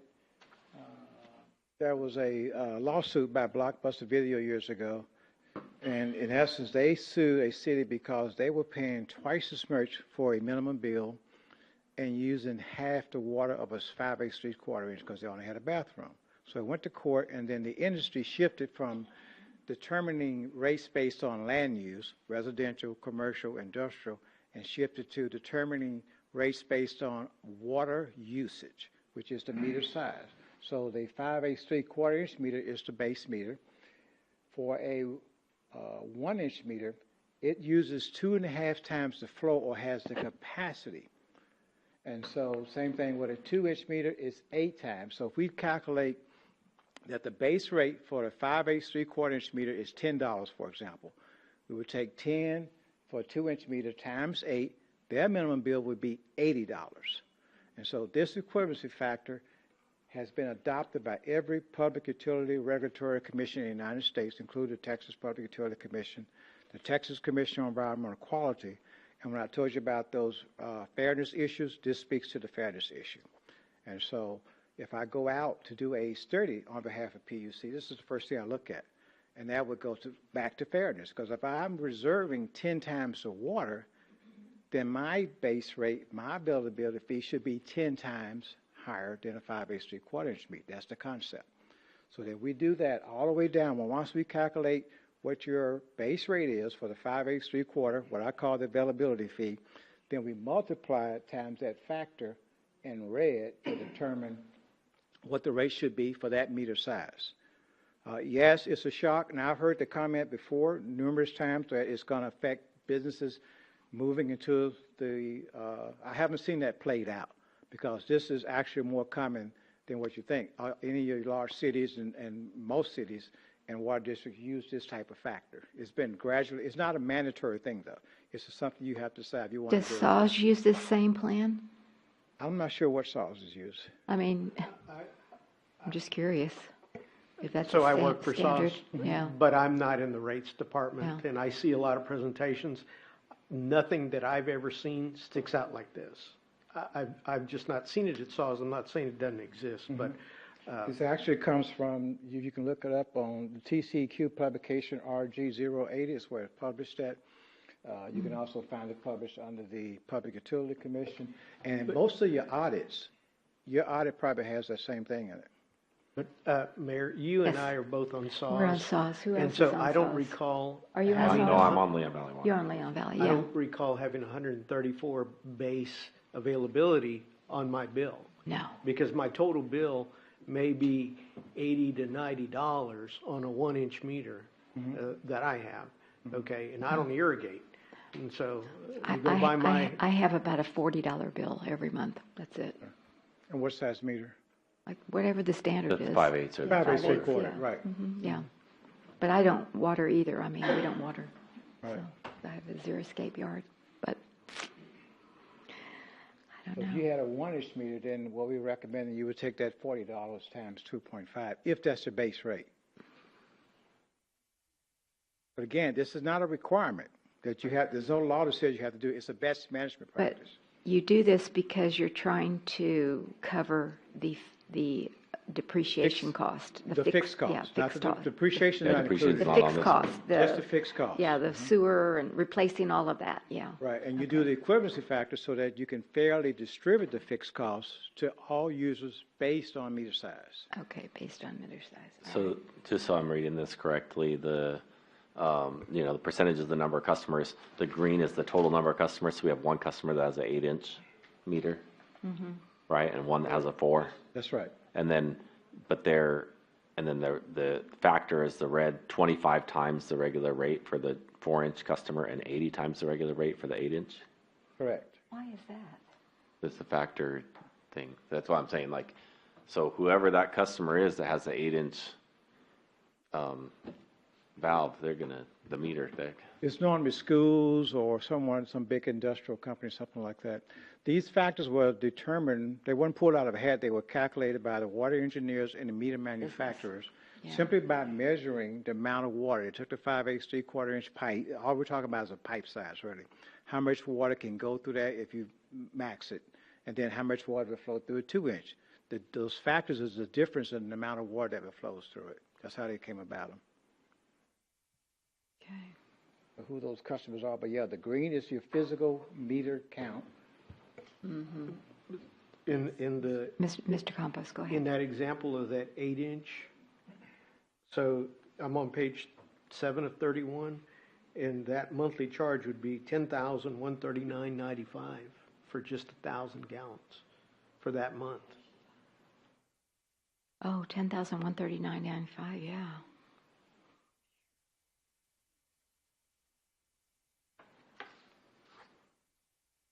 That's correct. Yeah. So, That's got to be a business. That's what I'm saying. I think it's going to, that business owner, whoever has that, it's going to affect their profitability significantly. And I understand the concept. Please don't, I'm not criticizing the study. I just talking here with my colleagues. Absolutely. Wow. We're getting hit left and right tonight. All money. I'm telling you. So, Yes. I mean, because Oh, I there. know it's 10 o'clock at night. Yeah. And that's right, so, we've gotta decide yeah, so to move on. what I think I'm hearing, everybody's freaking out on the depreciation value portion. And so what I would like to do is bring back an ordinance at the next meeting that does it without the depreciation value. And then when we get the plan back, from Ardura, then we At can take, Ardura. and then we will take a look from, then we can take a look at what that cost is going to be and how the council would like to phase that in. So I don't know if you remember a couple of years ago when we increased water rates, we did it 1% over a 3-year period or whatever that was. It was. We did a 5-year. Maybe it was 5 years. So 5 years that we so did that it, may yeah. be something that is a little bit more palatable. Now you're probably going to have to do maybe 6 or 7% or 10%. I don't even know what that looks. Well, from 37 to 121 is what, like a 200% increase. So you're going to have to take a look at maybe a phase-in process. But the jump from 34 to 37, that $6.16 increase, isn't a sticker shock, I don't think, to anybody. And so what Melinda's recommendation is, and when we talked to the consultant, is his best practice would be with the CIP plan to be included. And so I think it'd probably behoove us to do something like that. Okay, yes, sir, go ahead. If I could also recommend that we build a rate structure where we charge more for those high water users in the residential, This would be a good the idea. residential, okay? Because again, we're dealing with a finite number of acre feet right now. I know we're in the process of getting some more, but we currently do not. I think SAWS just did that, didn't they? Right. Didn't they Yes. increase for the high water users? Well, Yeah. they did a surcharge for the higher water users, so it's not in the rate structure. Okay. It's a separate surcharge. Correct. Can we do that? I don't know. I'm not a rate consultant. Yes. Melinda, go ahead. Yeah, some people do that through a Okay. drought surcharge. Yeah. Depends on what's in your order. Okay. That's on your August 6th agenda. Okay. Okay. Basically, what I did is I took SAWS's. Oh, did you? Okay. Yeah, we have, we have a mention of a drought surcharge under stage 4. Okay. We don't have it under stage 3, and we don't have a stage 5 period in our code. And so to match SAWS, and the reason that I match SAWS for that is because the other part of our city is on SAWS, and so it doesn't make any sense to do our own type of drought surcharge. It makes more sense to have everybody uniform.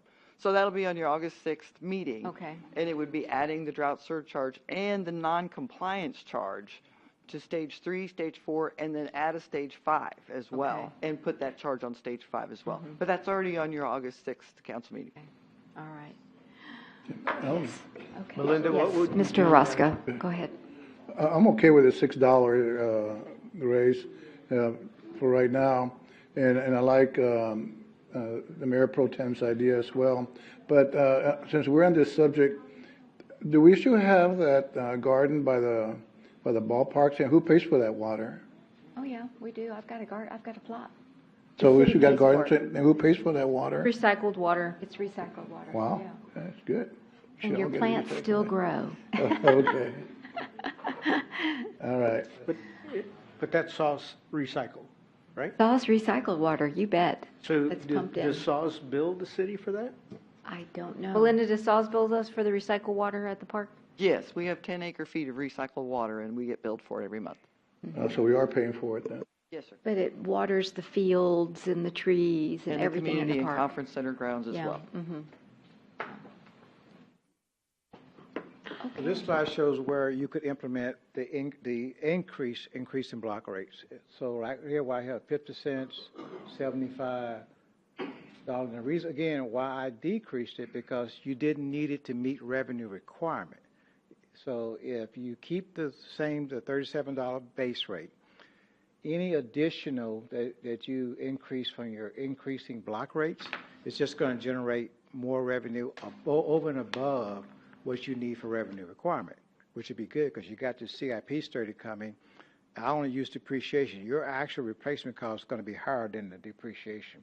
So it's a good way to generate funds. So you could still make the decision not it just be up over and above. 50 cents is the minimum, $1 per for water and sewer. It's the minimum you would need to cover your variable costs.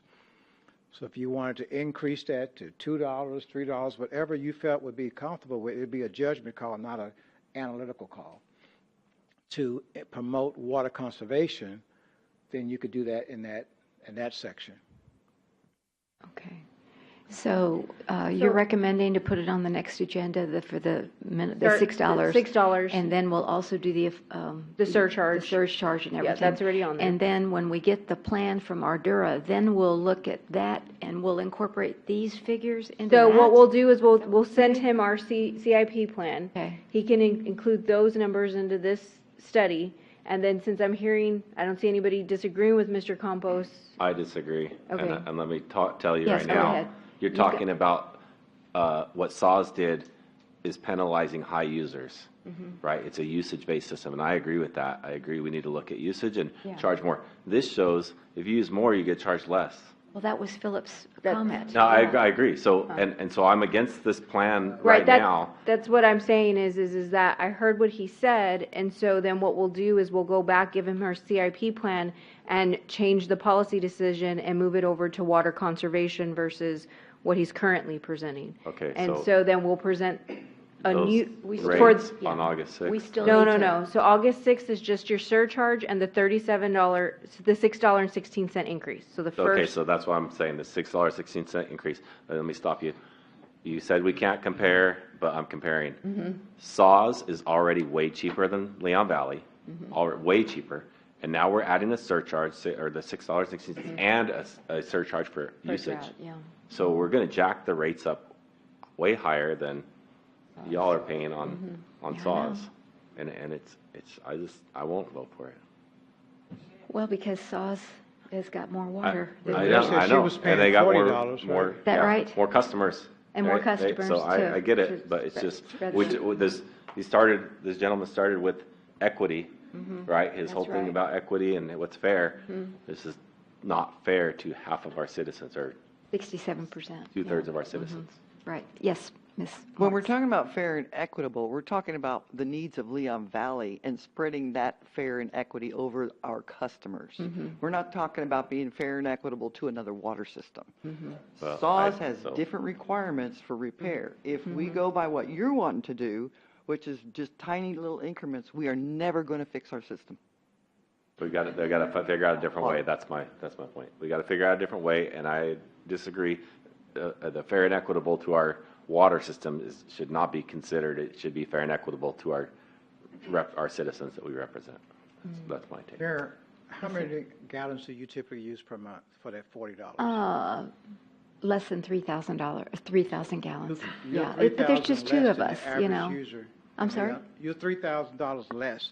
3,000 gallons less than the average user in Leon Oh, Valley. yeah, remember when they used to compare, that SAWS doesn't do that anymore, but it would say, your neighborhood average is 6,500 gallons, and ours is always, 3,000, if not 2,800. I mean, we So just in don't effect, use. you are a lot just don't less use than a lot of SAWS, because you're charging $30, you're paying $40. Oh, but, they have other fees. I know, but we're just talking about the water part. of it. EAA, Just okay, comparing the water, part. it's Water and probably sewer, less. actually. It's probably less, because they have other fees for the $40. Yeah, go ahead. Would there be any appetite from Melinda about doing away with that affordability that? Oh, zero- yes, absolutely. Would We need do to that? stop For the doing council, that. Can we do that without? You need to because- stop doing it because it's when- not fair. When I was going, door to door, and I'd ask them about water rates, and they said, well, my water bill's $30. And it's kind of like, how can it be that cheap? But now I understand why. We need to actually set it up like we do with the pool. If you can prove to us that you're actually in poverty, Fixed income, yeah. right, then you fill out a form, you give us the documentation to back up your claim, and then we have, just like SAWS does with Uplift. And what SAWS does is they charge every single customer they have, including you, a fee that goes into that Uplift program. Yeah. And so that the I'm saying I program have a lot of different fees. pay for the people that actually need the help. Right now, we're not helping anybody. I don't know whether it's because we're in a different place that we need so many things where it's not, maybe it's something that is related to a bond issue on these improvements, that it's taken over a 30-year period, or, whatever time period that is, to lower that cost. The impact, yeah. Right. I agree. And maybe that may be one possible solution. And that's what I'm saying. There's got to be a different way than. Absolutely. There's also low-interest loans. The Texas Water Development Board gives grants, loans, and then we can also go out for bonds. So there's all kinds of ways. What we're trying to show you here is what the need is. This is not to set that rate at that. This is to show you stark reality. Here's where we're at. We need to fix it. Okay, sounds good. Okay, well, due to the time, let's go ahead. I think we've got some direction from the manager. Is that? Yeah, I mean, I have one. one council member against, but I think everybody else was pretty palatable to the $6.16 increase. And so, I mean, start someplace. so I think. we can take a look at that, and then if, at that time, the council can vote it down. I mean, it's my job to make sure that I'm bringing these items to you. If y'all decide to keep your rate lower than Saul's and not address these issues, and that, I mean, that. Well, I know, we said this last time or at the retreat, I'd still like to see the comparison between Saul's and at least we did the basic comparison to other suburban cities, and so did you have that spreadsheet? Do we have that spreadsheet? Roka, can you pull up that spreadsheet?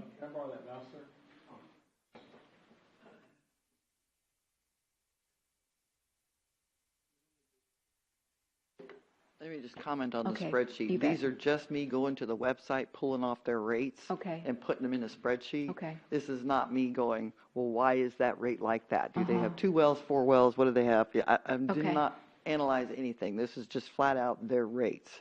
And on the Alamo Heights one, I was like, why is that? So low. Because I think most of their meters are 3/4 inch. I don't think that they're 5/8. Oh. But I don't know that for a fact. I have not had a chance to pull all the information together. But here's your rates from the 4 other cities. So could you email that out to all of the council? Yeah, I can email it to Okay, you. I'll thank send you. it to you. So we can have a good look at it. Okay. Okay. Thank you, Melinda, for doing that. Okay, Mr. Givens, thank you so much for your presentation. Thank you. We do need to move on, but we appreciate your efforts, and we'll be back in touch. Okay. Next, we have presentation 3.5, presentation and discussion on the monthly financial report ending June 30th, 2024. And we have Dawn Tarr, our Assistant Finance Director, this evening to present. Good evening and welcome. Good evening, Mayor and Council. Yes. Here to present the financials. Let's see. And I want to thank you for your patience, too. You've been waiting all night, too, so thank you so much. We are now into 3/4 of our current fiscal year. Right. We've already just about hit our target percentage of ad valorem taxes at 96%. Sales tax is slightly below from last year by 2.23%, but we still expect to reach our goal by year end.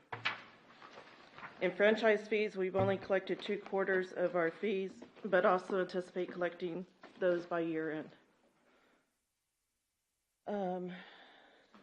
But all in all, we're doing pretty good on revenues. We're tracking just right at our target. Can I ask you, Don, where do we get the interest income from? That's a huge That's from TexPool.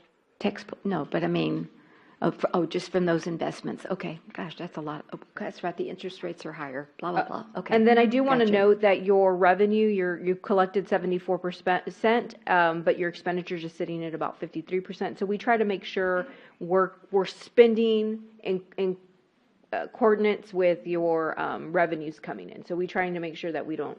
Okay, go ahead. We don't go lopsided. And our expenditures, like she said, are doing really well right now.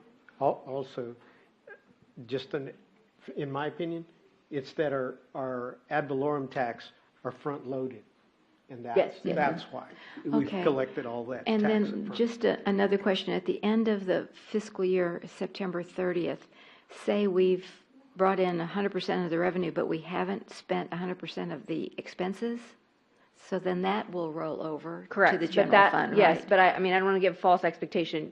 No, One, but I'm as just we saying. continue to move through the fiscal year, what I do at the beginning, especially the first part of the year, is I want to make sure we're collecting what we're supposed to be collecting. We projected revenues to y'all, and so same thing with the licensing, permits, and fees, just like I presented, we increased that by $254,000 for next year. I want to make sure we're actually spending that, and so I always caution the directors to pay attention to the revenue that they're collecting before they just start, because everybody at the beginning of the fiscal year wants to buy all their stuff right away.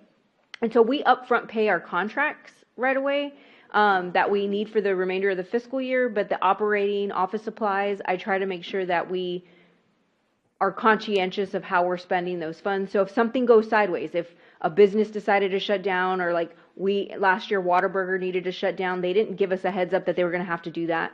If HEB needed to do renovations and they had to shut down, I need to be able to make sure you have enough in your, enough set aside to be able to make it through the rest of the year. So I always make sure the department heads, we track and we take a look to make sure that they're tracking along per the month that we're getting in the revenue.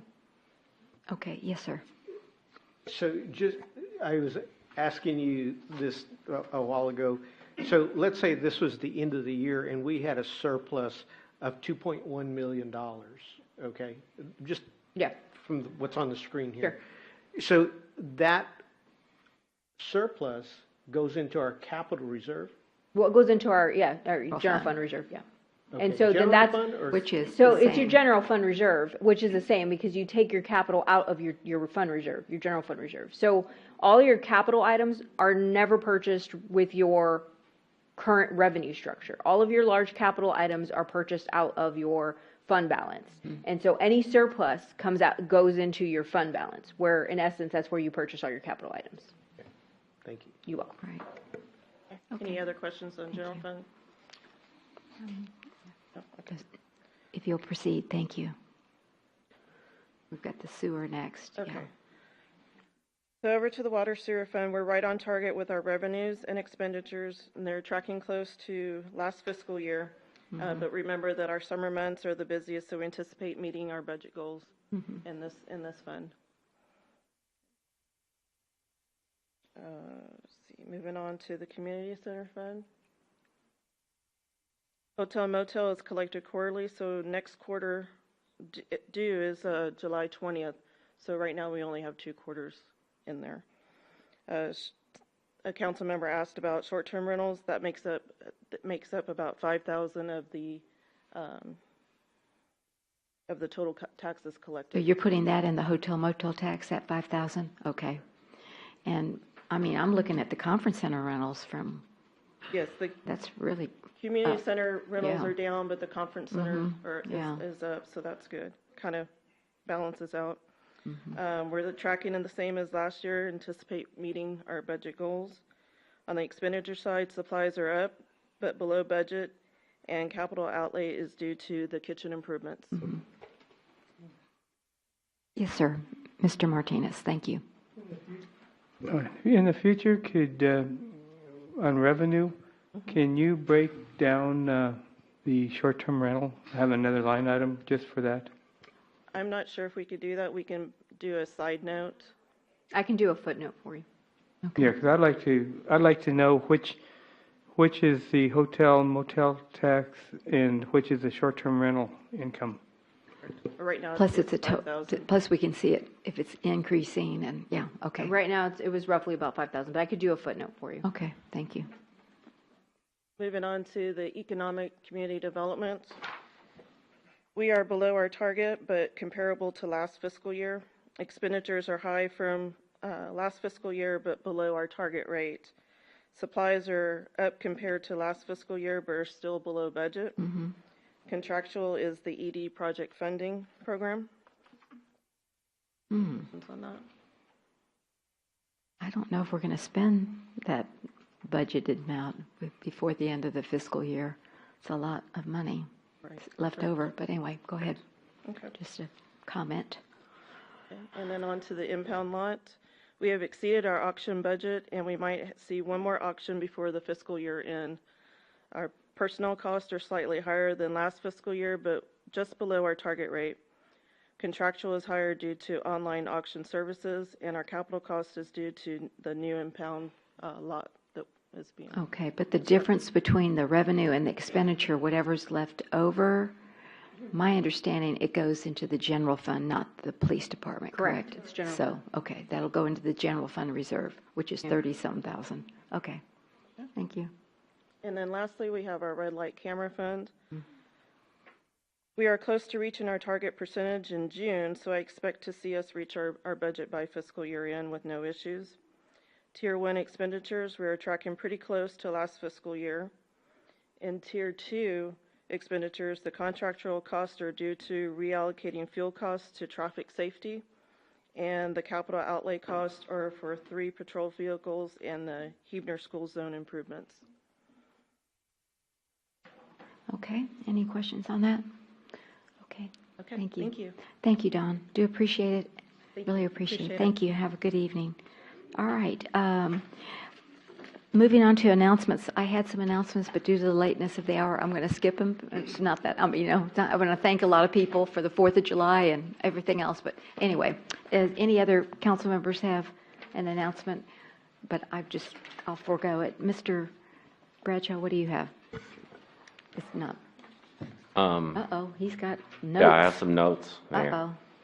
So, it's been over 40 years since there's been an assassination attempt in the United States on a presidential candidate, since 1981. I'm sure everybody's seen the footage and things that happened on Saturday. I think it was in 81. By comparison, this last election season in Mexico, there were 37 candidates that were assassinated. Not attempted, assassinated.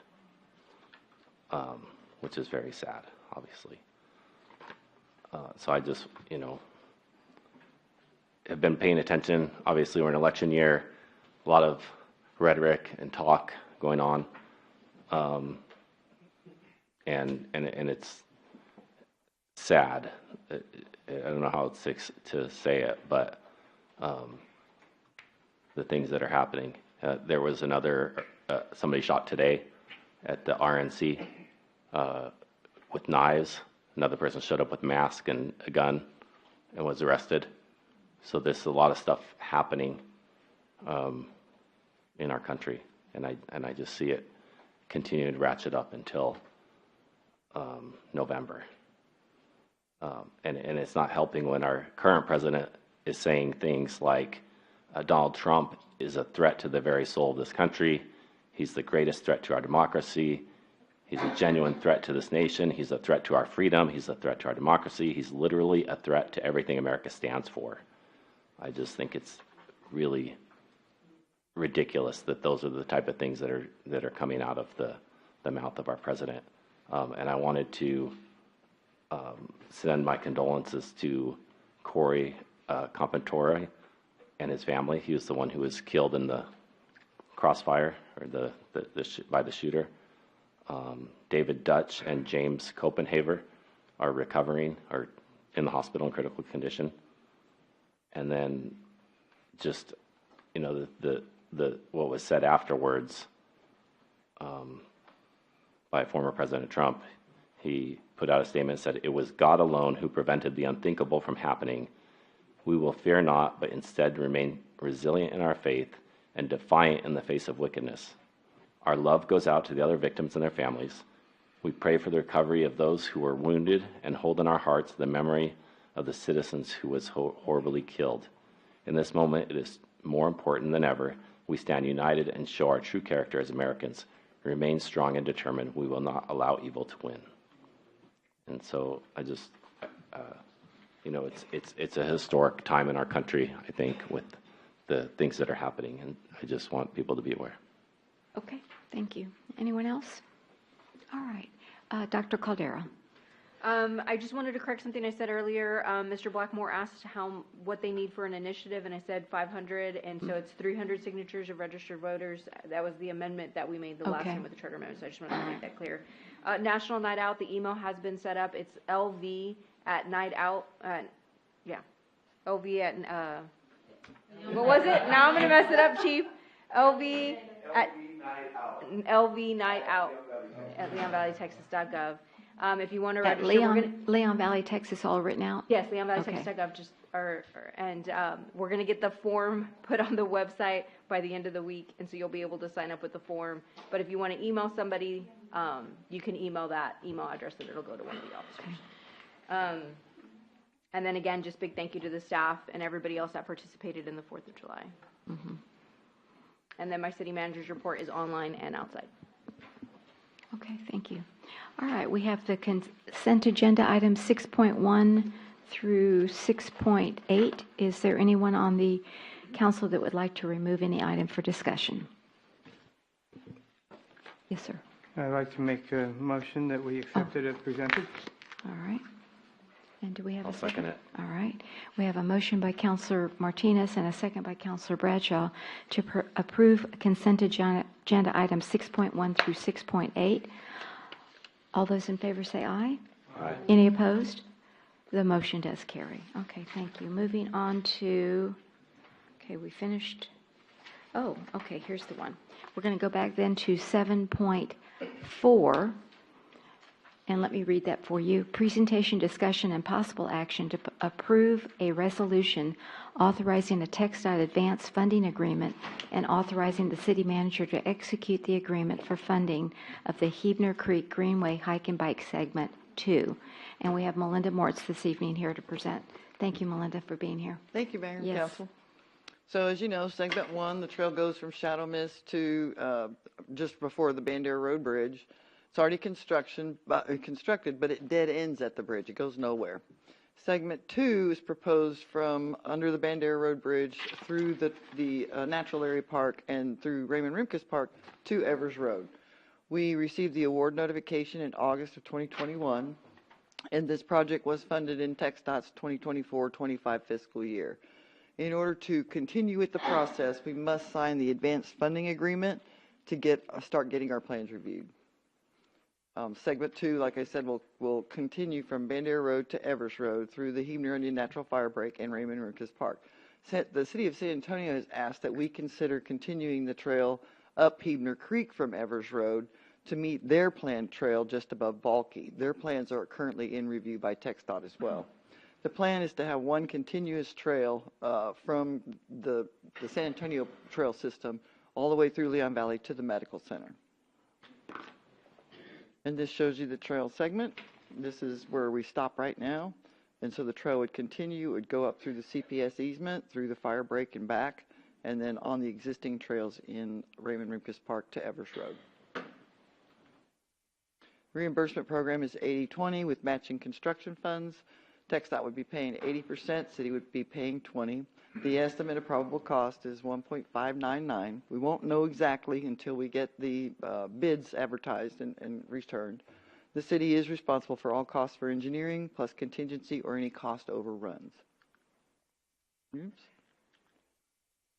So we started the engineering actually a little before October 2023. The plans are now at 30%. We did have a huge TxDOT delay due to their personnel issues. They had backup last summer like crazy. So if this is approved, they will start the review of our plans in August, September. We would advertise the bids April, May of next year, award the bid June, July, and then July, August, start the construction. And these are the estimated costs. And so this would be the estimated cost to the city. This is a little different than what's in y'all's budget. I know this was prepared before. The staff recommends approval of the resolution authorizing the advanced funding agreement and authorizing the city manager to execute that agreement. The citizens have been anticipating this section of trail since 2013. Mm-hmm. And that's all I have. Okay, thank you so much. All right, so we'll open it up for discussion. I mean, I'm definitely in favor of this. We've been working on this, like you said, from 2013. We have a trail that goes to nowhere, so we need to connect it. I'm concerned if, and I understand, you know, the cost, but like I said, it's been it's been over so many different councils, you know, that have continually moved it forward. Yes, it is a quality of life issue, but I think that's important that we balance quality of life with the needs of the city.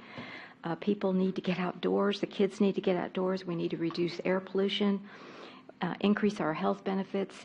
This trail will eventually, if we finish it, well, of course, it's going to be the medical center, but just from Leon Valley, we'll go all the way to UTSA, and then the vision, and it's happening. It's going to go all the way around the entire city. It's the Howard Peak Greenway Trail. And I was at the MPO meeting last month, and it was really interesting because Brooks Air Force Base has been reconstituted. It's no longer an Air Force Base. It's a thriving metroplex, really. I mean, they have people living there. They have people working there. And one of the things that they talked to us about at the MPO is that they just got funded a grant to connect into the Mission Reach, and Arboretum is out there. I mean, so trails are really a big issue, and TxDOT is required to balance streets with trails. And so, and of course, they needed some help on their streets too. Okay.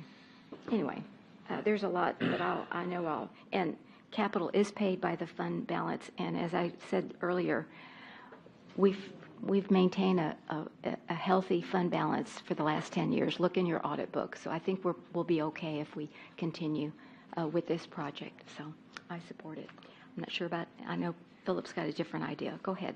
So, Mayor, I respect those comments. I really do. Sure. I come from a different point of view. I don't think this is a quality of life, and we have so many other needs for the community. As I mentioned, the police radios, an ambulance, we've got water rights. You know, we still have got on brewing the erosion project that's going around the park and that is eroding the natural area. We heard in our infrastructure needs, we have 2 commitments on Crystal Hills, where we've committed to do $800,000 of paving. We've got pavers that are being out there, and from what we heard, vandalized and stolen. From what I heard Saturday, we have $500,000 commitment to a skate park out there at $1.3 million just on that alone. And then when we start adding more trails, now we're going to need more personnel from Public Works to maintain that trail. In addition, when I was out with the police officers, they patrolled the hike and bike trail on the other side, and I was with them, and they're driving through. That's going to be another area that our police are going to have to patrol. I just don't think that the community really can afford this. There's some other needs that we need to address before we tackle another quality of life project. So that's just my opinion. May I just add, this is a continuation of a quality of life program that we started in 2013. We just need to finish it, is my comment. Yes, Mr. Bradshaw. Oh, no, it went away. We do have 11. I asked, okay, to show, there it is. So I just had the question, the segment 1 ends at El Verde, right? And then I'm assuming the plan will connect underneath Bandera Road. Is that the trail ends at the Bandera Road Bridge? At the bridge, but it will go. The plan is to go under and yes, reconnect, and then when it gets, thank you, Melinda, and then when it gets to Evers, right there, we'll end at the community center for now. But as the mayor said, the plan is where will the trail come in along the creek? Along Hebner Creek, all the way up to our city limit line. And San Antonio's plans, they adjusted it so that it would meet our future trail there. So yeah, like Apple Creek area, right, somewhere in there will come this in. picture's doesn't show the end of it, but yes, it would go along the rest of Hebner Creek, all the way up the creek to Apple Green. Apple Green, yeah. Okay. So, I know we discussed this in the retreat on Saturday as well, and there is, I agree with you, Councilor Campos, on the need for so many things with the city. Overwhelming. It really is overwhelming. We have a lot to consider and to figure out. I do agree with that. However, this money we budgeted in 2023 budget, and it's been 2022 budget, and it's been there. And what happens every year is it gets, put into the reserves, and then we find other uses for things or not. And I think over year, that's why I'm interested in seeing what has our reserves been year over year. Has it grown? And I know the mayor said she's done some Got it right here. research, so I'd like to see that. But It's right here. but if we, to me, we budgeted this, we planned for this. I think we need to see it through, because we may not get the chance again with the grant that's being proposed to help pay for it. Otherwise, we can. But and then also, I think hopefully that the estimate is a conservative number, and maybe it will come in less. Well, it did in phase one, right? Yeah. Well, actually, when we were looking at this in 2021, the estimate for construction at the time was 1.147 million. Then COVID hit. Then supply chain issues hit. Then concrete went up. Then steel went up. And so then the cost estimate keeps climbing. When we did segment one, we had estimated that at 1.2 million. The bids actually came in at 989,000. So you were out the engineering cost, which was whatever it was, 200, 300,000, and then out the 20% for the construction cost. That project came in with the change orders at 1,037,037. Yeah. So I expect this one to come in a lot less than 1.5. The higher cost on this trail is It's going to be under the bridge, do you think? No, actually, that's the easy part. Oh, that's the easy part. concrete Okay. already. It's bridging here, and not bridging, but low water crossing type crossing. And then you've got a creek right here. And so we're wanting to put a little bridge over that. And that would be a real pedestrian bridge. Okay. And so then carrying it through all the way, this is much longer. The first trail was 0.883 of a mile, and this one's over a mile. Plus, we have to deconstruct this pathway here. It is not ADA compliant or trail compliant either, and replace it with a compliant trail. Okay. So that's All right. why it's a little higher. Thank you for that. Yeah, I knew it had come in less than what we had anticipated. The other thing about this is a TxDOT grant. We put in a resolution committing ourselves to do this with TxDOT. I don't know what would happen if we now turned around and said, well, no, never mind. Well, and then just think of our other TxDOT needs in the future. Hebner Road is going to have to be, we're going to have to add some kind of a turn lane in there because of all of the the new homes, I think. I don't know, but in the future. And you still, it's still expensive, but you still get 80% paid for. That is a very good percentage. And like you say, I mean, I serve on the MPO board, but if we turn it down, I don't know if we're going to be in line for another grant. I really don't. Because it's so competitive, and so and it's a finite amount of money. So Mr. Yes, go sorry, ahead. one more thing. No, So no. what, do we? I mean, I know we just talked about the budget, but what's in our reserves now? Do we know what our reserves are? I don't know what our current reserves It was are. just in your budget presentation. Right, that's what I'm saying. 5 million. So we'd be 5 million. I You mean think at the end of FY25? No. It's or 3.8. current? 3.8 after you spend the money on this project. You'll be 3.8 left million. with 3.8 million. 3.8 after this. After this project. because this was included. And so, and again, I've been reading on what if you talk about like how much, we talk about emergency fund and reserves and how much, households budget and save. A lot of people are paycheck to paycheck, and I'm not saying that's a good thing. Obviously, the more savings, the better. If you have 3 months of savings for your household, then that's great. Like, that's amazing. You can last that. We currently have 3.8 as a city, I think is in the presentation, is the emergency fund plus the reserves, right? And that's really good for a city. Again, I like to compare it to business. Like, if you were a business and you had that much cash, it'd almost be irresponsible that you're not making your money work for you. So. Okay, thank you. Mr. Martinez. Okay. If I remember correct, we've already paid for the engineering or most of the engineering costs. So this out of this $912. Is that correct? No, ma'am. you paid No. 27,000 so far. 27,000, okay, just want to clarify We that, we Mr. Martinez. allocated it. We allocated Okay. 335,000 towards it, but we've only spent 27,000 of it. Okay, thank Okay. you for that. Okay, so, and then hopefully, let's keep our fingers crossed and pray that we don't have to go into the contingency. So that's 230,000 or 239,000. If we get something like we get with phase 1 and phase 2, we can save that money. Yeah, that's a good point. Do we get the contingency back if we don't spend it? So TxDOT At work. doesn't take the contingency into account. That's all Don't. me. That's you, Yeah, okay. because I don't know what's in there. Yeah, right. You know, and so I'd rather overfund it than underfund it. Okay. And just but- like in that presentation, and as I mentioned earlier, there's a clear sub-bullet that says local government will incur all overrun costs, 100% Okay. of the overrun costs. And So that's I where want to you make have that in sure there. that Mhm. we have enough money. to Okay, pay and the how did project. we do on the phase 1?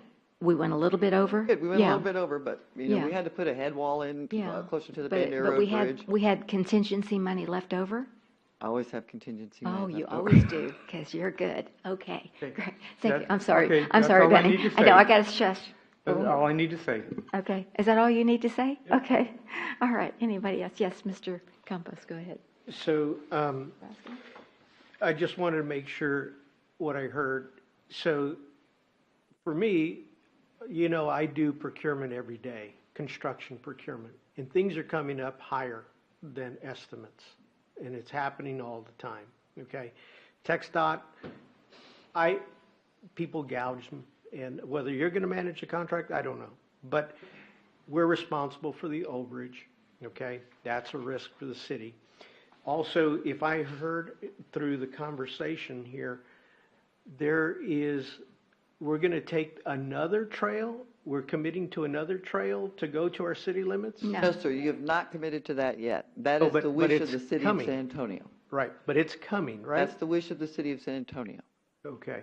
That's So not the council's wish. if it's the ideal for the community, the county, whoever is bringing this trail that's continuing, why don't they fund it? Why doesn't Bexar County fund it? You know, it shouldn't rely on us. I think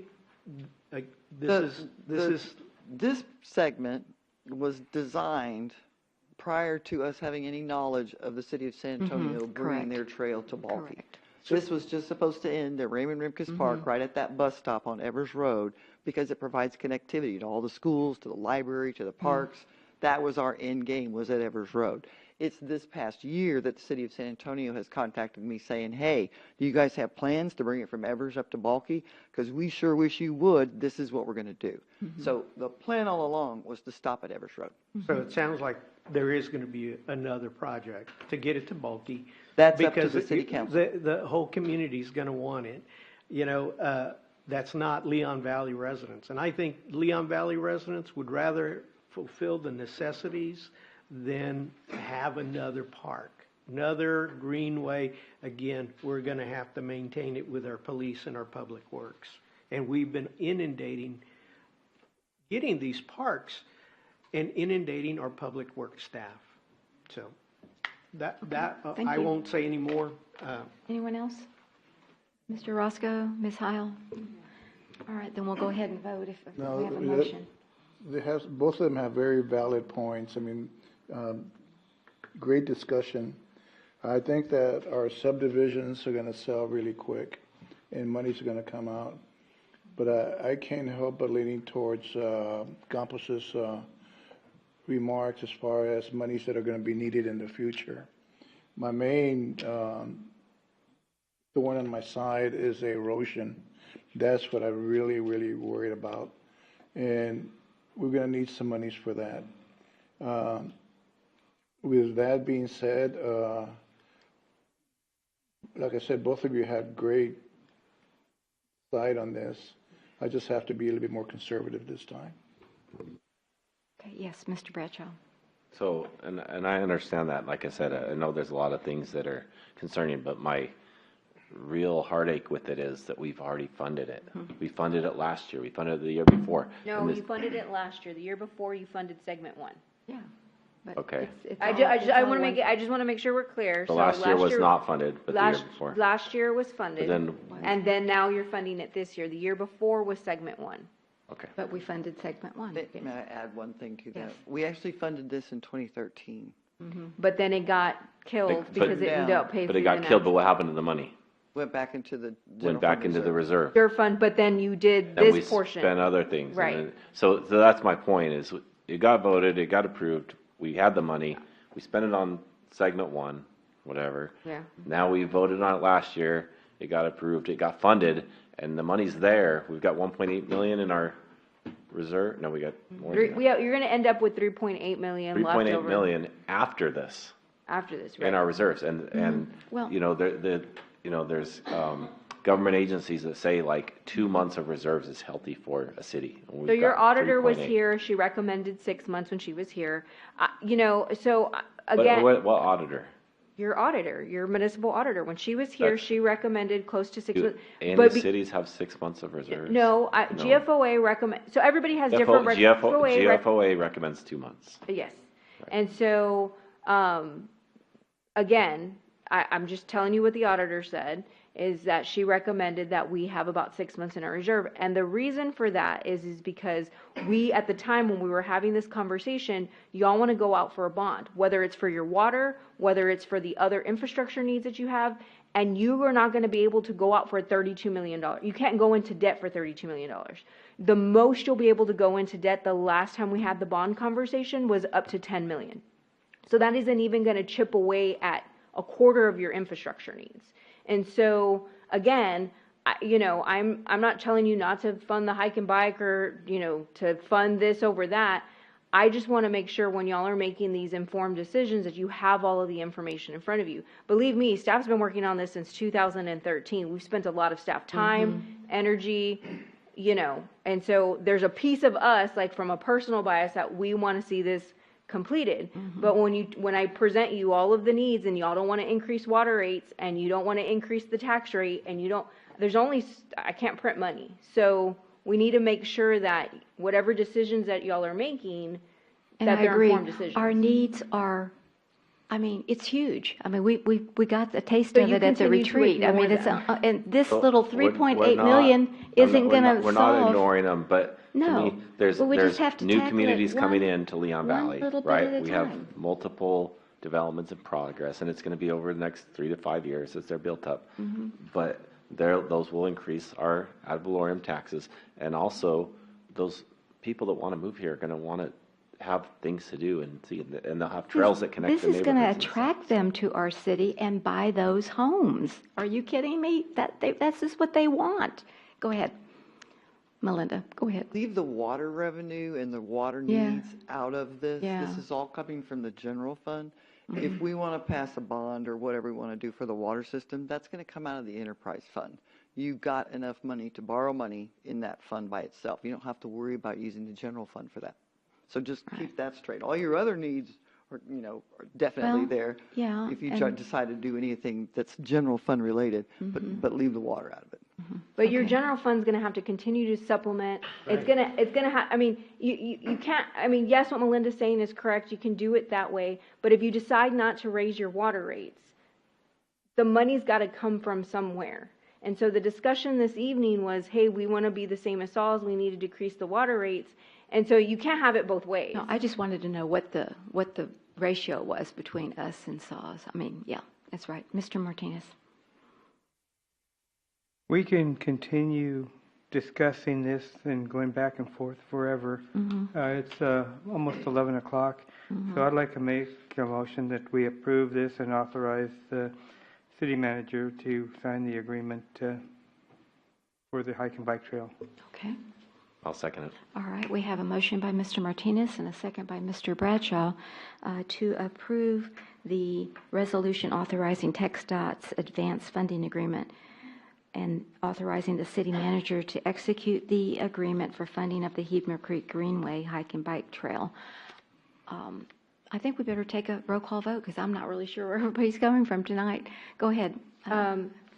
Mrs. Heil? Benny Martinez? Yes. Counselor Campos? No. Counselor Roscoe? No. Counselor Bradshaw? Yay. The motion passes 3 ayes and 2 nays. All right, thank you. It was a good discussion. I do appreciate it. So, all right, moving then on to 7.5. Mayor, you're past your time, so do you want to take a motion to continue? Well, I thought we did that at 10. No? No, we didn't do it.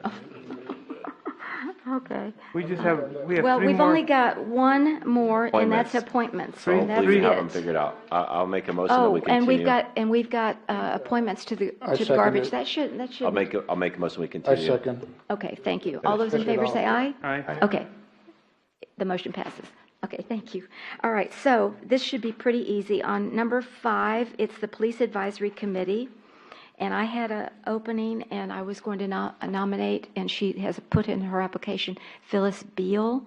And Councilor Roscoe, you had an opening as well. Yes, I'm going to keep my originals on Kim, and I'm going to keep Bill as well. Bill Stannard. Yes. Okay. Have they submitted applications? Yes. Mhm. He did. Have. They both have. Okay. I know we're missing Mr. Standards, I just hadn't seen it yet. His came in. Okay. Yeah, I saw it. So all those in favor of the mayor's appointment and Mr. Roscoe's appointment, Phyllis Beal and Bill Standard, say aye. Aye. Any opposed? The motion does carry. Then moving then to the Park Commission, the next agenda item, we had 2 appointments, 2 applications, and there's plenty of spots on the commissioner, and it would be Julie Martinez and Ann Sawyer. And actually, they had served on the Park Commission. They just failed to get their application before the deadline of last month when we voted on June 6th. So I would recommend that we appoint Julie Martinez and Ann Sawyer for 2 commissioners' positions. May I have a motion? I so move. Okay. Second. And we have a motion by Councilor Orozco and a second by Councilor Campos to appoint Julie Martinez and Ann Sawyer to the Park Commission. All those in favor say aye. Aye. Any opposed? The motion does carry.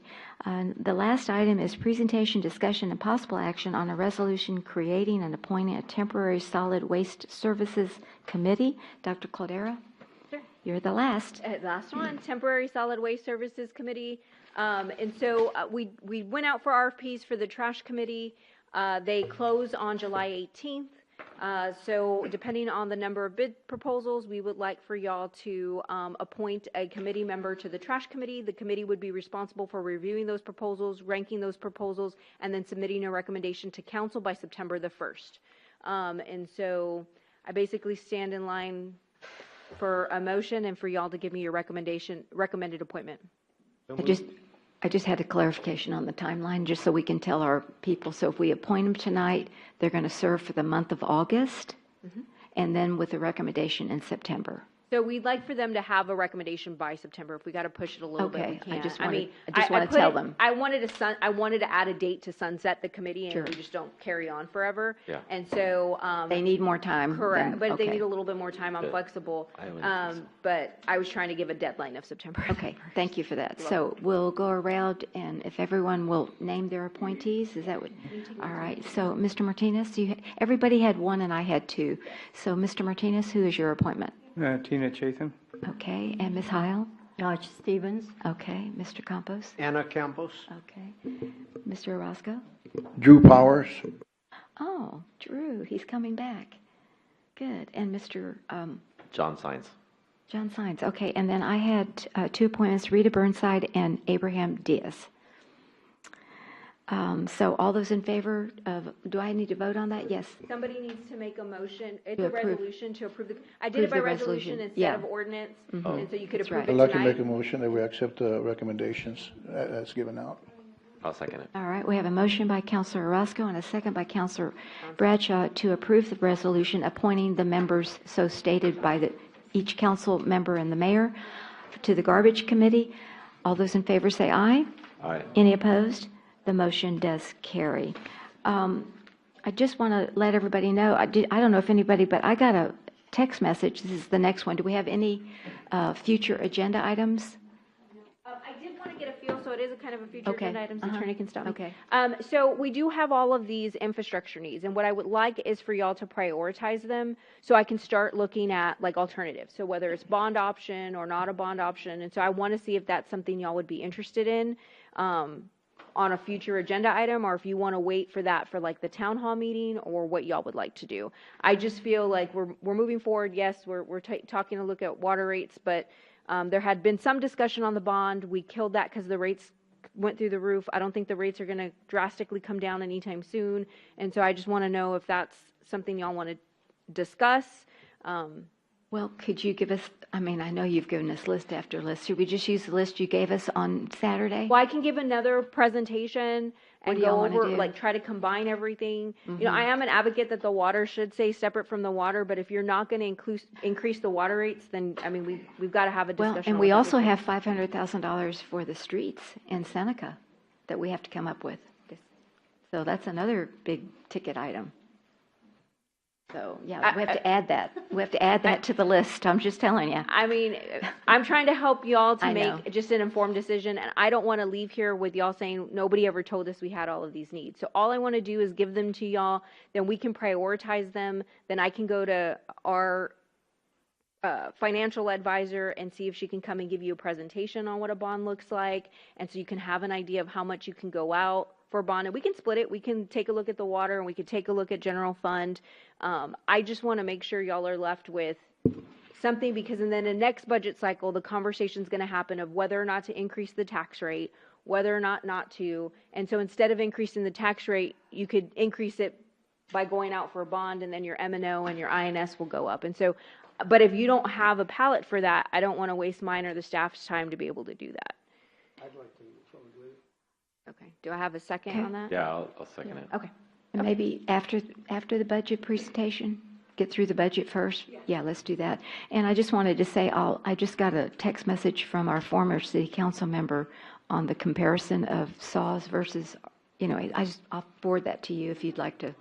He's pretty good about doing his research. So I'll do that, if you don't mind. Okay, and one other thing, will the staff utilization study be, I know it's in the packet tonight, but will it be on the website in each department? No. No? I just have it on, I mean, I can put it on the homepage, Okay. the full report or whatever. on Yeah, the- if on the people want homepage. to look at it, just because we did spend $75,000 for it, so I'd like people to know what their tax But dollars. I wasn't gonna put it on each department, we were gonna put Okay. it on after we presented it to y'all. Okay. I know the police advisory committee wants to hear the police portion presentation. all right. And so we'll probably present them the Okay. PowerPoint information. And so then we will put the entire report on the homepage. But Okay. we wanted to present that to y'all first. All right, thank you. I have a question. Yes, On the okay. people that we just nominated, do they need to submit an application? So I would like an application so I can get some contact information. So mostly everybody that y'all named, I think I have emails for, like John Sines and former Counselor Stevens, and You have Rita's. I think, I mean, yeah, I You have have Rita's. So, but yes, if I get just at least contact information for them, that would be helpful. And can just send me their also, I'm going to miss my first ever meeting in 5 years on the 20th. August the 20th, okay. Uh-oh. So Mayor, do you want to add that to the agenda for an excuse? Yes, to get you excused, yeah. That is true, Mr. Orozco. You've had pretty perfect attendance. 5 years. Yeah, well, I hope it's going to be a good vacation to wherever. Okay. I'll be working on it, yes, ma'am. Oh, yes, ma'am. All right. Well, it's been a very productive night. We have a lot of information, but I'll move to adjourn at 11:01 without objection, and we'll see you on August the 6th. Thank you all very much. Good night.